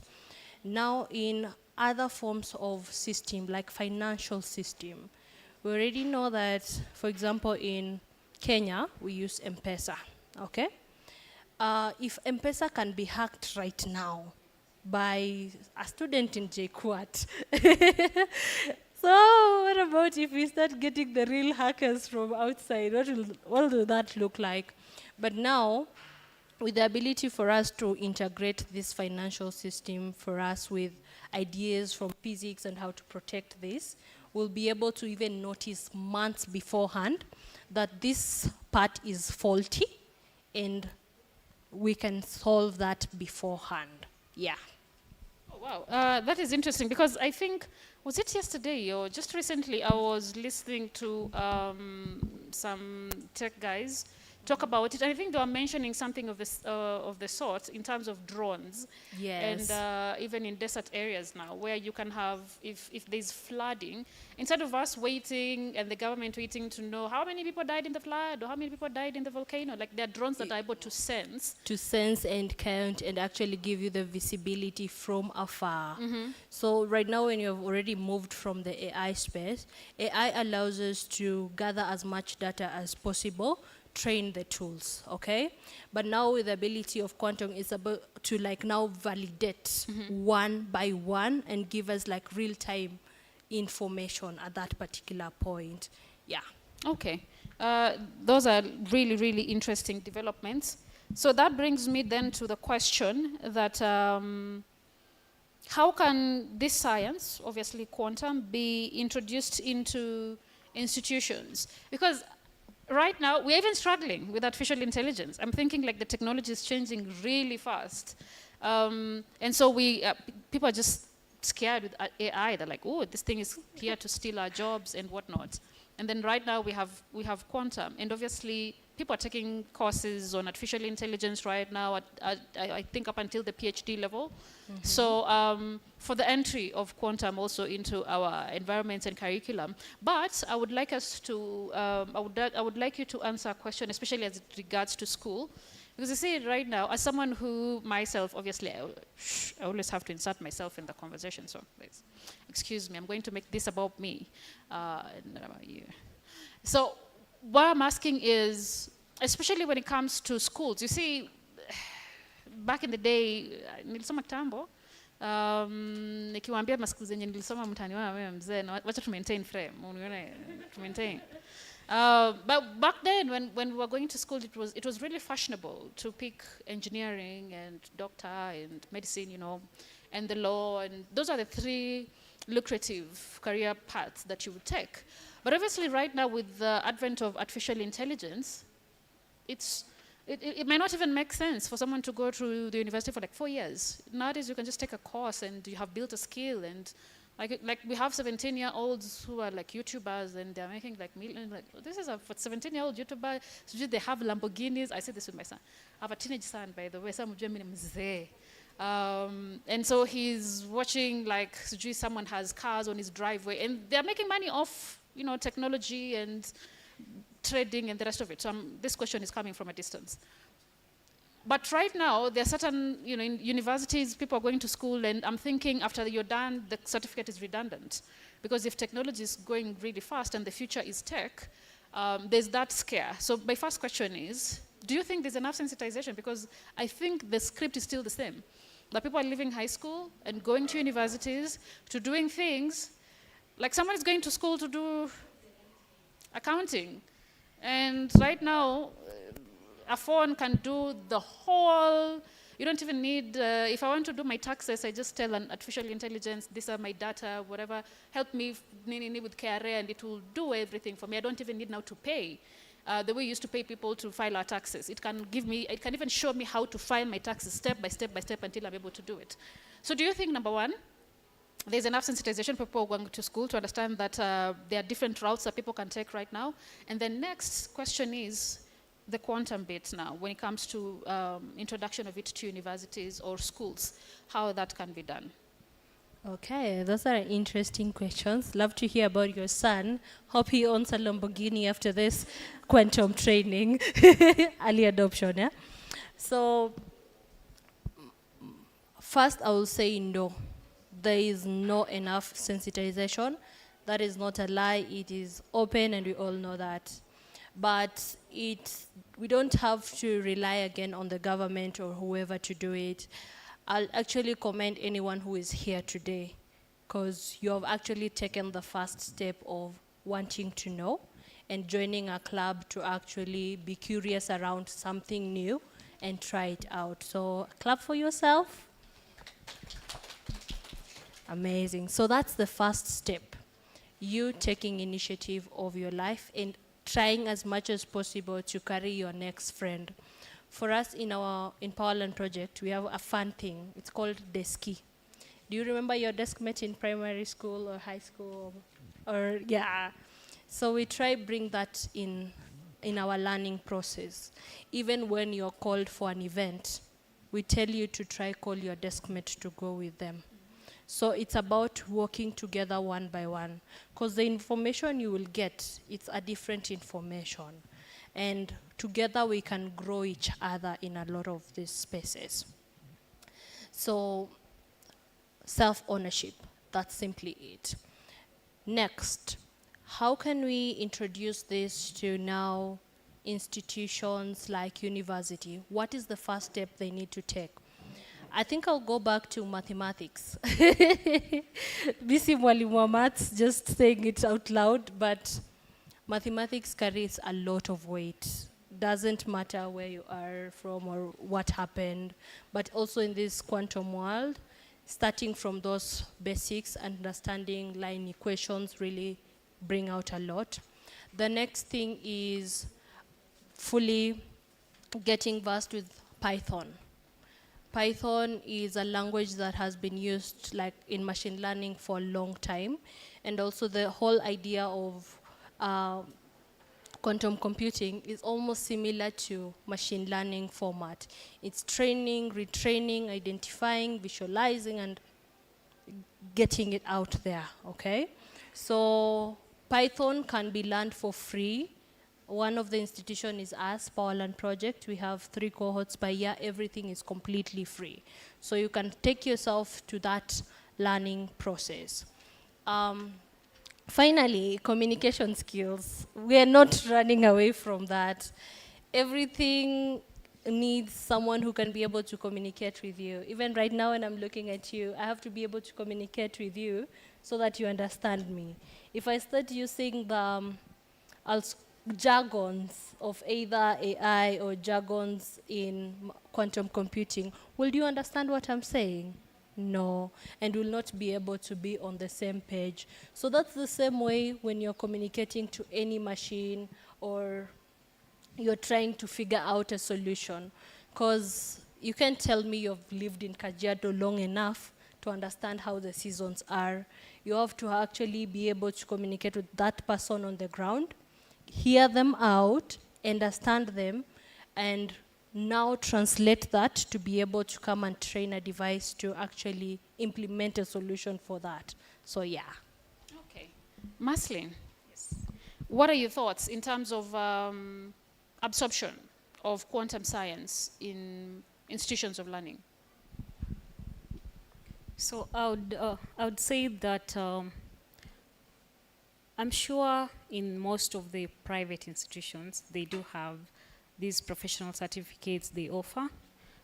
But since I believe most of us, usually, personally I went to a public university, and I would say that I would encourage the universities to incorporate such kind of subjects in their curriculum, because when I went to school, we studied the curriculum used by even my grandparents, I believe. But now, it's high time we switch and upgrade our curriculum into these emerging technologies like AI, like quantum, and it will really go a long way in equipping our learners from first year. When you join first year, don't teach me, okay, you can teach me those old things, but at least show me quantum stuff, make me do it practically. By the time I'm graduating, I am ready for the market. So now that you're talking about graduating and being ready for the market, what are the skills that African students should prioritize to be competitive in this field? So first thing I know is computing skills are really hot cake right now. In this era of tech, you should be well versed with computing. you should be able to at least write a line of code on your own without using ChatGPT. At least that's the starting point. Of course, AI is here to make your work easier and help you move faster, but it doesn't mean it should do everything for you, because once you can do it on your own first, that is when you can build your mind to be able to think more, and outside that, to be able to apply whatever you're learning and then apply it in your problem solving out there. Okay. So before we pass the microphone to Susan, and just briefly after this session, then I'll open the floor for questions. So just bear with us. I want to know, when it comes to gender balance, that's going to be a conversation. Inclusivity, this is gender, this is persons who are able differently, regional disparities, because you see, it's a privilege. Actually, even when Susan was talking about, it's a good thing that you people are here and making the step. There's someone in Chwele Girls, there's someone in Misihu Secondary School who has no information to this. They've never been to Nairobi. They can't spot Nairobi on a map, maybe. Or, Harvard. We have these conversations because we live in Nairobi. We're among the elite. We've had some little bit of privilege. So it's easy for us to speak as though this kind of information is available to everyone, which is not. And that is why my girl in Niseho is still going to pick accounting, and she's still going to pick, and yet, when you look at the fields, the quantum space, even AI, there are not so many girls, especially when it comes even to the frontier space, where coming up with technologies that can be used, yada, yada, like girls are following behind, and not because they're incapable, but just because either the information is not getting to them, they are not assumed to be capable, especially to, like every time I see a nerd girl, I'm like, are you okay? What happened at home? Why are you into cybersecurity? Like, because we are thinking you should be doing the things that girls do. Go do engineering, go do accounting. Why are you? Because nerds. Nerds look like. So, but it's a space that you see girls need to be. Sometimes when you hear people talk tech, the guys talk tech, you're like, wow, fintech was a thing, is a thing. And whenever you see gentlemen talk about fintech, you're like, wow, look at that. Ooh, even look hot. Because it's really nice. And it's also the same if we were to see the girls. So my question is, when it comes to regional disparities, we have cases like that, we have gender, we have disabilities, and all of these disparities that are coming into the conversation. Because again, us in this room is a privileged lot. This is incredible, incredible privilege to be here, because some of us, I want to be honest with you, it was up until recently that I understood quantum.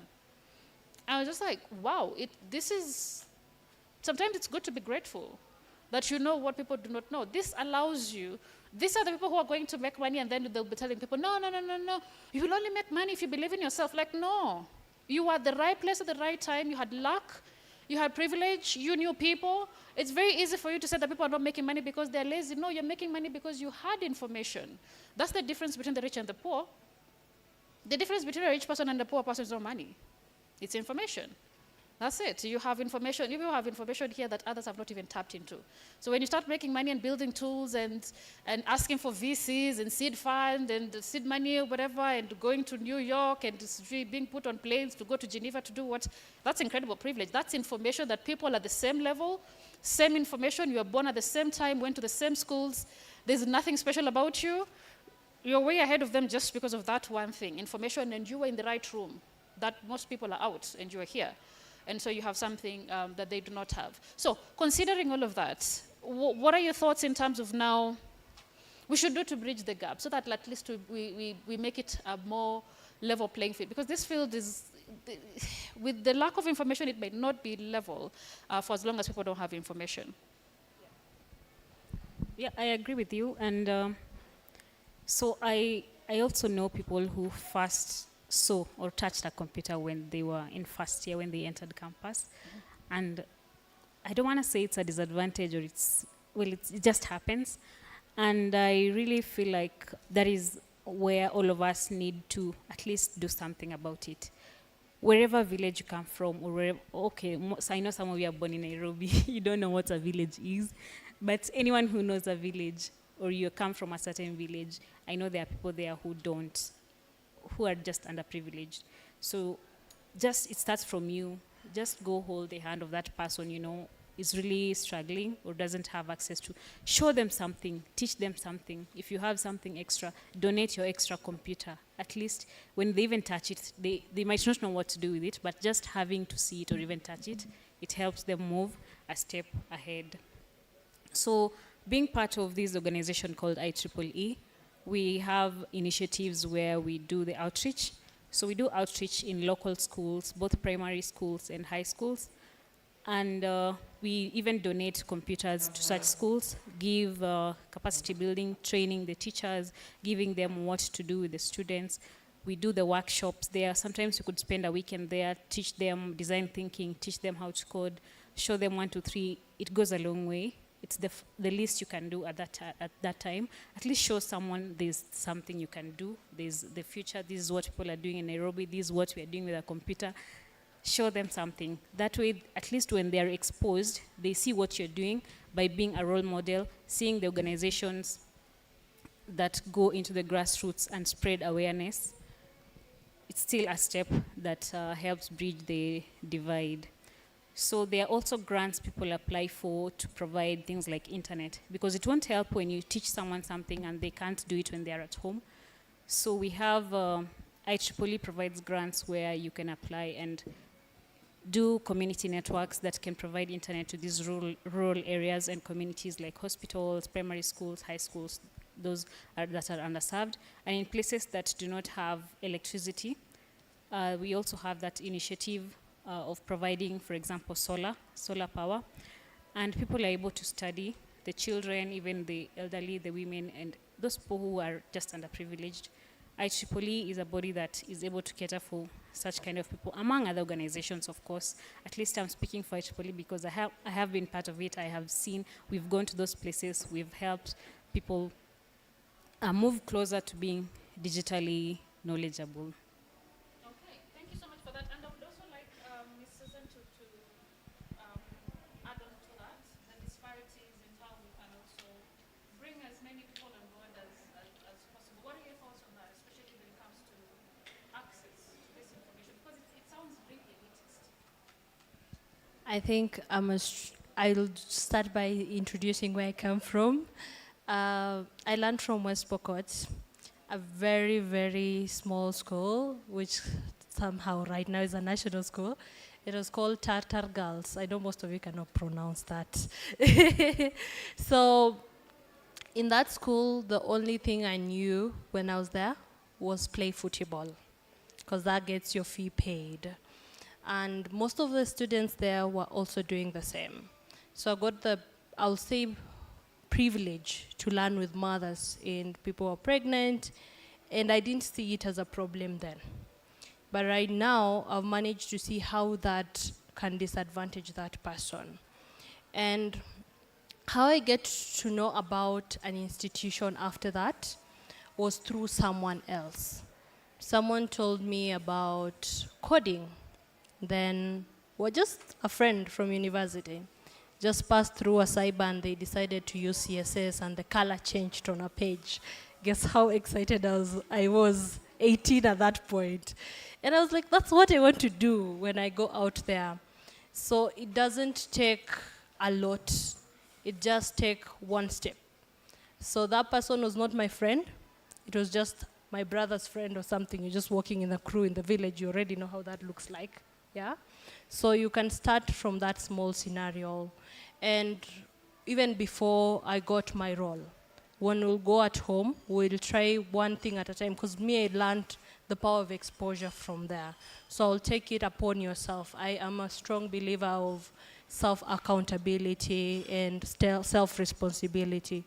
Right now, when you're going to these holidays in December, even at your church, are you able to just teach that visualization to the next person?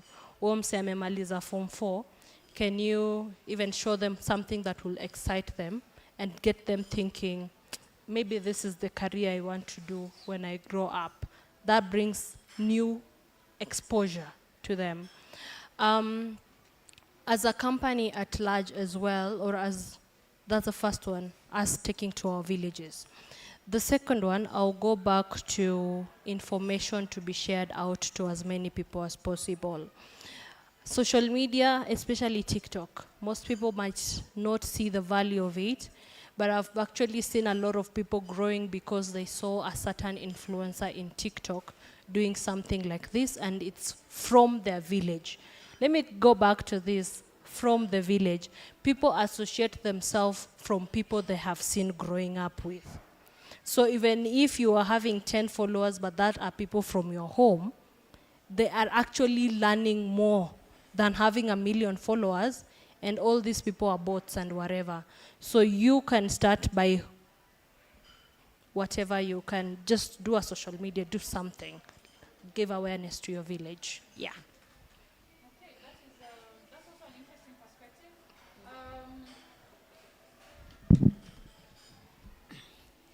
So, because we have built on that, the inclusivity and everything, I want us to get deep into now the crux of things. What level of infrastructure is realistically needed for Africa to participate in this quantum research?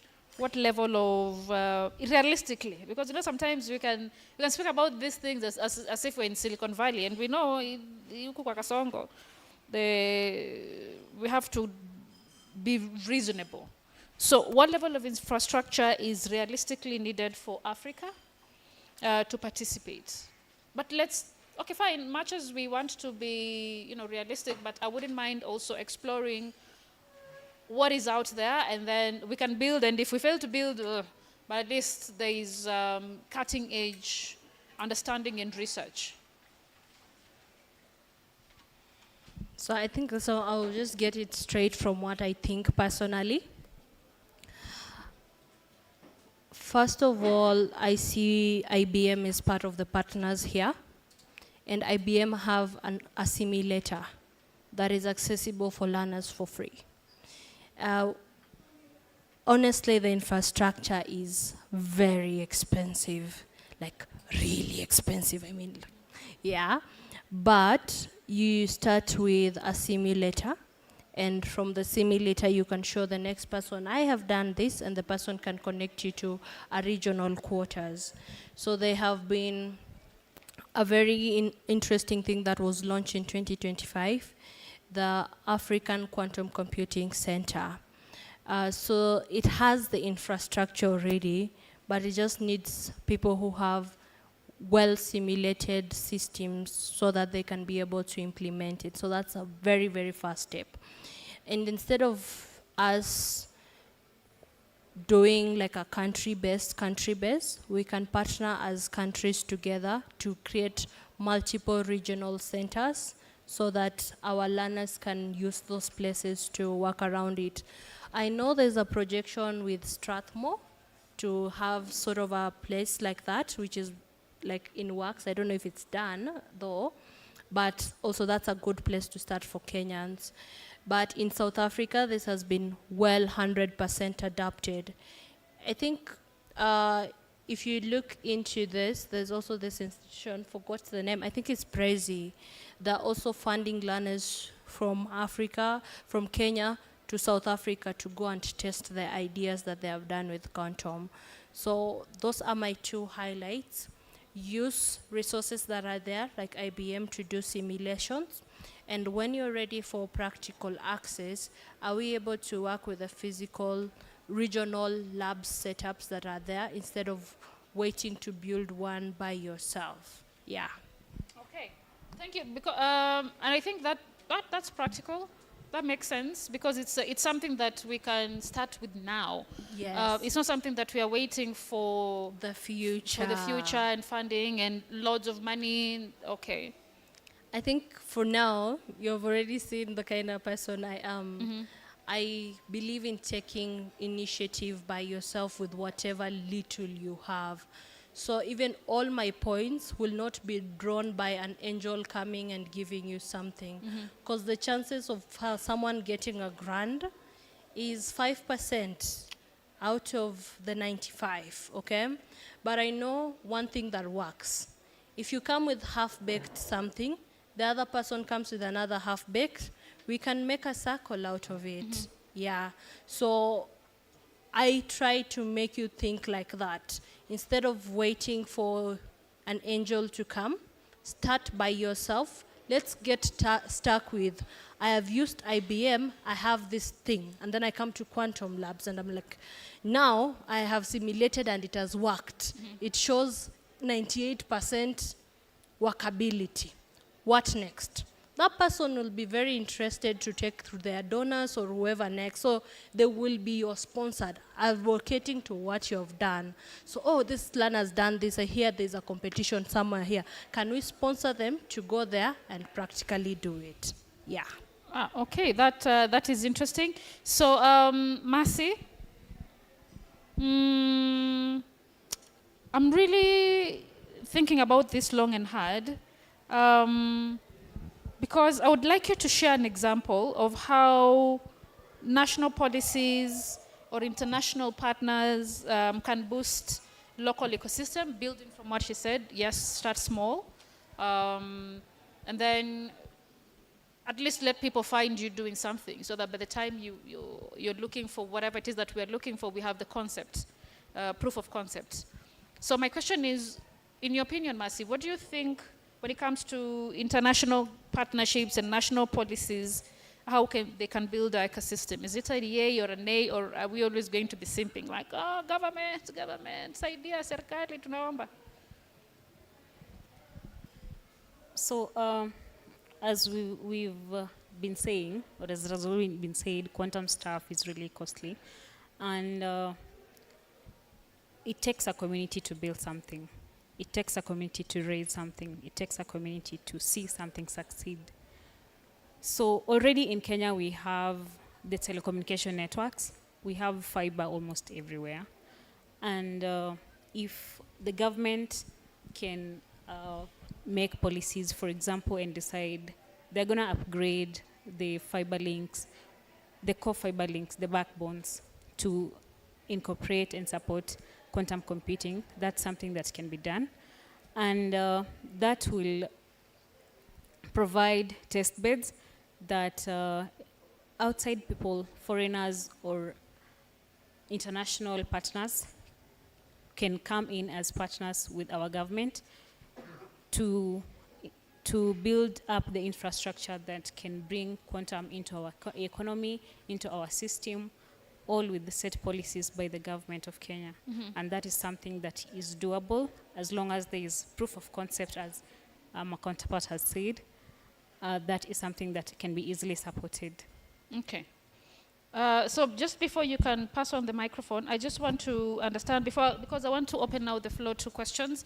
I will ask you this final question, then I give it to Susan, and then we can. So please prepare your questions for our panelists. How do you think Africa can retain its brightest minds? You see, there's always going to be exploitation of our best minds. Even I, by the way, next time, you cannot reach me. Wait, ngoja tu. Until, because you see, I believe that I'm amongst, look around for public speakers, female public speakers, mwone kama mtapata mwenye ananishinda, I'm among the best. Mimi na vusi alafu mimi hapo.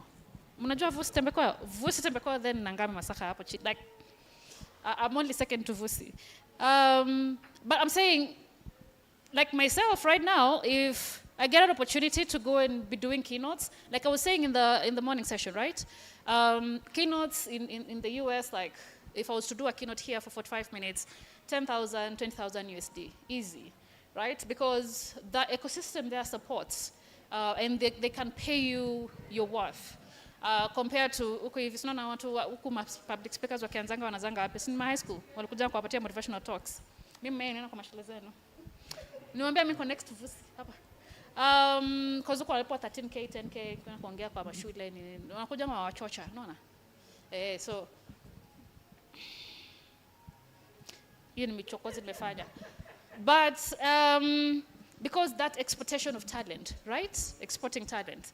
So if someone were to come here and say we are willing to, can you be doing keynotes Hamtaniona huko kwa hizi ati sijui nakuja huko kwa sijui Pride Inn, sijui hata mkiniita Kempinski sikuji, juu mtanilipa 150 na nalipwa 10k USD.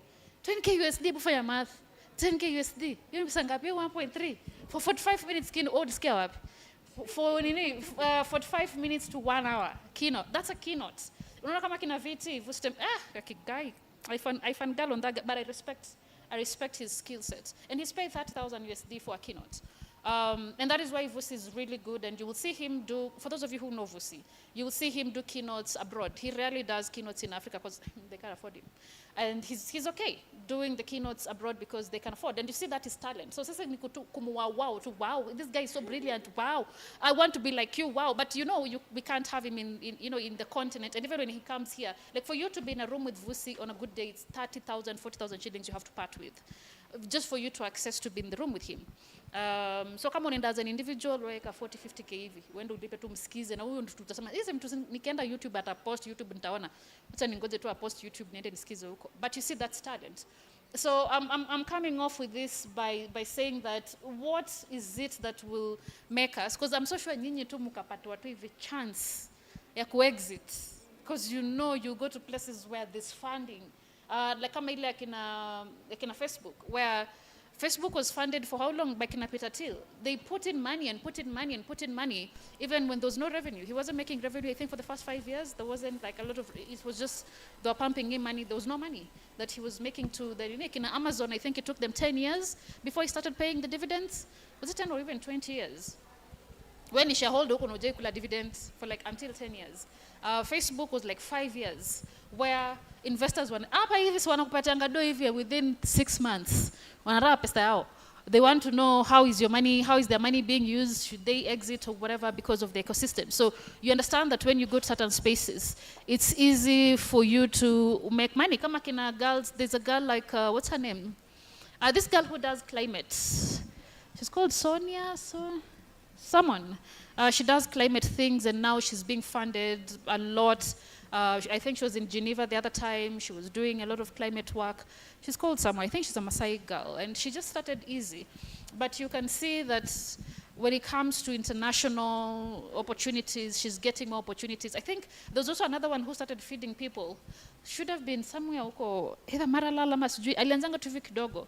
Kina Beyonce stepped in. I think she got some huge amount of money. This was like maybe 5-10 years ago. She got a huge amount of money from Kina Beyonce and Jay-Z just to fund her and her program and to continue doing it. And you're like, Kina Kirubi walikuwa hapa, Kina James Mwangi, compare pesa.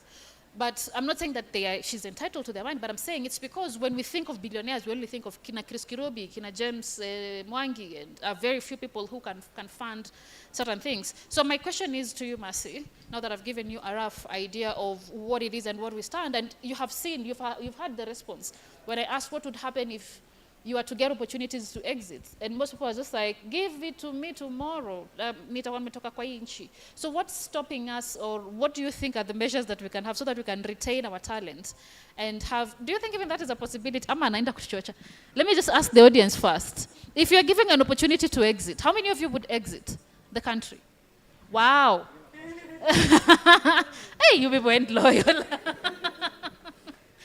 Wow, we are just, this is what we call intellectual masturbation, mental masturbation. Imagine it's like a conversation you have, but they're not going anywhere. Those are, it's good to talk about them, but it's useless. Like, we know that given an opportunity, you will go. So, what should we're building Kenya, Viva, Pan-Africa.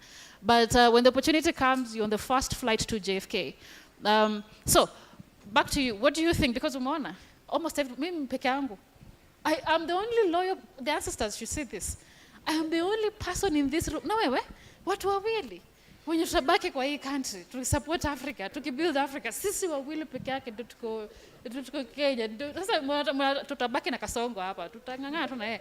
Nyinyi wengine mtakuwa exit. So what do you think we should, or that conversation should be so that we retain talent?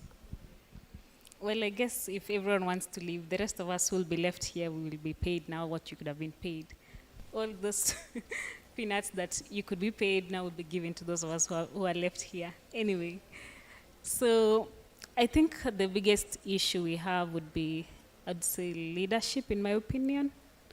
Because why would the president be paid millions and the person like a teacher is getting very little?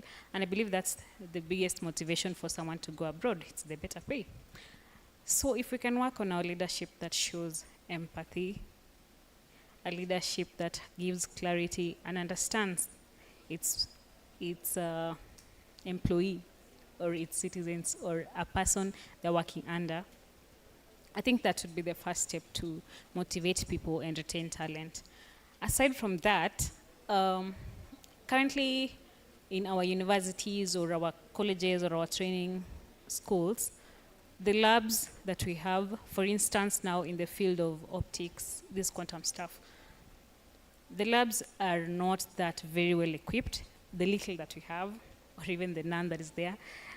So you find that the students are very limited in what they can do, what they can test, and someone will be like, well, I'm done using these things, they're not even helping me, let me go look for refined stuff out there that I can test my mind out and make good results and build wonderful products. So if we can work on our scientific laboratories, training, and give good standards in terms of what is being offered in the institutions, that will be the first, another thing to consider in terms of retaining talent, because I don't think I will want to leave if I have a 5-star, or how do we rate the lab that I can test whatever I want. Anything I'm thinking about, I can just go to, let's say, Multimedia University, test it out, and voila, I have everything working.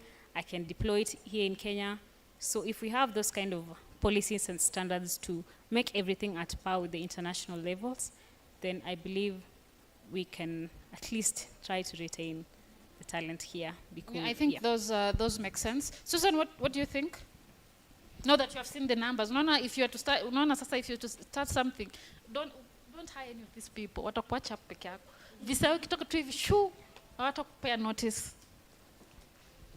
Hata mimi nitaenda, so utatuacha sikuchochi unless they do very good salaries. Back to just echoing her words.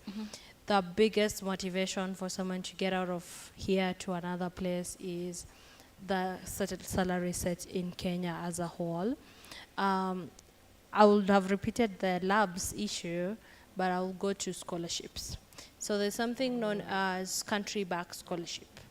So if Kenya as a whole, now this is back to leadership, can be able to give scholarship that train our learners, but tie them to come back and impact whatever they have learned to to our country, that will be very, very beneficial for us as a whole. Because let me tell you, the best education is out there. You'll get quality, you'll work with real-time systems, and you'll have a lot of resources to work around with. Next is startups. Really low balls them. You feel like 50% of your company. What do you mean? So genuine funding to just ensure that that dreamer keeps dreaming and they execute it. Someone like Zach just got the right person to invest in them. So there are multiple Zachs in this room and outside there. If they get the right people to invest in them, we are winning. Yeah. Okay, so you can just remain with the microphone, and I want to open the floor to questions.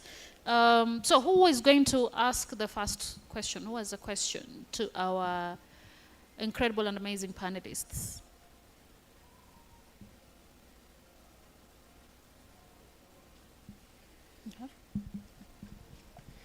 Thank you. Just a comment. Yes. I think we can try to integrate education with research, with industry and outreach to build that ecosystem you're talking about, because we need champions. We need the industry to understand what it is that we can do as young people, as passionate and enthusiastic people. So like in the morning, I heard the police officer talking about challenges. So who among us in this room can be able to volunteer or step up to solve those problems. If you look at what we've done best in this country is like mobile computing, or sorry, mobile money, M-Pesa. We have shown the world the way. So how we are able to relate with industry, how we are able to connect, with also research, I think it really plays a big role. So we can start by looking at what we have done well as a country, and maybe we can borrow the best practices. And then what else? Perhaps also to understand the level of uptake of existing facilities. You mentioned about IBM, there's AWS, Yes. there's, which other? Yes? The ones that are available, how can we, as a people, how can we take advantage of those opportunities? I was reading somewhere that there are also quantum credits, Yes. So when it comes also to funding, that thing that we can get that is available, how can we Tap into that. existing resources? But other than that, thank you very much. It was a very interesting conversation. Thank you. Thank you so much. It's interesting you're talking about AWS, and that was just the meeting I was before coming here. So one thing that I actually even learned recently is AWS has something known as university partners, okay? So as an institution or as a university, you partner with AWS directly, and they're able to give you access to all of their courses, everything you need about them for free, so long as you have a student card and an ID. Student? Card, like your student ID to get access to, and that your university is in that system. And I echo you when you say outreach, because I learned it from someone else in an event. And we did a follow-up. That's, if it was out there, then most institutions would have already tapped into that. So I agree. Outreach needs to really happen, because I can't do what I don't know. Okay? So as Poland Project, I'll talk on behalf of the company I'm here with. We're trying to actually find a way, that's why I'm saying the meeting you are from, to officially partner with AWS. We have already had some credits given to our learners as well. But if you are part of the community, which I will be gladly to enter you into the Telegram community after this, you'll be able to access some of these amazing opportunities that are there. So they also have simulators for quantum that is completely free for you. And in regards to the quantum credits, I will refer you to the SEQ that was launched.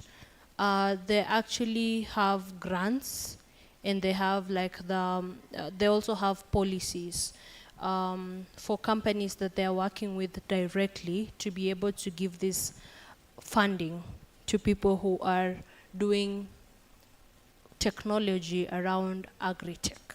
Yes, solving solutions on agri-tech, yeah, that's to be precise. Thank you. I was given the mic and I was graciously asked to continue with the moderation. Marcy, maybe you want to add something, but thank you so much, Susan. Those were very nice. I hope we are taking notes. Do we have a rapporteur in the meeting? Maybe not, but I'm taking my notes. Marcy. Also, just to mention, IBM offers this completely free. So you just, again, your student ID is a big ticket, yeah. Do you want to add? I wanted to give you a sticker for commenting. Okay. For free? Yeah.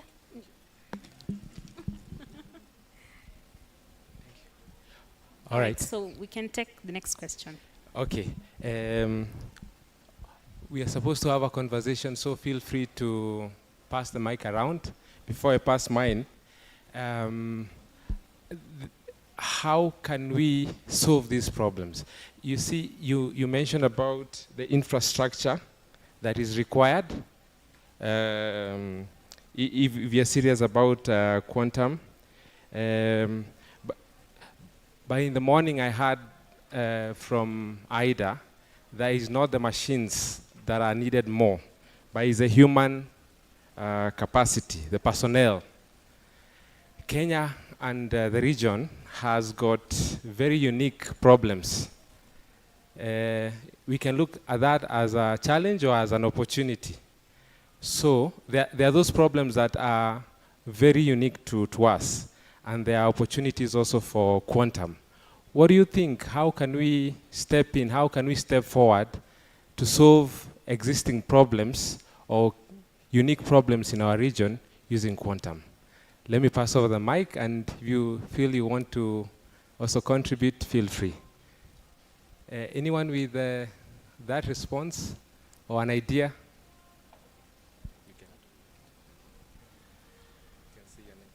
Oh, sorry. Good evening, everyone. My name is Muchibi Rogers, and I arrived a bit late. I'm from Uganda. Formerly a student at Makerere University, but right now I'm a power systems engineer.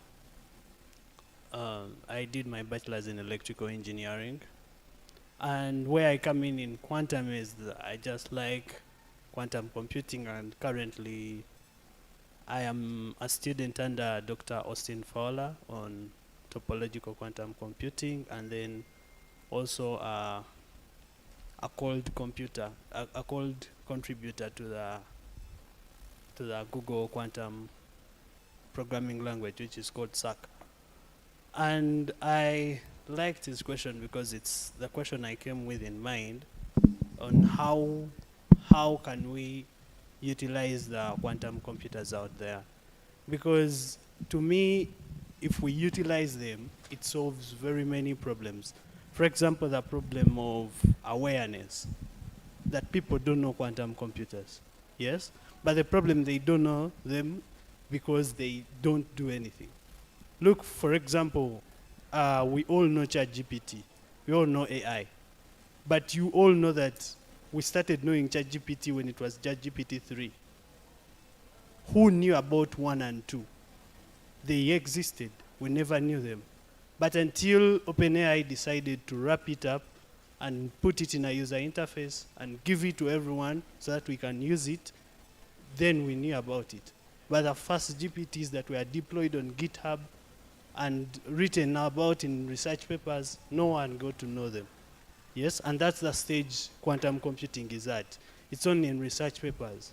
Yes, if I talk about topological quantum error correction, it's in research papers. You can't say I am using it here and here because it's only being used by a few companies like Google. Yes? And even, like I said, M-Pesa, there were already companies like PayPal that are doing transactions. But how did the local people get to know about mobile transactions? It was after it was implemented on a low scale. Yes? So I think implementation tackles very many problems. Implementation tackles a lot of things, because if someone uses like the quantum computers at IBM, everyone will get to know that there are computers at IBM. But if no one is using them, then it will still be word of mouth. So to echo him, I would really appreciate if I will spare some time, some brain power, and try to think of what is the best way to utilize the current quantum computers we have. Without even thinking about better quantum computers, we can first think of how to utilize them right now. You get it? Because if Steve Jobs gave us the iPhone and it never had a use case, we would not have a smartphone right now. Yes? But once we have something and we can use it, then we start thinking about how to better it and how to use it in a more convenient manner. Thank you. Thank you so much. Our panelists, do you have a comment? I think I just love what he said. I'll just wrap it up into two things. Low cost, high impact. Whatever we have, can we make use of it and bring out the best impact as possible? Yeah. What do we have? what do we have? What infrastructure is in place? The I'll low come back. cost. Thank you. Sorry, carry on. Okay, I want to. I'll just go back to what I believe in, because that's what has gotten me where I am. Some people from PLP already know my age, but I'm the youngest in our company to ever get where we are at. And that was due to a mindset shift, that instead of waiting for person X, why am I not the X? Okay? And that comes back to, we already have a lab in South Africa. A journey from here to South Africa, how might it cost? Okay, that's the first thing. How much money do I need to really save to get there? And when I'm going to that lab, do I have a proposal you can't turn down? Do I have something at hand you can't turn down because it's that good? So what we have is we have the IBM simulator at hand. We have the AWS simulator at hand. You can easily use your student ID if you're a student. If you are someone working right now, back to it's in research papers. You can easily write a request with a proposal I can't turn down. I have come to learn the power of doing 100% best, that the next person will actually inherit your whole thought because you've done it so well. So you have gone the extra mile. You're solving a real problem, and that real problem is worth investing in. Yeah, that's what we have. Yeah, thank you, Susan. Let the conversation not be one-sided. I want to throw in a spanner in the works by saying, what about industry? What is their role in this game? Are we going to solve problems for them without their participation? How can we get them on the table? How can we call the police and inform them that that challenge they have, we can actually train their officers. We can give them refresher trainings. We can introduce them. We can partner. That side. This lady is smiling at me. Let me. Oh man, please, oh, it's not, please.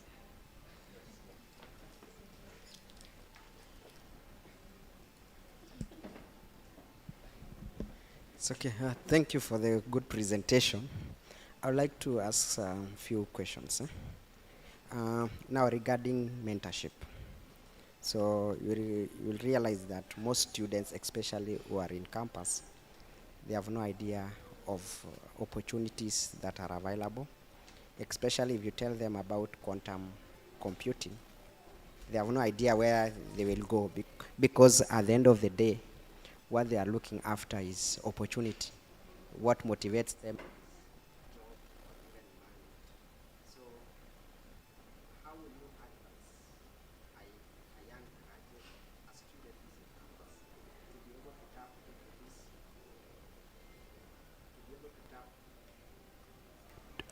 to be able to tap into this, to be able to tap into this opportunity?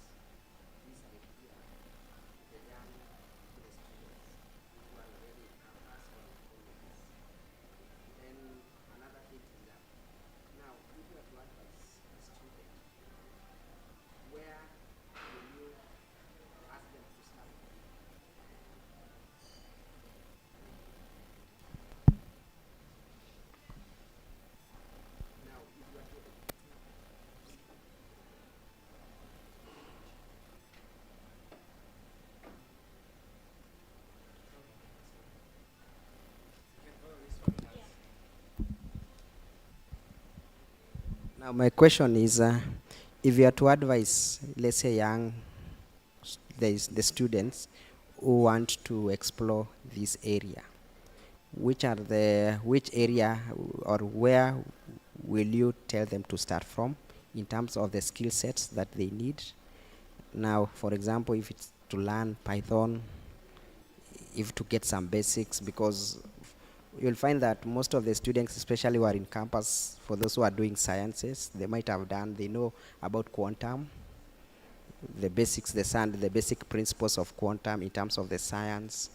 But now, when it comes to the application in computing, that's where the challenge is. So as they explore that, how will you be able to advise them that you can start here so that they can be able to explore that area?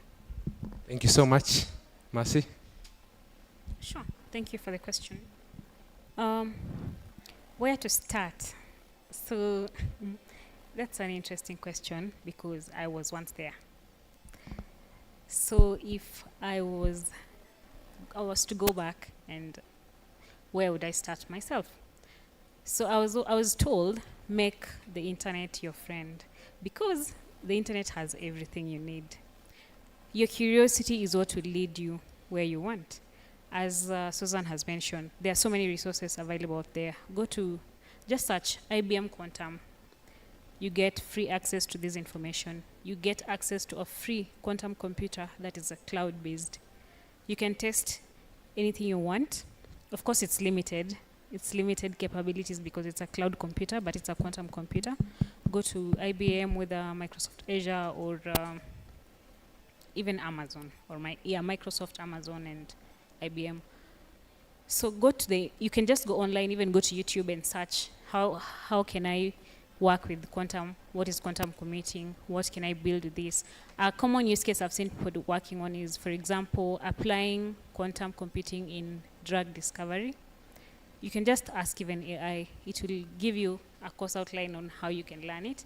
It's upon you to take the initiative, follow whatever curriculum you get. For example, IBM has a full course, and it's free actually, even for students or even anyone actually, although there are still paid tiers for those who want to advance. When I was in campus, YouTube was always my friend. I used to go to YouTube, search how to code, follow those tutorials, do it practically. It will take you a long way. You can build your first startup just by doing self-learning. Now, aside from making internet your friend, a community also helps you move forward. Like in PLP, there's a vibrant community there. You have your Desky, you have so many tech communities around here where you can showcase what you're working on, see what other people are building, interact with people, ask questions, show people this is what I'm learning. Am I doing the right way, or what am I doing wrong? Something else is having a mentor. In PLP, there are mentors. In other coding schools, there are mentors. Even online, there are mentors who can hold your hand and show you how to do certain things, as long as you know what you want to do. If you want to be an AI engineer, you want to be a quantum engineer, you want to be a Python engineer, you can always get a mentor out there who can guide you, but it always starts from within you. Have I answered your question? I think you have, Mercy. Thank you. There's a hand here. What about government? What is the role of government? Does government appreciate quantum? Are there policies in place to support? Because you can see that it's self-initiative. Someone must really be but he mentioned about someone who has just finished university. They are also high schoolers. How can we pull them?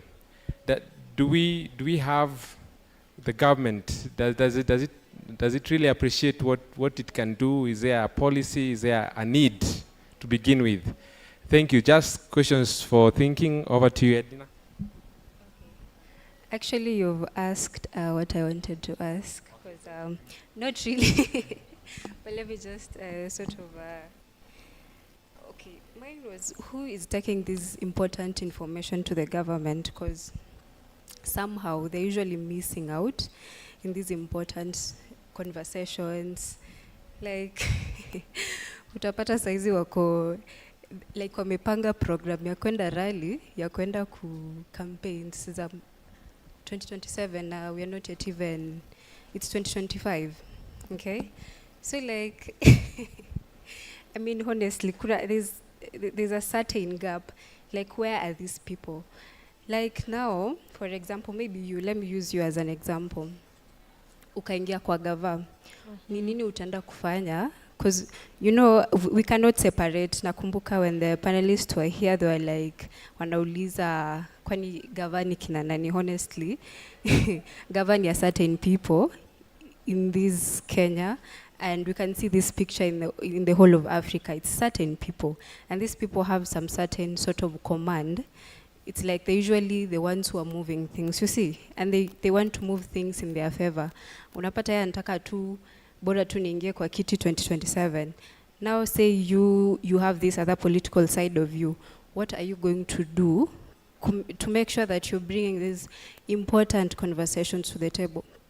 Because honestly, we, as Africa and Kenya, we get to miss out on these things because of we are focusing our attention in different things. Now, when we say our, just a few people who are actually misleading, let me use the word misleading the whole country, and yet there are more important things to do. Yeah. Kasongo wewe. That's the first thing that came in my mind when you got to that topic. So, first of all, it is not a lie. Our leadership is a challenge, okay? But there's also some leaders who are moving the needle forward. Let's not forget. So I love two interesting people, in fact, the governor of Kilifi and the governor of Machakos. If you look back to it today, Machakos is actually launching an ICT hub. If you can just go to social, see that. They're actually launching an ICT hub that focuses on wanting to impact the kids of Machakos and ensuring that they're able to tap into this new technology, okay? I get the fact that they're also thinking about campaign, and the sad truth is they will never stop thinking about that, because we are all coming from our own problems and underprivileged issues and whatever. So when you get a chance to grab, they want to grab the whole of it, okay? But how do you tap into how they're thinking? That impact can be the best way to get people to actually give you votes without buying the votes from them. So if I get that chance of being in those tables, I'll try rotate the conversation backwards, work backwards. Instead of waiting for 2 years to the next election so that you plan for money, for getting votes and whatever, why not invest in something that brings a lot of value to people that they can't forget about you? So that is how I would have diverted the conversation. But I love the two key governors because we've had hand-on-hand conversation with them. And they understand the value of impacting the people because it comes back to them. So right now, with the ICT being launched, do you think the villagers in that place will want to vote for anyone else? No, because he has managed to train around 350 people already from Kilifi. And this other guy has given jobs to over 20,000 people in his village. I will still employ the same thing. Yeah. Oh, I also had a question. So when we look at the current state of quantum computing, there are a few key players. I think there's IBM, Google, Microsoft, and AWS, right? Yes. So what us we're doing basically is we're looking at this looking at how much they spent to build the quantum computers and saying, we can't do it, it's too expensive. I think that's a very wrong way of doing things. It's logical, but I think we should try to sit down as Africans, Kenyans, brilliant young people, and figure out a way of building these things and building it in the most affordable way it can be. So that's my proposition. What do you guys think?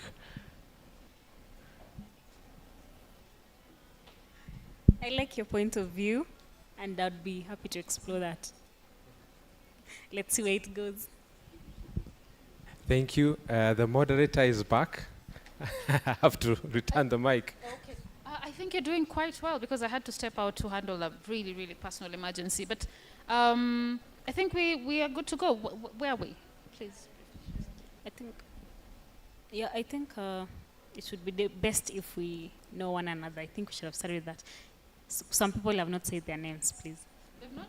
Said their names. Ah, okay. And I think the gentleman has a question. Oh, yeah. Thank you. Okay, so I will start with an introduction. My name is Gideon Yagon, and I'm a software engineer by profession. So me, I have a question, because we know quantum is more of about physics and mathematics, whereby I've been trying to do my background research, and it says majorly understanding how zeros and ones works, which basically means those people who've not been into maybe computer classes introduction, because we used to be introduced to those types. So to me as a student who is maybe looking forward to being an expert in quantum computing, should I go deep and maybe look into how physics and mathematics works, and maybe at a lower level? Because we are consuming large language models courtesy of those big tech giants in Silicon Valley. Because us as Africans, I don't know if we've ever, like, if there's a model which has been launched locally in Africa, built and architected by Africans, which means we are depending on those guys. So to me, us as Africans, or maybe us as youth innovators in Africa, should we look into understanding the basics, I can say, at a lower level of how math and physics works, so that we can catch up with those people and again do an architecture of maybe a solution in Africa? Like now, because they have large language models, can we leverage on maybe re-architecting the same, or maybe adding some components which could add value to African context? Yeah, sure. Thank you. I didn't get your name. Gideon, eh? Yes. You sound like a software engineer, or the ideas you're suggesting are quite nice. And before I hand it over to the experts, maybe I just want to say we need to also learn from what we have done best as a country. Like mobile money, you know, it may sound small, but you know, we have made an impact in the world. So what is it that we did? Because there were existing solutions, as was mentioned before, but there's a way we were able to do it. We were able to push barriers, and even in other sectors. I think we need to believe in ourselves.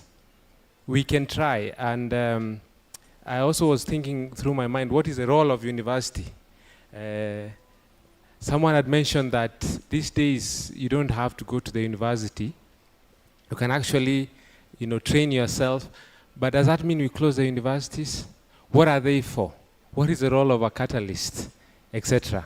Over to you, experts. Suzanne.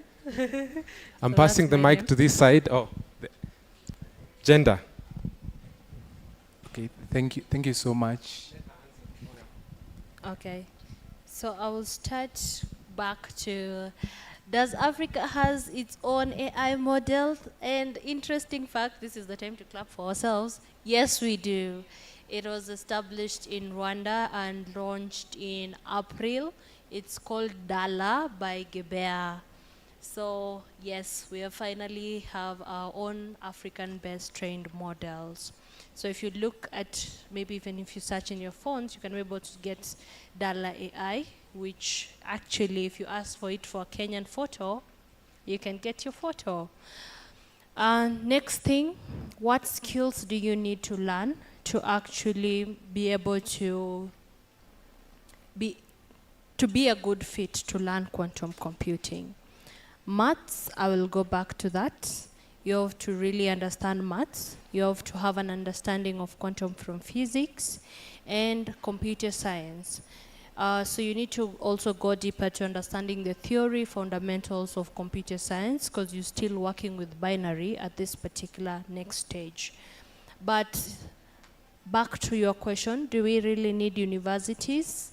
I mean, a maybe situation in that, because yes, the university does something interesting. It takes you through the history, it takes you through the background, It takes you through what happened and why we are here at this particular point. Short courses have one limitation. They quickly take you to the results, okay? So you don't learn to have a thought process in time. And that's the next thing you need. You need to have system thinking. In 1992, the system were built like this. And that's why the system were able to resist A, B, and C. And then come back to now, 2010.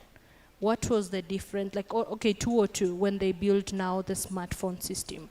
What was the difference there? And then right now, when you're moving into an era of AI, what's the difference here? So rating from all the history, you're able to now think bigger and create a new solution. But at the moment, someone is taken to a session and trained how to use ChatGPT. So you become an absorber of the solution, not a creator of the solution. So the difference is the university allows you to build a creative mindset and have a system thinking ability.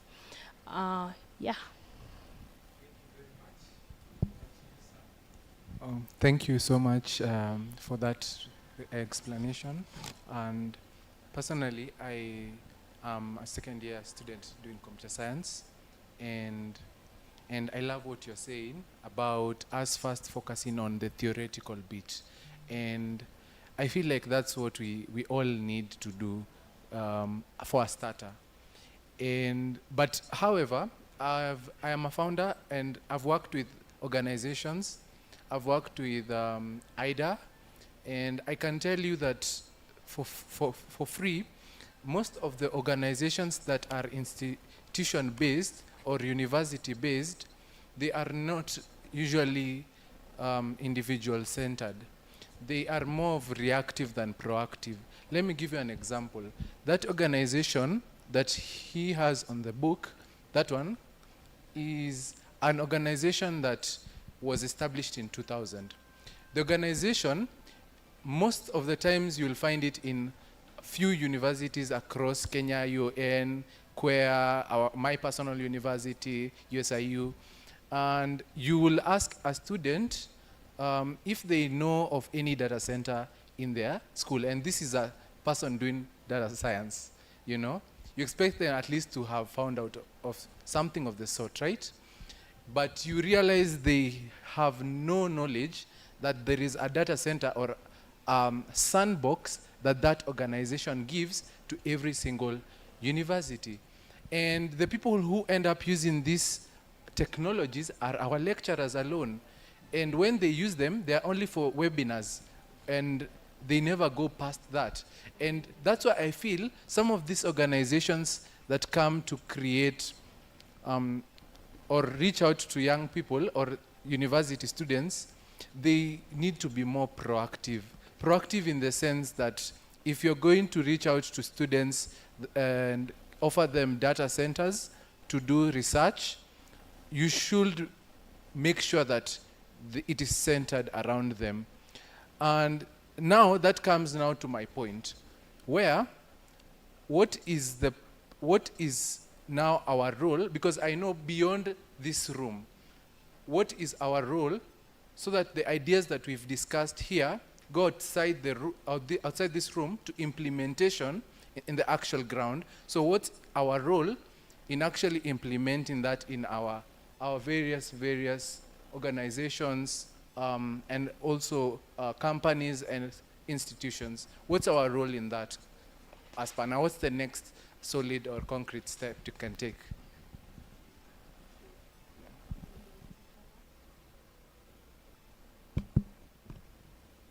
So by speaking up, you've already taken the first step. So we all know there's that gap. In your respective institutions, if you're a student, you can continue with the spirit of telling others what is there and they're not using. Like for you, how did you know about it? I think I was just invited to come and learn. Yeah. Okay, so in a similar way, invite your colleagues, invite your fellow students, tell them about it. So the lecturers may not always remember that, oh yeah, I need to tell my students this and this because of one thing or another, but there are universities that have set policies that whenever students are being onboarded, they have access to this portal. This portal gives them access to this and this and this. It gives them all the resources that they can access, and it's upon the student to always check that out. And aside from that, we have clubs and societies that spread this information. If you go to the school notice boards, like in my former university, they used to announce such kind of things in the notice boards, and as a student, when you pass through that, you get access to this kind of information. And it also takes the leadership in the school to enhance that kind of spreading of information by also sensitizing the lecturers to be proactive, as you mentioned. Thank you. Thank you. That was a nice question. Your name, sorry. Vincent. It's Vincent. Yeah, and I think we also need a voice, perhaps. And we create this kind of opportunities, hackathons, where you're invited with your idea to come and try out, you know. I think it all begins from there. I think those will go a long way towards implementation, as you said. But I believe Kenya has the brightest minds, I would want to say that. So if you're giving that opportunity, we can take the challenge. We are running out of time, but I was informed we can take 2 more questions or ideas from the audience. One of the experts has excused herself, but the gentleman there is sitting in. You see, I was sitting next to, so you're the next expert. Any other question or feedback? Thank you. Good evening, everyone. So I'm Caleb Kipngetich. I'm a software developer by profession. So my question is, what measures are we taking on quantum security such that I'm imagining a scenario where China develops a quantum computing which will affect most of the security systems in the let's say in the US for cyber warfare. So what are measures that we should be taking to curb such scenarios? There's a question from Caleb. Yes, sir, you said your name is. Anyway, I'm just joking. Whoever has an idea can, volunteer. Okay, I won't maybe say the exact answer. I can just give it a try from my end. I can say, as far as they're saying quantum computing is the fastest computer it can do processing, as we can think of. They're saying it's more faster than AI and maybe other terms. And you've talked of how it will breach security. Because from the other end, we have these guys, the Lazarus group and those others from North Korea. These are the guys who are the best hackers in the world.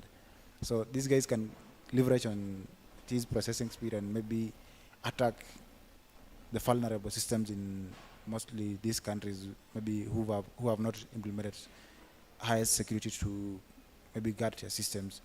So basically, I will attribute to being ethical and always telling your neighbor to be ethical so that you won't get scammed in a way or something like that sort. Yeah, sure. Thank you. The gentleman here from Uganda also has some suggestions. I think on the idea of encryption, the blockchain community has really put in some work, because apparently Bitcoin, it's running on an encryption system that will be broken in case quantum computers are viable and able to run.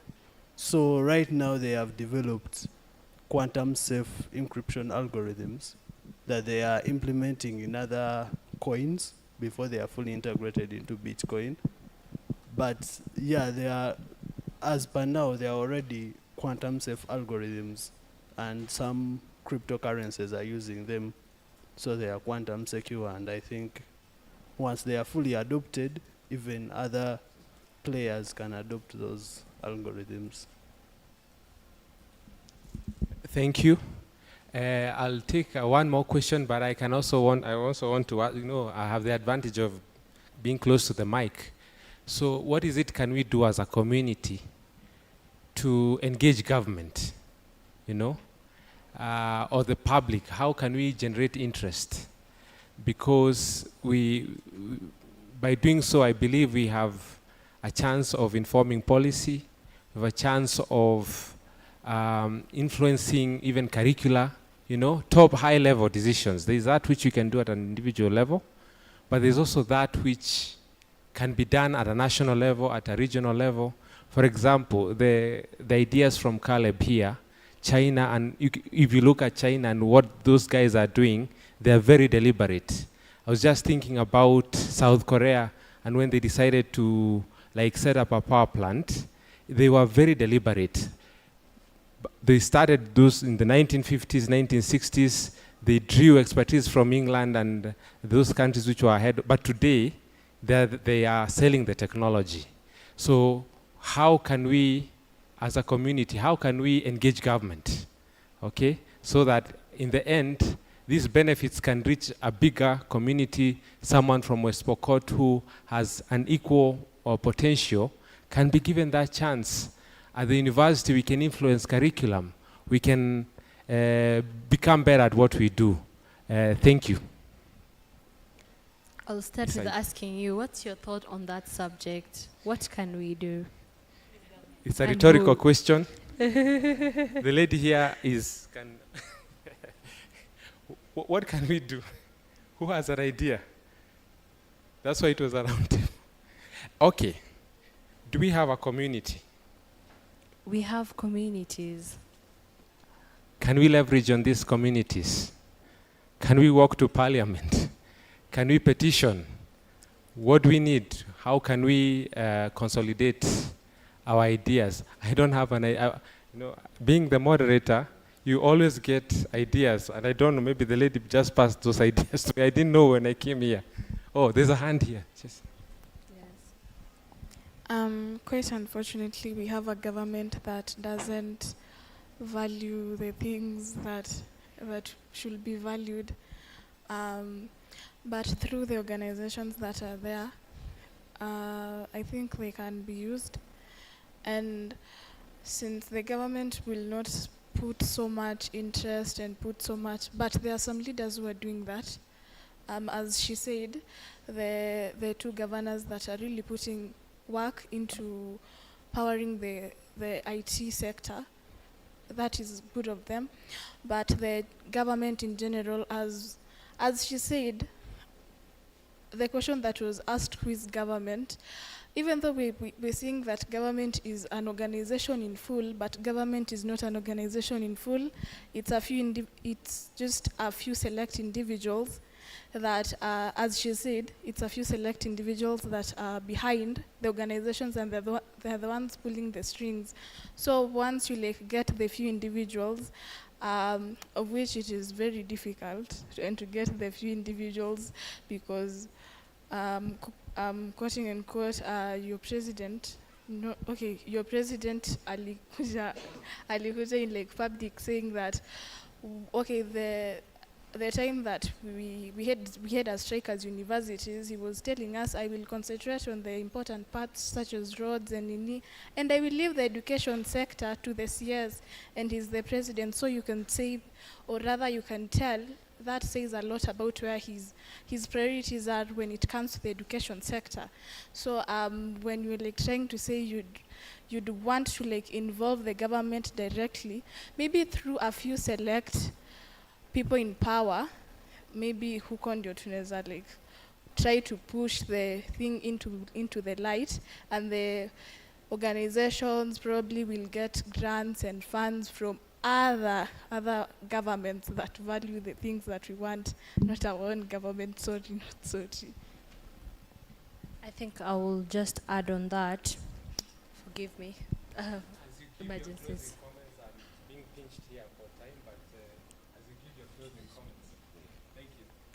Thank you so much.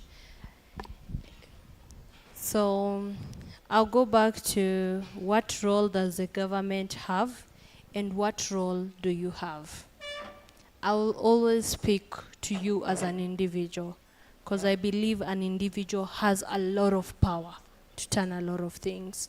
Maandamano was just one thing to show us that if we come together as youths who think like alone as an individual, we are able to shake how things happen in this world, okay? He never even knew how much money TikTokers had till after Maandamano. You see how that is so interesting? So I think the more youths tap into initiative, skilling, and understanding what to do, when they get to that seat, they have the zeal to actually change things. I'll just talk about one person. Who knows Juma Alan here? Yes. So that's one of the most, I'll just talk about Juma Alan is a very inspirational dev. He's one of the people who are changing how things are happening around here. He got a chance to work with multiple institutions in the world, okay? And brought out a community that focuses on nurturing devs and teaching them how to be leaders, not just coders.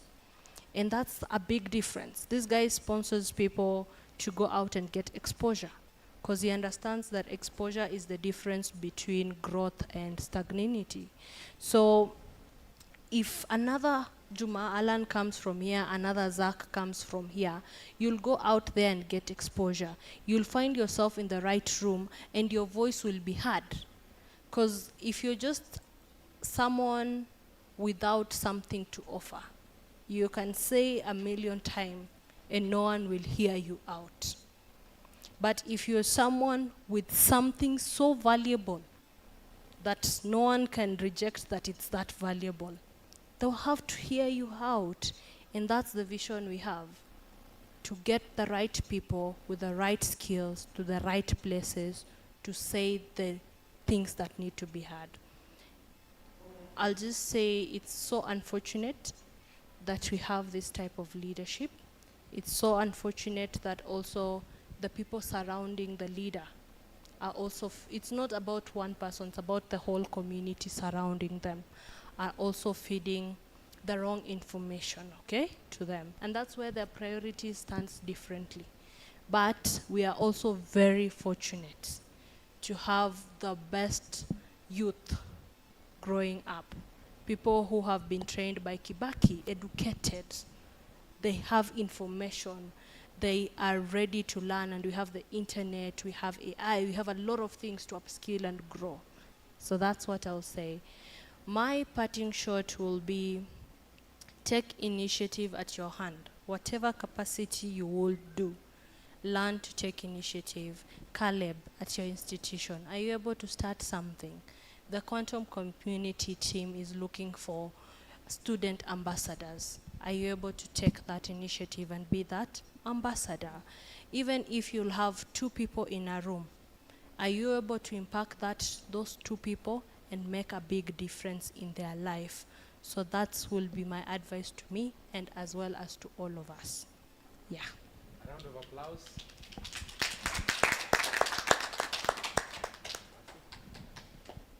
So my parting shot would be, as you go and take initiative, remember to build in public, have your community by your side, and hope for the best and keep dreaming.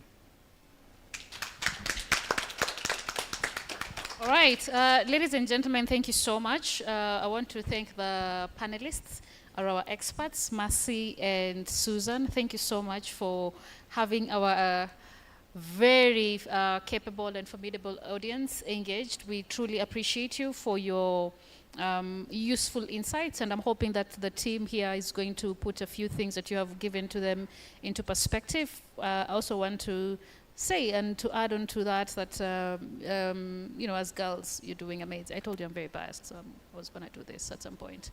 But I just want to say that as girls, you're doing incredible and amazing things, and it's good to see that then again you're able to lift the next generation of women who are coming from behind you. Obviously, the gentlemen are doing enough when it comes to encouraging. We know tech is It's a man's thing, so it goes without saying. Brothers, don't feel like, oh, to involve, so involve.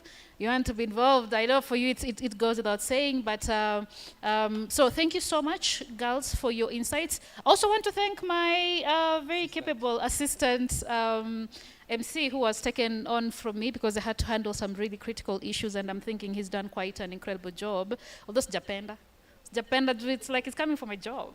I mean, Sijafurahia, you want to take me out of business? Please. You will take me out of business. Nakuona una underperform kidogo. Watu wasema hapana, Nangami rudi, where's Nangami, call her back. Now you people are not even missing me. But thank you so much for that. I also want to thank you for your time. Thank you for sitting still. Thank you for sitting put. You're quite an incredible audience. I do this all the time, and having an audience such as yourself with the patience and with the amount of... I was looking, who is sleeping? In the afternoon, so umefunga macho, but I didn't see it. So I really, really appreciate it. It means a lot, especially from the people who are sitting on the other end. I'm so sure you can tell that usually it's good when you have an audience that pays attention to what you're saying, because hey, unafikiria kuongea kwanga rahisi, nikuwapea microphone sasa muongee 10 minutes, 15 minutes, and people are not listening to you. Sometimes it can be a tad bit disappointing and also discouraging. So I just want to say thank you so much. There's tea. So you can have some refreshments, and then tomorrow we start the session at 8:30. So we hope to see you here on time. Please keep time. Tomorrow's session is just half day. It's half a day, so we expect to see you here on time so that we can finish on time. And obviously, like the very agile individuals that you are, I'm assuming that you're going to keep time. I will see you tomorrow. Don't miss me too much. Otherwise, she was a really nice MC. When can I see her again? You'll see me tomorrow in a few hours. So I will see you tomorrow. Otherwise, from me to you and from the team at Quantum Kenya or Quantum KE, we say thank you sana, asante, and we'll see you tomorrow. Shukran. Have a lovely evening.